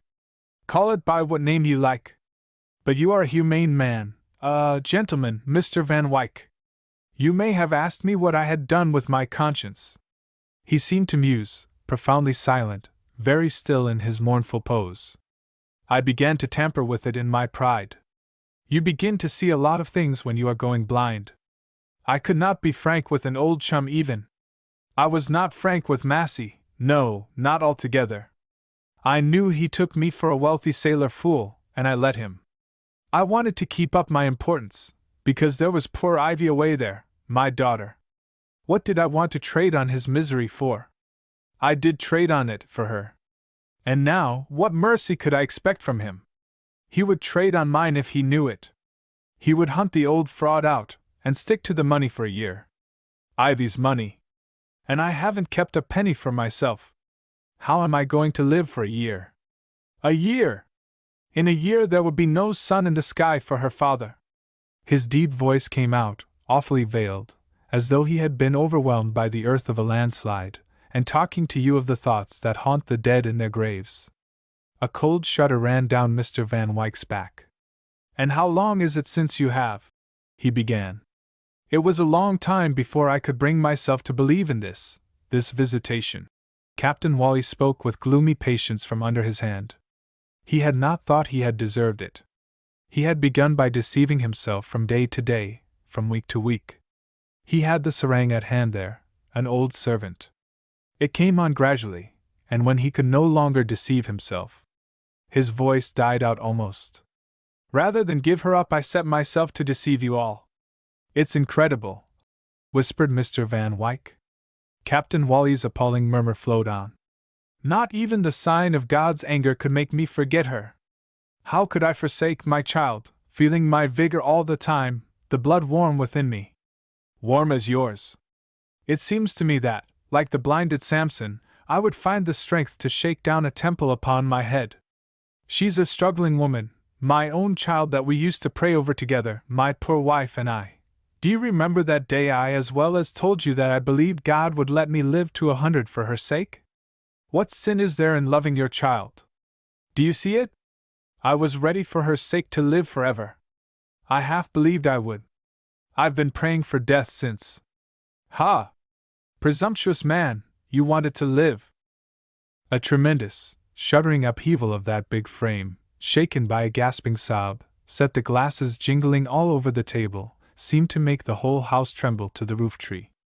And Mr. Van Wyck, whose feeling of outraged love had been translated into a form of struggle with nature, understood very well that, for that man whose whole life had been conditioned by action, there could exist no other expression for all the emotions, that, to voluntarily cease venturing, doing, enduring, for his child's sake, would have been exactly like plucking his warm love for her out of his living heart. Something too monstrous, too impossible, even to conceive. Captain Wally had not changed his attitude, that seemed to express something of shame, sorrow, and defiance. "I have even deceived you. If it had not been for that word esteem, these are not the words for me. I would have lied to you. Haven't I lied to you? Weren't you going to trust your property on board this very trip? I have a floating yearly policy, Mr. Van Wyck said almost unwittingly, and was amazed at the sudden cropping up of a commercial detail. This ship is unseaworthy, I tell you. The policy would be invalid if it were known. We shall share the guilt then. Nothing could make mine less, said Captain Wally. He had not dared to consult a doctor. The man would have perhaps asked who he was, what he was doing. Massey might have heard something.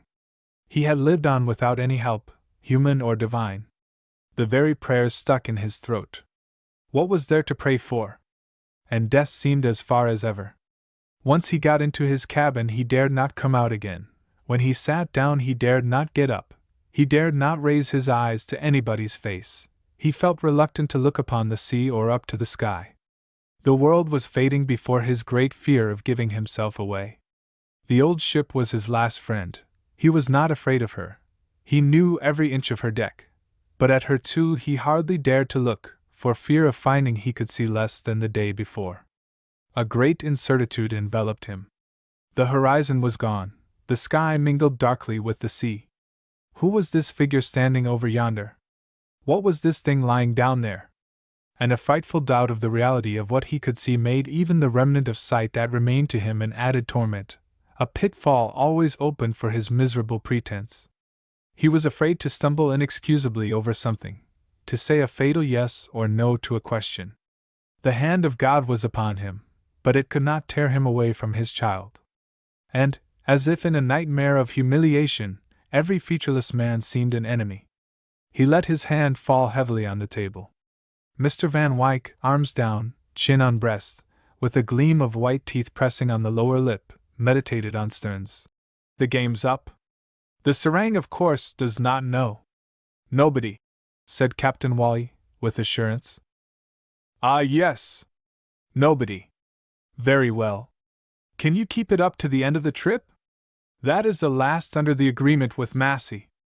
Captain Wally got up and stood erect, very stately, with the great white beard lying like a silver breastplate over the awful secret of his heart. Yes, that was the only hope there was for him of ever seeing her again, of securing the money, the last he could do for her, before he crept away somewhere, useless, a burden, a reproach to himself. His voice faltered. Think of it!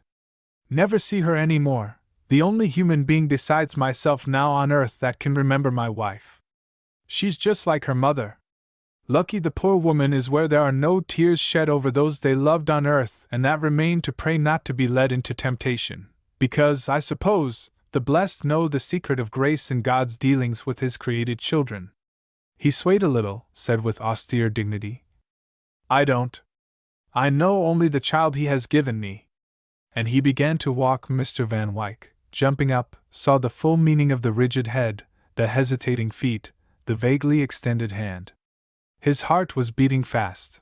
He moved a chair aside, and instinctively advanced as if to offer his arm.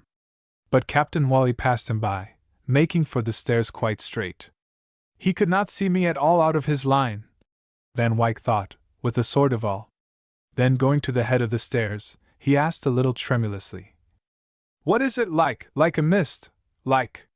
Captain Wally, halfway down, stopped, and turned round undismayed to answer. It is as if the light were ebbing out of the world. Have you ever watched the ebbing sea on an open stretch of sands withdrawing farther and farther away from you? It is like this, only there will be no flood to follow. Never. It is as if the sun were growing smaller, the stars going out one by one. There can't be many left that I can see by this. But I haven't had the courage to look of late. He must have been able to make out Mr. Van Wyck, because he checked him by an authoritative gesture and a stoical, I can get about alone yet. It was as if he had taken his line, and would accept no help from men, after having been cast out, like a presumptuous Titan, from his heaven. Mr. Van Wyck, arrested, seemed to count the footsteps right out of earshot. He walked between the tables, tapping smartly with his heels, took up a paper knife, dropped it after a vague glance along the blade, then happening upon the piano, struck a few chords again and again, vigorously, standing up before the keyboard with an attentive poise of the head like a piano tuner.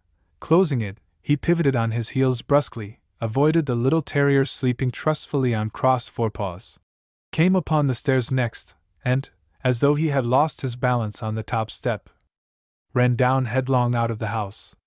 His servants, beginning to clear the table, heard him mutter to himself, evil words no doubt, down there, and then after a pause go away with a strolling gait in the direction of the wharf. The bulwarks of the Sofala lying alongside the bank made a low, black wall on the undulating contour of the shore.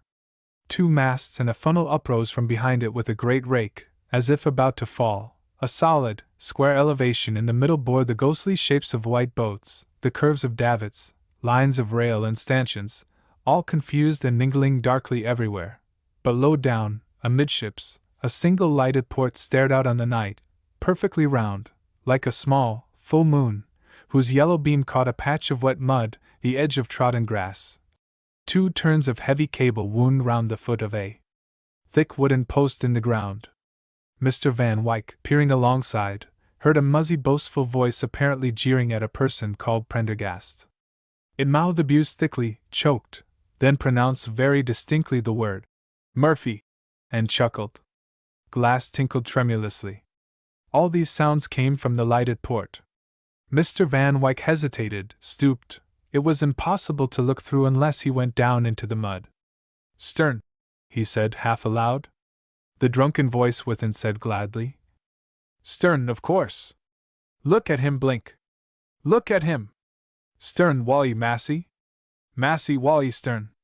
But Massey's the best. You can't come over him. He would just love to see you starve. Mr. Van Wyck moved away, made out farther forward a shadowy head stuck out from under the awnings as if on the watch, and spoke quietly in Malay. Is the mate asleep? No, here at your service. In a moment Stern appeared, walking as noiselessly as a cat on the wharf. It's so jolly dark, and I had no idea you would be down tonight. What's this horrible raving?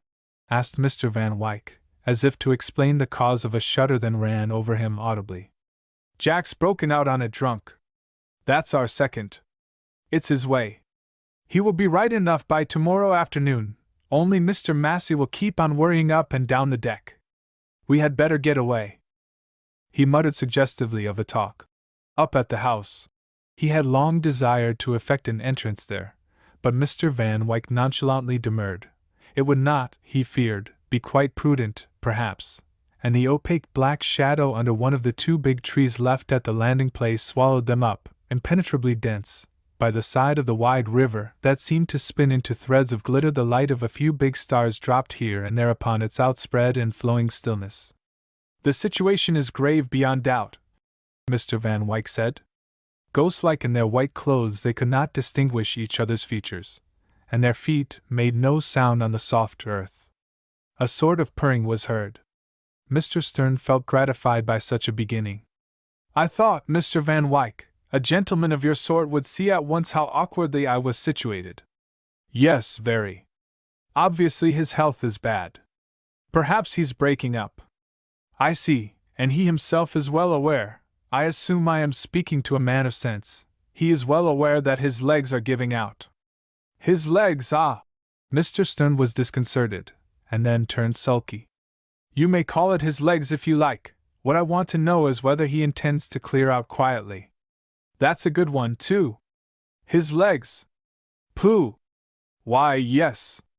Only look at the way he walks. Mr. Van Wyck took him up in a perfectly cool and undoubting tone. The question, however, is whether your sense of duty does not carry you too far from your true interest.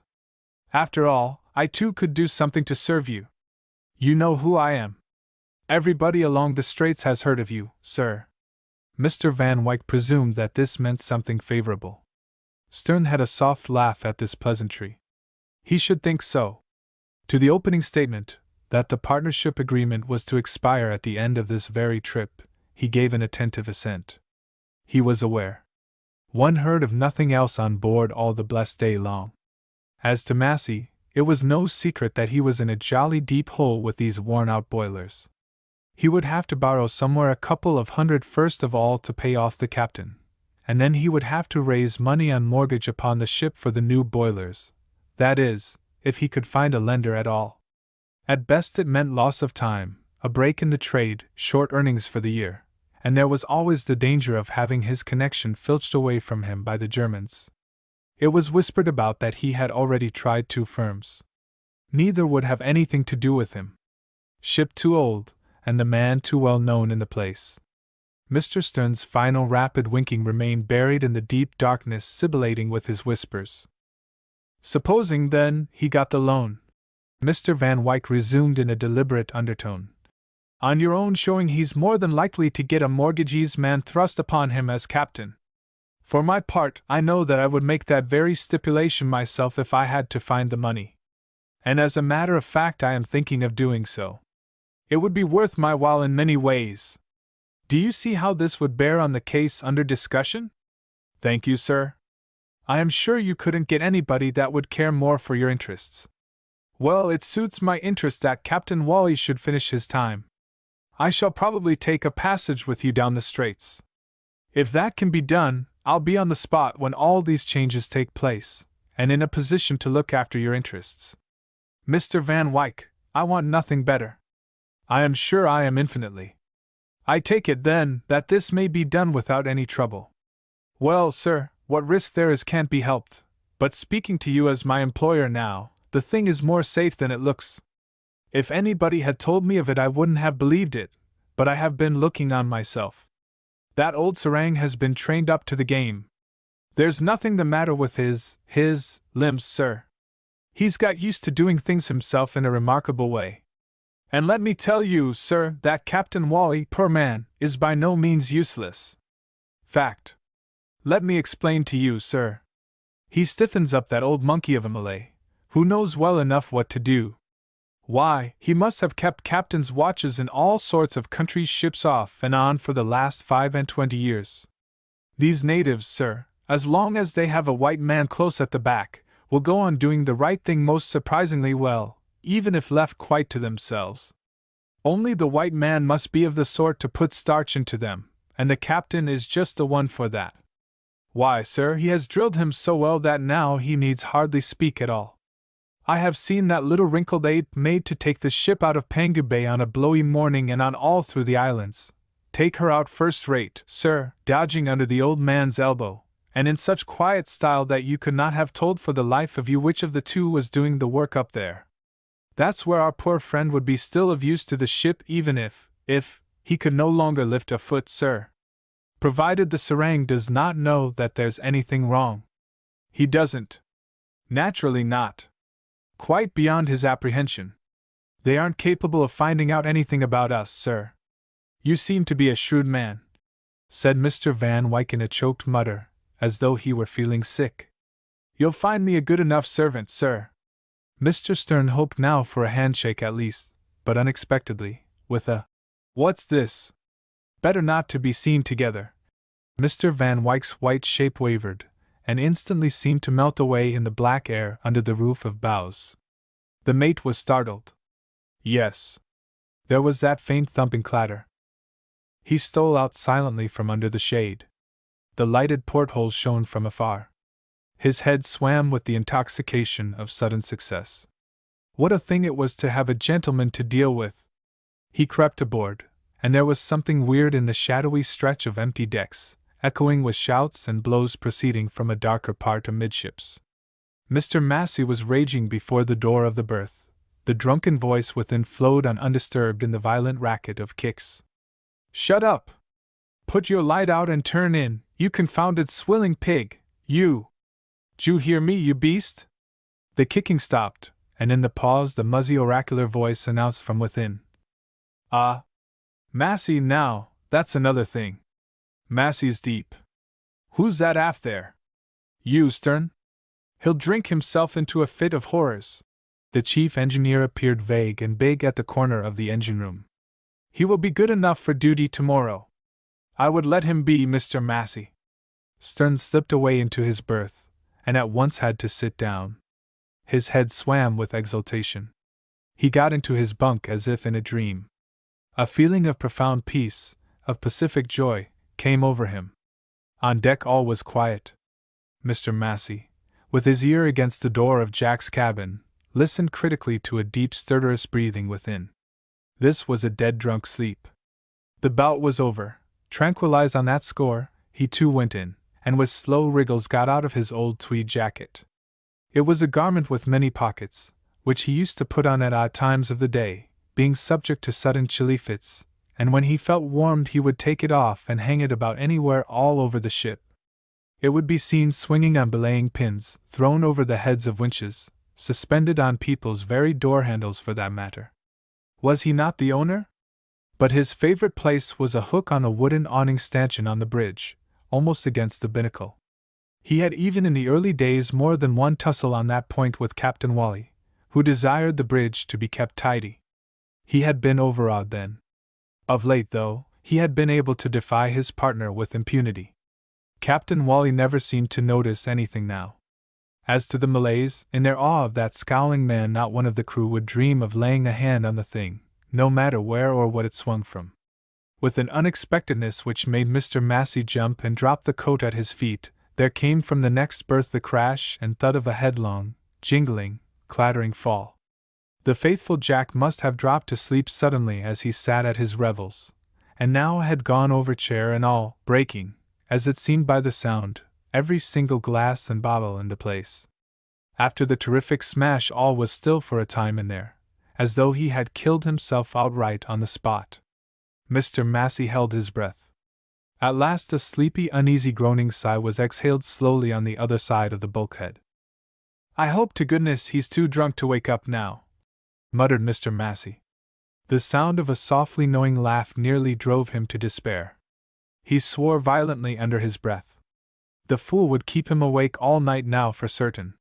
He cursed his luck. He wanted to forget his maddening troubles and sleep sometimes.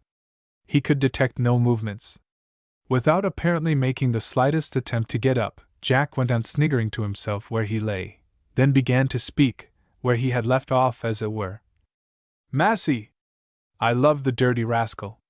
He would like to see his poor old Jack starve, but just you look where he has climbed to." He hiccuped in a superior, leisurely manner. "Ship owning it with the best. A lottery ticket you want? Ha! Ha! I will give you lottery tickets, my boy. Let the old ship sink and the old chum starve, that's right. He don't go wrong, Massey don't. Not he. He's a genius, that man is. That's the way to win your money. Ship and chum must go. The silly fool has taken it to heart," muttered Massey to himself. And listening with a softened expression of face for any slight sign of returning drowsiness, he was discouraged profoundly by a burst of laughter full of joyful irony. "Would like to see her at the bottom of the sea? Oh, you clever, clever devil! Wish her sunk, eh? I should think you would, my boy, the damned old thing and all your troubles with her. Rake in the insurance money, turn your back on your old chum, all's well, gentlemen again." A grim stillness had come over Massey's face. Only his big black eyes rolled uneasily. The raving fool. And yet it was all true. Yes. Lottery tickets, too. All true. What? Beginning again? He wished he wouldn't. But it was even so. The imaginative drunkard on the other side of the bulkhead shook off the death-like stillness that after his last words had fallen on the dark ship moored to a silent shore. "Don't you dare to say anything against George Massey, Esquire. When he's tired of waiting he will do away with her. Look out! Down she goes, chum and all. He'll know how to."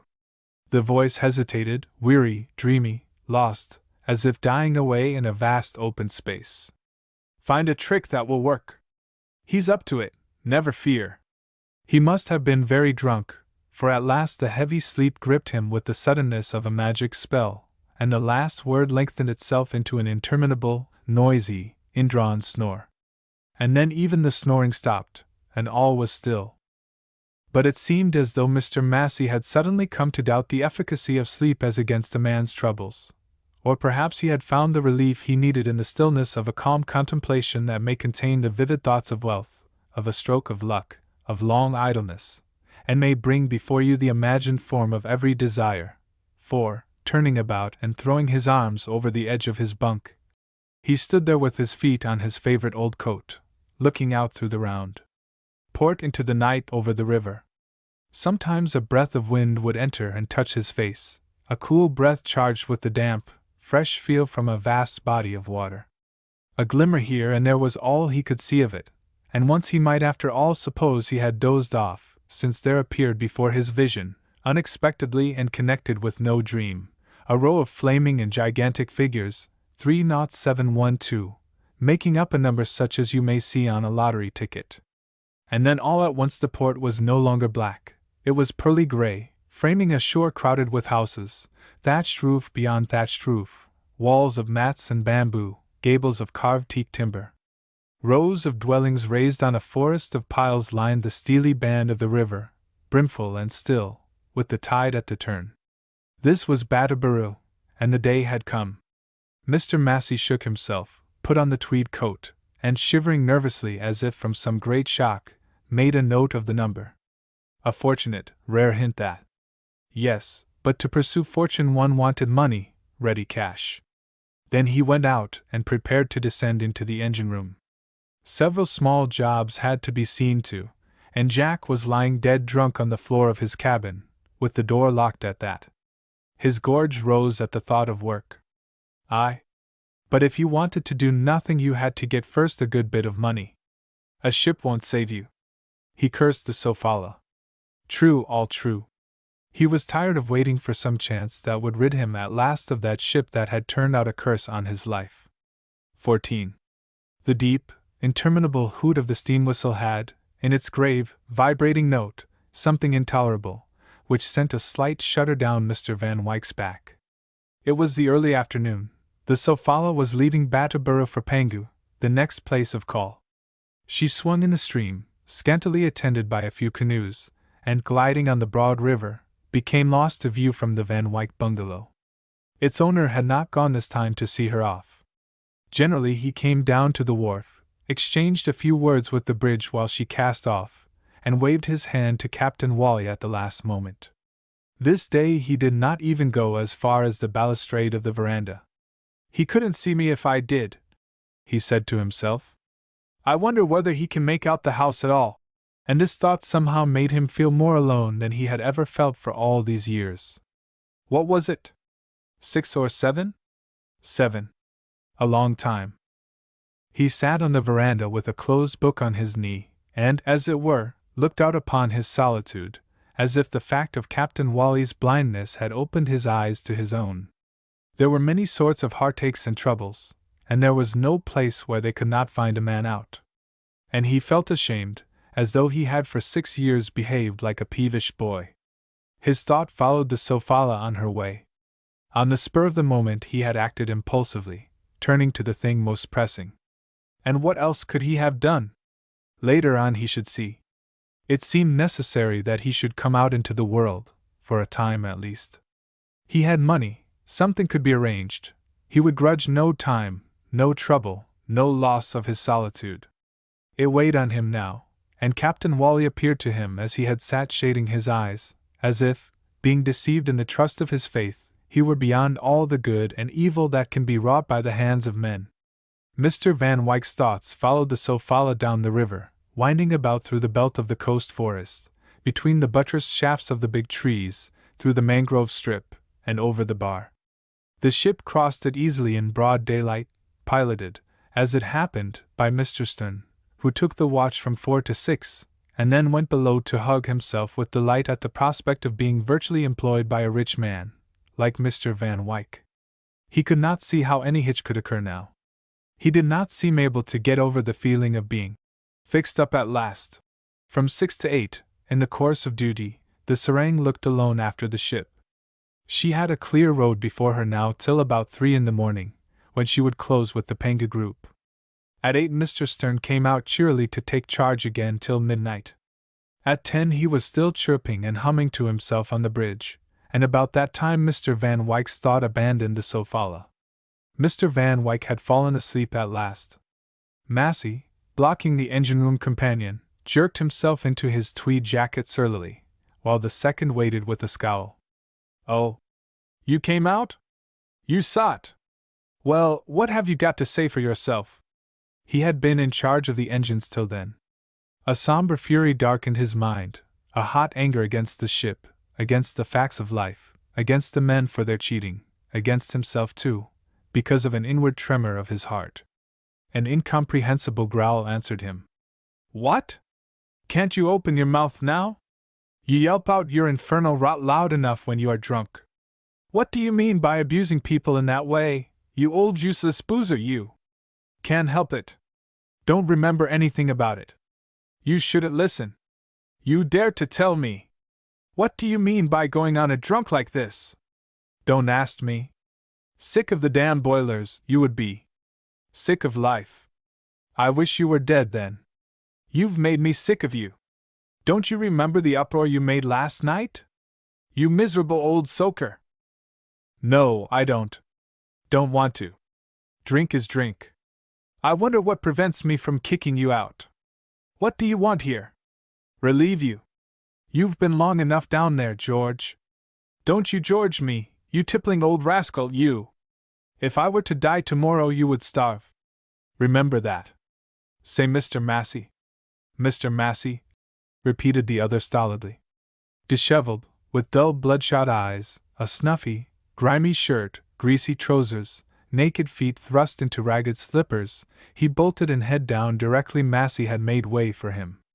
The chief engineer looked around. The deck was empty as far as the taffrail. All the native passengers had left in Batabaru this time, and no others had joined. The dial of the patent log tinkled periodically in the dark at the end of the ship. It was a dead calm, and under the clouded sky, through the still air that seemed to cling warm, with a seaweed smell, to her slim hull, on a sea of somber gray and unwrinkled, the ship moved on an even keel, as if floating detached in empty space. But Mr. Massey slapped his forehead, tottered a little, caught hold of a belaying pin at the foot of the mast. I shall go mad, he muttered, walking across the deck unsteadily. A shovel was scraping loose coal down below, a fire door clanged. Stern on the bridge began whistling a new tune. Captain Wally, sitting on the couch, awake and fully dressed, heard the door of his cabin open. He did not move in the least, waiting to recognize the voice, with an appalling strain of prudence. A bulkhead lamp blazed on the white paint, the crimson plush, the brown varnish of mahogany tops. The whitewood packing case under the bedplace had remained unopened for 3 years now, as though Captain Wally had felt that, after the fair maid was gone, there could be no abiding place on earth for his affections. His hands rested on his knees, his handsome head with big eyebrows presented a rigid profile to the doorway. The expected voice spoke out at last. Once more, then. What am I to call you? Ha! Massey. Again. The weariness of it crushed his heart, and the pain of shame was almost more than he could bear without crying out. Well? Is it to be partner still? You don't know what you ask. I know what I want. Massey stepped in and closed the door. And I am going to have a try for it with you once more. His whine was half persuasive, half menacing. For it's no manner of use to tell me that you are poor. You don't spend anything on yourself, that's true enough, but there's another name for that.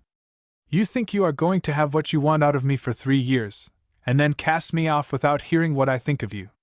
You think I would have submitted to your airs if I had known you had only a beggarly £500 in the world. You ought to have told me. Perhaps, said Captain Wally, bowing his head. And yet it has saved you. Massey laughed scornfully. I have told you often enough since. And I don't believe you now. When I think how I let you lord it over my ship. Do you remember how you used to bullyrag me about my coat and your bridge? It was in his way.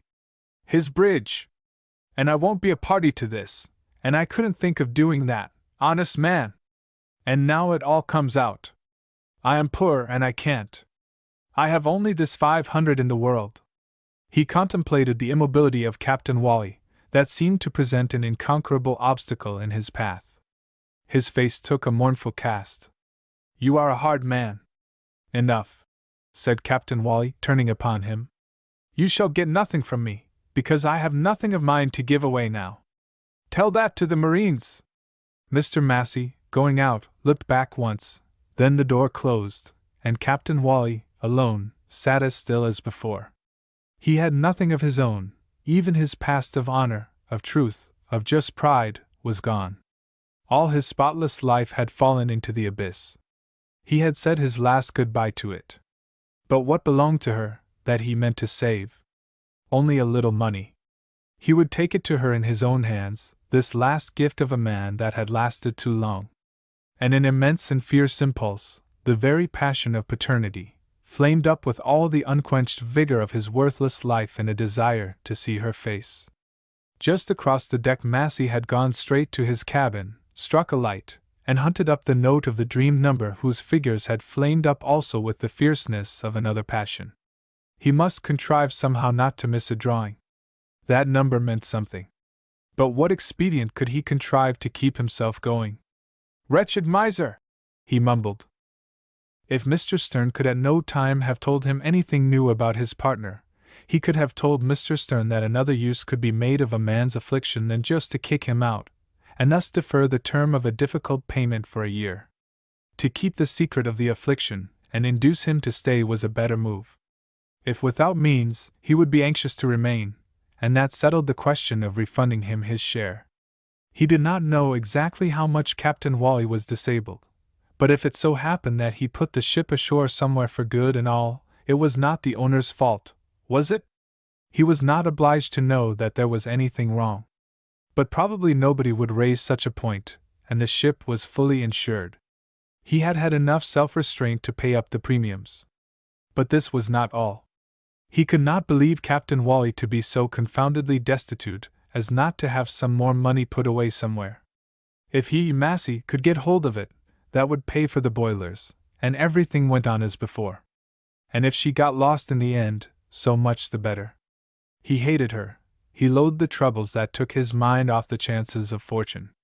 He wished her at the bottom of the sea, and the insurance money in his pocket. And as, baffled, he left Captain Wally's cabin, he enveloped in the same hatred the ship with the worn-out boilers and the man with the dimmed eyes. And our conduct after all is so much a matter of outside suggestion, that had it not been for his Jack's drunken gabble he would have there, and then had it out with this miserable man, who would neither help, nor stay, nor yet lose the ship. The old fraud. He longed to kick him out. But he restrained himself. Time enough for that, when he liked. There was a fearful new thought put into his head. Wasn't he up to it after all? How that beast Jack had raved. Find a safe trick to get rid of her. Well, Jack was not so far wrong. A very clever trick had occurred to him. Aye. But what of the risk? A feeling of pride, the pride of superiority to common prejudices, crept into his breast, made his heart beat fast, his mouth turn dry. Not everybody would dare, but he was Massey, and he was up to it. 6 bells were struck on deck. 11. He drank a glass of water, and sat down for 10 minutes or so to calm himself. Then he got out of his chest a small bull's-eye lantern of his own and lit it. Almost opposite his berth, across the narrow passage under the bridge, there was, in the iron deck structure covering the stokehold fiddle and the boiler space, a storeroom with iron sides, iron roof, iron-plated floor, too, on account of the heat below. All sorts of rubbish was shot there. It had a mound of scrap iron in a corner, rows of empty oil cans, sacks of cotton waste, with a heap of charcoal, a deck forge, fragments of an old hen coop, winch covers all in rags, remnants of lamps, and a brown felt hat, discarded by a man dead now, of a fever on the Brazil coast, who had been once mate of the Sofala, had remained for years jammed forcibly behind a length of burst copper pipe, flung at some time or other out of the engine-room. A complete and imperious blackness pervaded that Capharnaum of forgotten things. A small shaft of light from Mr. Massey's bull's-eye fell slanting right through it. His coat was unbuttoned. He shot the bolt of the door, there was no other opening, and squatting before the scrap heap, began to pack his pockets with pieces of iron. He packed them carefully, as if the rusty nuts, the broken bolts, the links of cargo chain, had been so much gold he had that one chance to carry away. He packed his side pockets till they bulged, the breast pocket, the pockets inside. He turned over the pieces. Some he rejected. A small mist of powdered rust began to rise about his busy hands. Mr. Massey knew something of the scientific basis of his clever trick. If you want to deflect the magnetic needle of a ship's compass, soft iron is the best. Likewise, many small pieces in the pockets of a jacket would have more effect than a few large ones, because in that way you obtain a greater amount of surface for weight in your iron, and it's surface that tells. He slipped out swiftly. 2 strides sufficed, and in his cabin he perceived that his hands were all red with rust. It disconcerted him, as though he had found them covered with blood. He looked himself over hastily. Why, his trousers too! He had been rubbing his rusty palms on his legs. He tore off the waistband button in his haste, brushed his coat, washed his hands. Then the air of guilt left him, and he sat down to wait. He sat bolt upright and waited with iron in his chair. He had a hard, lumpy bulk against each hip, felt the scrappy iron in his pockets touch his ribs at every breath, the downward drag of all these pounds hanging upon his shoulders. He looked very dull too, sitting idle there, and his yellow face, with motionless black eyes, had something passive and sad in its quietness. When he heard 8 bells struck above his head, he rose and made ready to go out. His movements seemed aimless, his lower lip had dropped a little, his eyes roamed about the cabin, and the tremendous tension of his will had robbed them of every vestige of intelligence. With the last stroke of the bell the serang appeared noiselessly on the bridge to relieve the mate. Stern overflowed with good nature, since he had nothing more to desire. "Got your eyes well opened yet, serang? It's middling dark, I'll wait till you get your sight properly." The old Malay murmured, looked up with his worn eyes, sidled away into the light of the binnacle, and crossing his hands behind his back, fixed his eyes on the compass card. "You'll have to keep a good lookout ahead for land, about 3:30. It's fairly clear, though. You have looked in on the captain as you came along, eh? He knows the time? Well then, I am off." At the foot of the ladder he stood aside for the captain. He watched him go up with an even, certain tread, and remained thoughtful for a moment. "It's funny," he said to himself, "but you can never tell whether that man has seen you or not. He might have heard me breathe this time." He was a wonderful man when all was said and done. They said he had had a name in his day. Mr. Stern could well believe it, and he concluded serenely that Captain Wally must be able to see people more or less, as himself just now, for instance, but not being certain of anybody, had to keep up that unnoticing silence of manner for fear of giving himself away. Mr. Stern was a shrewd guesser. This necessity of every moment brought home to Captain Wally's heart the humiliation of his falsehood. He had drifted into it from paternal love, from incredulity, from boundless trust in divine justice meted out to men's feelings on this earth. He would give his poor Ivy the benefit of another month's work. Perhaps the affliction was only temporary. Surely God would not rob his child of his power to help, and cast him naked into a night without end. He had caught at every hope, and when the evidence of his misfortune was stronger than hope, he tried not to believe the manifest thing. In vain. In the steadily darkening universe a sinister clearness fell upon his ideas. In the illuminating moments of suffering he saw life, men, all things, the whole earth with all her burden of created nature, as he had never seen them before. Sometimes he was seized with a sudden vertigo and an overwhelming terror, and then the image of his daughter appeared. Her, too, he had never seen so clearly before. Was it possible that he should ever be unable to do anything whatever for her? Nothing. And not see her any more? Never. Why? The punishment was too great for a little presumption, for a little pride. And at last he came to cling to his deception with a fierce determination to carry it out to the end, to save her money intact, and behold her once more with his own eyes. Afterwards, what? The idea of suicide was revolting to the vigor of his manhood. He had prayed for death till the prayers had stuck in his throat. All the days of his life he had prayed for daily bread, and not to be led into temptation, in a childlike humility of spirit. Did words mean anything? Whence did the gift of speech come? The violent beating of his heart reverberated in his head, seemed to shake his brain to pieces. He sat down heavily in the deck chair to keep the pretense of his watch. The night was dark, All the nights were dark now. Sarang, he said half aloud. Ada Tuan. I am here. There are clouds on the sky. There are, Tuan. Let her be steered straight. North. She is going north, Tuan. The Sarang stepped back. Captain Wally recognized Massey's footfalls on the bridge. The engineer walked over to port and returned, passing behind the chair several times. Captain Wally detected an unusual character as of prudent care in this prowling. The near presence of that man brought with it always a recrudescence of moral suffering for Captain Wally. It was not remorse. After all, he had done nothing but good to the poor devil. There was also a sense of danger, the necessity of a greater care.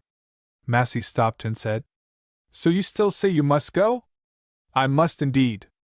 And you couldn't at least leave the money for a term of years? Impossible. Can't trust it with me without your care, eh? Captain Wally remained silent. Massey sighed deeply over the back of the chair. It would just do to save me, he said in a tremulous voice. I've saved you once. The chief engineer took off his coat with careful movements, and proceeded to feel for the brass hooks screwed into the wooden stanchion. For this purpose he placed himself right in front of the binnacle, thus hiding completely the compass card from the quartermaster at the wheel. Tuan! The Lascar at last murmured softly, meaning to let the white man know that he could not see to steer. Mr. Massey had accomplished his purpose. The coat was hanging from the nail, within 6 inches of the binnacle. And directly he had stepped aside the quartermaster, a middle-aged, pock-marked, Sumatra Malay, almost as dark as a Negro, perceived with amazement that in that short time, in this smooth water, with no wind at all, the ship had gone swinging far out of her course. He had never known her get away like this before. With a slight grunt of astonishment he turned the wheel hastily to bring her head back north, which was the course. The grinding of the steering chains, the chiding murmurs of the Sarang, who had come over to the wheel, made a slight stir, which attracted Captain Wally's anxious attention. He said, Take better care. Then everything settled to the usual quiet on the bridge. Mr. Massey had disappeared. But the iron in the pockets of the coat had done its work, and the Sofala, heading north by the compass, made untrue by this simple device, was no longer making a safe course for Pangu Bay.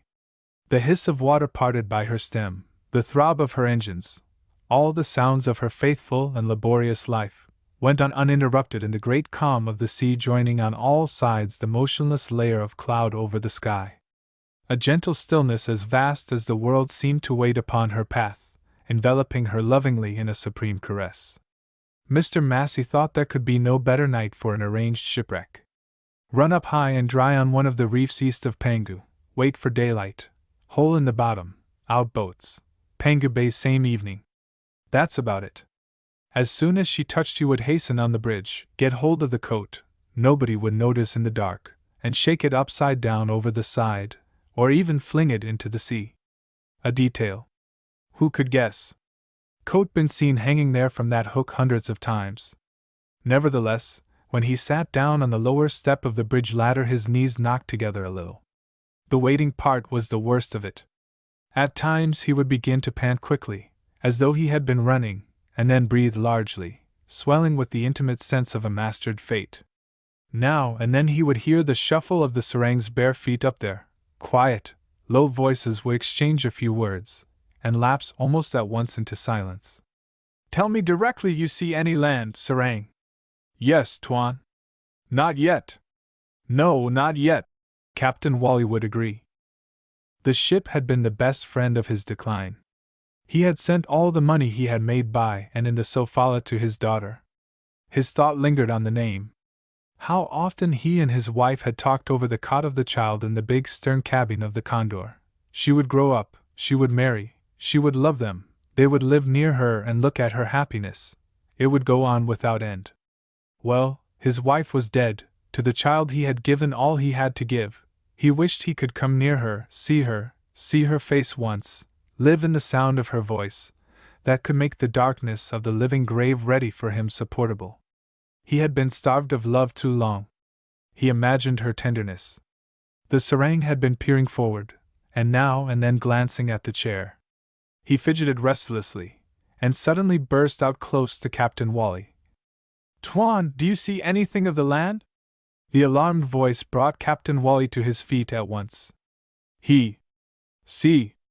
And at the question, the curse of his blindness seemed to fall on him with 100-fold force. "What's the time?" he cried. "3:30, Tuan. We are close. You must see. Look, I say. Look!" Mr. Massey, awakened by the sudden sound of talking from a short doze on the lowest step, wondered why he was there. A faintness came over him. It is one thing to sow the seed of an accident, and another to see the monstrous fruit hanging over your head ready to fall and the sound of agitated voices. "There's no danger," he muttered thickly. The horror of incertitude had seized upon Captain Wally, the miserable mistrust of men, of things, of the very earth. He had steered that very course 36 times by the same compass. If anything was certain in this world, it was its absolute, unerring correctness. Then what had happened? Did the serang lie? Why lie? Why? Was he going blind too? Is there a mist? Look low on the water. Low down, I say. Tuan, there's no mist. See for yourself. Captain Wally steadied the trembling of his limbs by an effort. Should he stop the engines at once and give himself away? A gust of irresolution swayed all sorts of bizarre notions in his mind. The unusual had come, and he was not fit to deal with it. In this passage of inexpressible anguish he saw her face, the face of a young girl, with an amazing strength of illusion. No, he must not give himself away after having gone so far for her sake. "You steered the course? You made it? Speak the truth." "Yeah, Tuan. On the course now. Look!" Captain Wally strode to the binnacle, which to him made such a dim spot of light in an infinity of shapeless shadow. By bending his face right down to the glass he had been able before. Having to stoop so low, he put out, instinctively, his arm to where he knew there was a stanchion to steady himself against. His hand closed on something that was not wood but cloth. The slight pull adding to the weight, the loop broke, and Mr. Massey's coat falling, struck the deck heavily with a dull thump, accompanied by a lot of clicks. "What's this?" Captain Wally fell on his knees, with groping hands extended in a frank gesture of blindness. They trembled, these hands feeling for the truth. He saw it. Iron near the compass. Wrong course. Wreck her. His ship. Oh no, not that. "Jump and stop her!" he roared out in a voice not his own. He ran himself, hands forward, a blind man, and while the clanging of the gong echoed still all over the ship, she seemed to but full tilt into the side of a mountain. It was low water along the north side of the strait. Mr. Massey had not reckoned on that. Instead of running aground for half her length, the Sofala butted the sheer ridge of a stone reef which would have been awash at high water. This made the shock absolutely terrific. Everybody in the ship that was standing was thrown down headlong. The shaken rigging made a great rattling to the very trucks. All the lights went out, several chain guys, snapping, clattered against the funnel. There were crashes, pings of parted wire rope, splintering sounds, loud cracks. The masthead lamp flew over the bows, and all the doors about the deck began to bang heavily. Then, after having hit, she rebounded, hit the second time the very same spot like a battering ram. This completed the havoc. The funnel, with all the guys gone, fell over with a hollow sound of thunder, smashing the wheel to bits, crushing the frame of the awnings, breaking the lockers, filling the bridge with a mass of splinters, sticks, and broken wood. Captain Wally picked himself up and stood knee-deep in wreckage, torn, bleeding, knowing the nature of the danger he had escaped mostly by the sound, and holding Mr. Massey's coat in his arms. By this time Stern, he had been flung out of his bunk, had set the engines astern. They worked for a few turns, then a voice bawled out, "Get out of the damned engine room, Jack!" And they stopped. But the ship had gone clear of the reef and lay still, with a heavy cloud of steam issuing from the broken deck pipes, and vanishing in wispy shapes into the night. Notwithstanding the suddenness of the disaster, there was no shouting, as if the very violence of the shock had half-stunned the shadowy lot of people swaying here and there about her decks. The voice of the serang pronounced distinctly above the confused murmurs, 8 fathom. He had heaved the lead. Mr. Stern cried out next in a strained pitch. Where the devil has she got to? Where are we? Captain Wally replied in a calm bass. Amongst the reefs to the eastward. You know it, sir? Then she will never get out again. She will be sunk in 5 minutes. Boats, Stern. Even one will save you all in this calm. The Chinaman stokers went in a disorderly rush for the port boats. Nobody tried to check them. The Malays, after a moment of confusion, became quiet, and Mr. Stern showed a good countenance. Captain Wally had not moved. His thoughts were darker than this night in which he had lost his first ship. He made me lose a ship. Another tall figure standing before him amongst the litter of the smash on the bridge whispered insanely. Say nothing of it. Massey stumbled closer. Captain Wally heard the chattering of his teeth. I have the coat. Throw it down and come along, urged the chattering voice. B boat. You will get 15 years for this. Mr. Massey had lost his voice. His speech was a mere dry rustling in his throat. Have mercy! Had you any when you made me lose my ship? Mr. Massey, you shall get 15 years for this. I wanted money! Money! My own money! I will give you some money. Take half of it. You love money yourself. There's a justice. Massey made an awful effort, and in a strange, half-choked utterance. You blind devil! It's you that drove me to it. Captain Wally, hugging the coat to his breast, made no sound. The light had ebbed forever from the world, let everything go. But this man should not escape scot-free. Stern's voice commanded. Lower away! The blocks rattled. Now then, he cried. Over with you. This way. You, Jack, here. Mr. Massey! Mr. Massey! Captain? Quick, sir! Let's get. I shall go to prison for trying to cheat the insurance, but you'll get exposed, you, honest man, who has been cheating me. You are poor. Aren't you? You've nothing but the £500. Well, you have nothing at all now. The ship's lost, and the insurance won't be paid. Captain Wally did not move. True. Ivy's money. Gone in this wreck. Again he had a flash of insight. He was indeed at the end of his tether. Urgent voices cried out together alongside. Massey did not seem able to tear himself away from the bridge. He chattered and hissed despairingly. Give it up to me. Give it up. No, said Captain Wally. I could not give it up. You had better go. Don't wait, man, if you want to live. She's settling down by the head fast. No, I shall keep it, but I shall stay on board. Massey did not seem to understand, but the love of life, awakened suddenly, drove him away from the bridge. Captain Wally laid the coat down, and stumbled amongst the heaps of wreckage to the side. Is Mr. Massey in with you? He called out into the night. Stern from the boat shouted. Yes, we've got him. Come along, sir. It's madness to stay longer. Captain Wally felt along the rail carefully, and without a word cast off the painter. They were expecting him still down there. They were waiting, till a voice suddenly exclaimed. We are adrift. Shove off. Captain Wally. Leap, pull up a little, leap. You can swim. In that old heart, and that vigorous body, there was, that nothing should be wanting, a horror of death that apparently could not be overcome by the horror of blindness.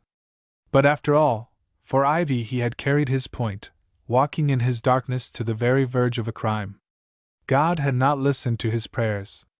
The light had finished ebbing out of the world, not a glimmer. It was a dark waste, but it was unseemly that a Wally who had gone so far to carry a point should continue to live. He must pay the price. Leap as far as you can, sir, we will pick you up. They did not hear him answer. But their shouting seemed to remind him of something. He groped his way back, and sought for Mr. Massey's coat. He could swim indeed. People sucked down by the whirlpool of a sinking ship do come up sometimes to the surface, and it was unseemly that a Wally, who had made up his mind to die, should be beguiled by chance into a struggle. He would put all these pieces of iron into his own pockets. They, looking from the boat, saw the Sofala, a black mass upon a black sea, lying still at an appalling cant. No sound came from her. Then, with a great bizarre shuffling noise, as if the boilers had broken through the bulkheads, and with a faint muffled detonation, where the ship had been there appeared for a moment something standing upright and narrow, like a rock out of the sea. Then that too disappeared. When the Sofala failed to come back to Badabura at the proper time, Mr. Van Wyck understood at once that he would never see her any more. But he did not know what had happened till some months afterwards, when, in a native craft lent him by his sultan, he had made his way to the Sofala's port of registry, where already her existence and the official inquiry into her loss was beginning to be forgotten. It had not been a very remarkable or interesting case, except for the fact that the captain had gone down with his sinking ship. It was the only life lost, and Mr. Van Wyck would not have been able to learn any details had it not been for Stern, whom he met one day on the quay near the bridge over the creek, almost on the very spot where Captain Wally, to preserve his daughter's £500 intact, had turned to get a sampan which would take him on board the Sofala. From afar Mr. Van Wyck saw Stern blink straight at him, and raise his hand to his hat. They drew into the shade of a building. It was a bank, and the mate related how the boat with the crew got into Pangu Bay about 6 hours after the accident, and how they had lived for a fortnight in a state of destitution before they found an opportunity to get away from that beastly place. The inquiry had exonerated everybody from all blame. The loss of the ship was put down to an unusual set of the current. Indeed, it could not have been anything else. There was no other way to account for the ship being set 7 miles to the eastward of her position during the middle watch.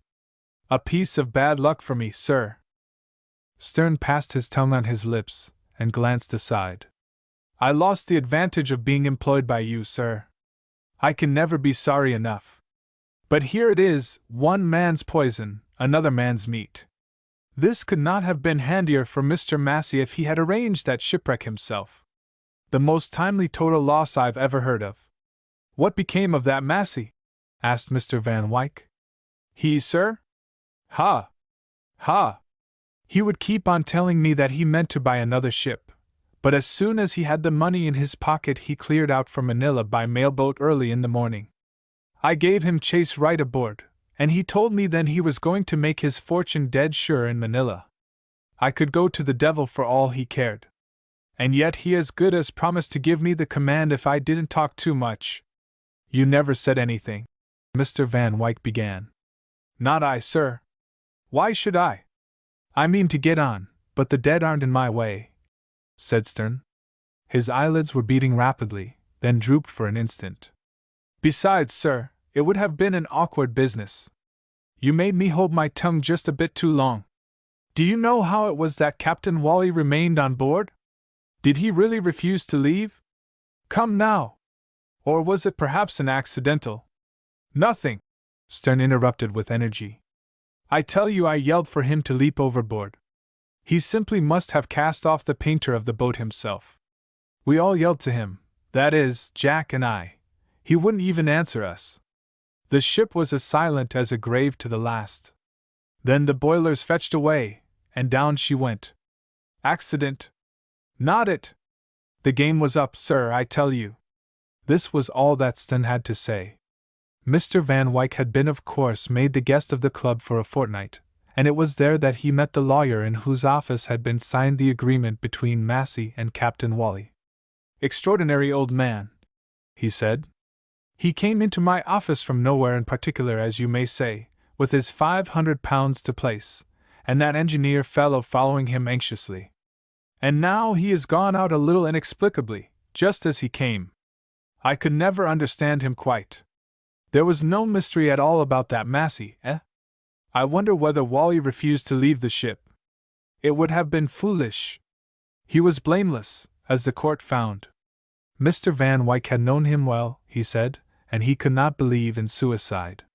Such an act would not have been in character with what he knew of the man.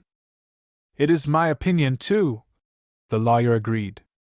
The general theory was that the captain had remained too long on board trying to save something of importance. Perhaps the chart which would clear him, or else something of value in his cabin. The painter of the boat had come adrift of itself, it was supposed. However, strange to say, some little time before that voyage poor Wally had called in his office and had left with him a sealed envelope addressed to his daughter, to be forwarded to her in case of his death. Still, it was nothing very unusual, especially in a man of his age. Mr. Van Wyck shook his head. Captain Wally looked good for 100 years. Perfectly true, assented the lawyer. The old fellow looked as though he had come into the world full-grown and with that long beard. I could never, somehow, imagine him either younger or older, don't you know? There was a sense of physical power about that man, too. And perhaps that was the secret of that something peculiar in his person which struck everybody who came in contact with him. He looked indestructible by any ordinary means that put an end to the rest of us. His deliberate, stately courtesy of manner was full of significance. It was as though he were certain of having plenty of time for everything. Yes, there was something indestructible about him, and the way he talked sometimes you might have thought he believed it himself. When he called on me last with that letter he wanted me to take charge of, he was not depressed at all. Perhaps a shade more deliberate in his talk and manner. Not depressed in the least. Had he a presentiment, I wonder? Perhaps. Still, it seems a miserable end for such a striking figure. Oh, yes! It was a miserable end, Mr. Van Wyck said with so much fervor that the lawyer looked up at him curiously, and afterwards, after parting with him, he remarked to an acquaintance. Queer person, that Dutch tobacco planter from Battenborough. Know anything of him? Heaps of money, answered the bank manager. I hear he's going home by the next mail to form a company to take over his estates. Another tobacco district thrown open. He's wise, I think. These good times won't last forever. In the southern hemisphere, Captain Wally's daughter had no presentiment of evil when she opened the envelope addressed to her in the lawyer's handwriting. She had received it in the afternoon. All the boarders had gone out, her boys were at school, her husband sat upstairs in his big armchair with a book, thin-faced, wrapped up in rugs to the waist.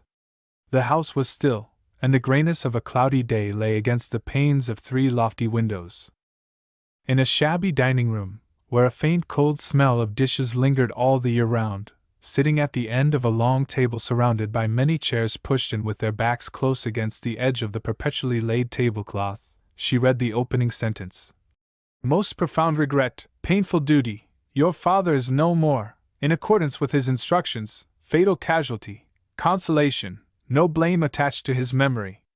Her face was thin, her temples a little sunk under the smooth bands of black hair, her lips remained resolutely compressed, while her dark eyes grew larger, till at last, with a low cry, she stood up, and instantly stooped to pick up another envelope which had slipped off her knees onto the floor. She tore it open, snatched out the enclosure. My dearest child, it said, I am writing this while I am able yet to write legibly.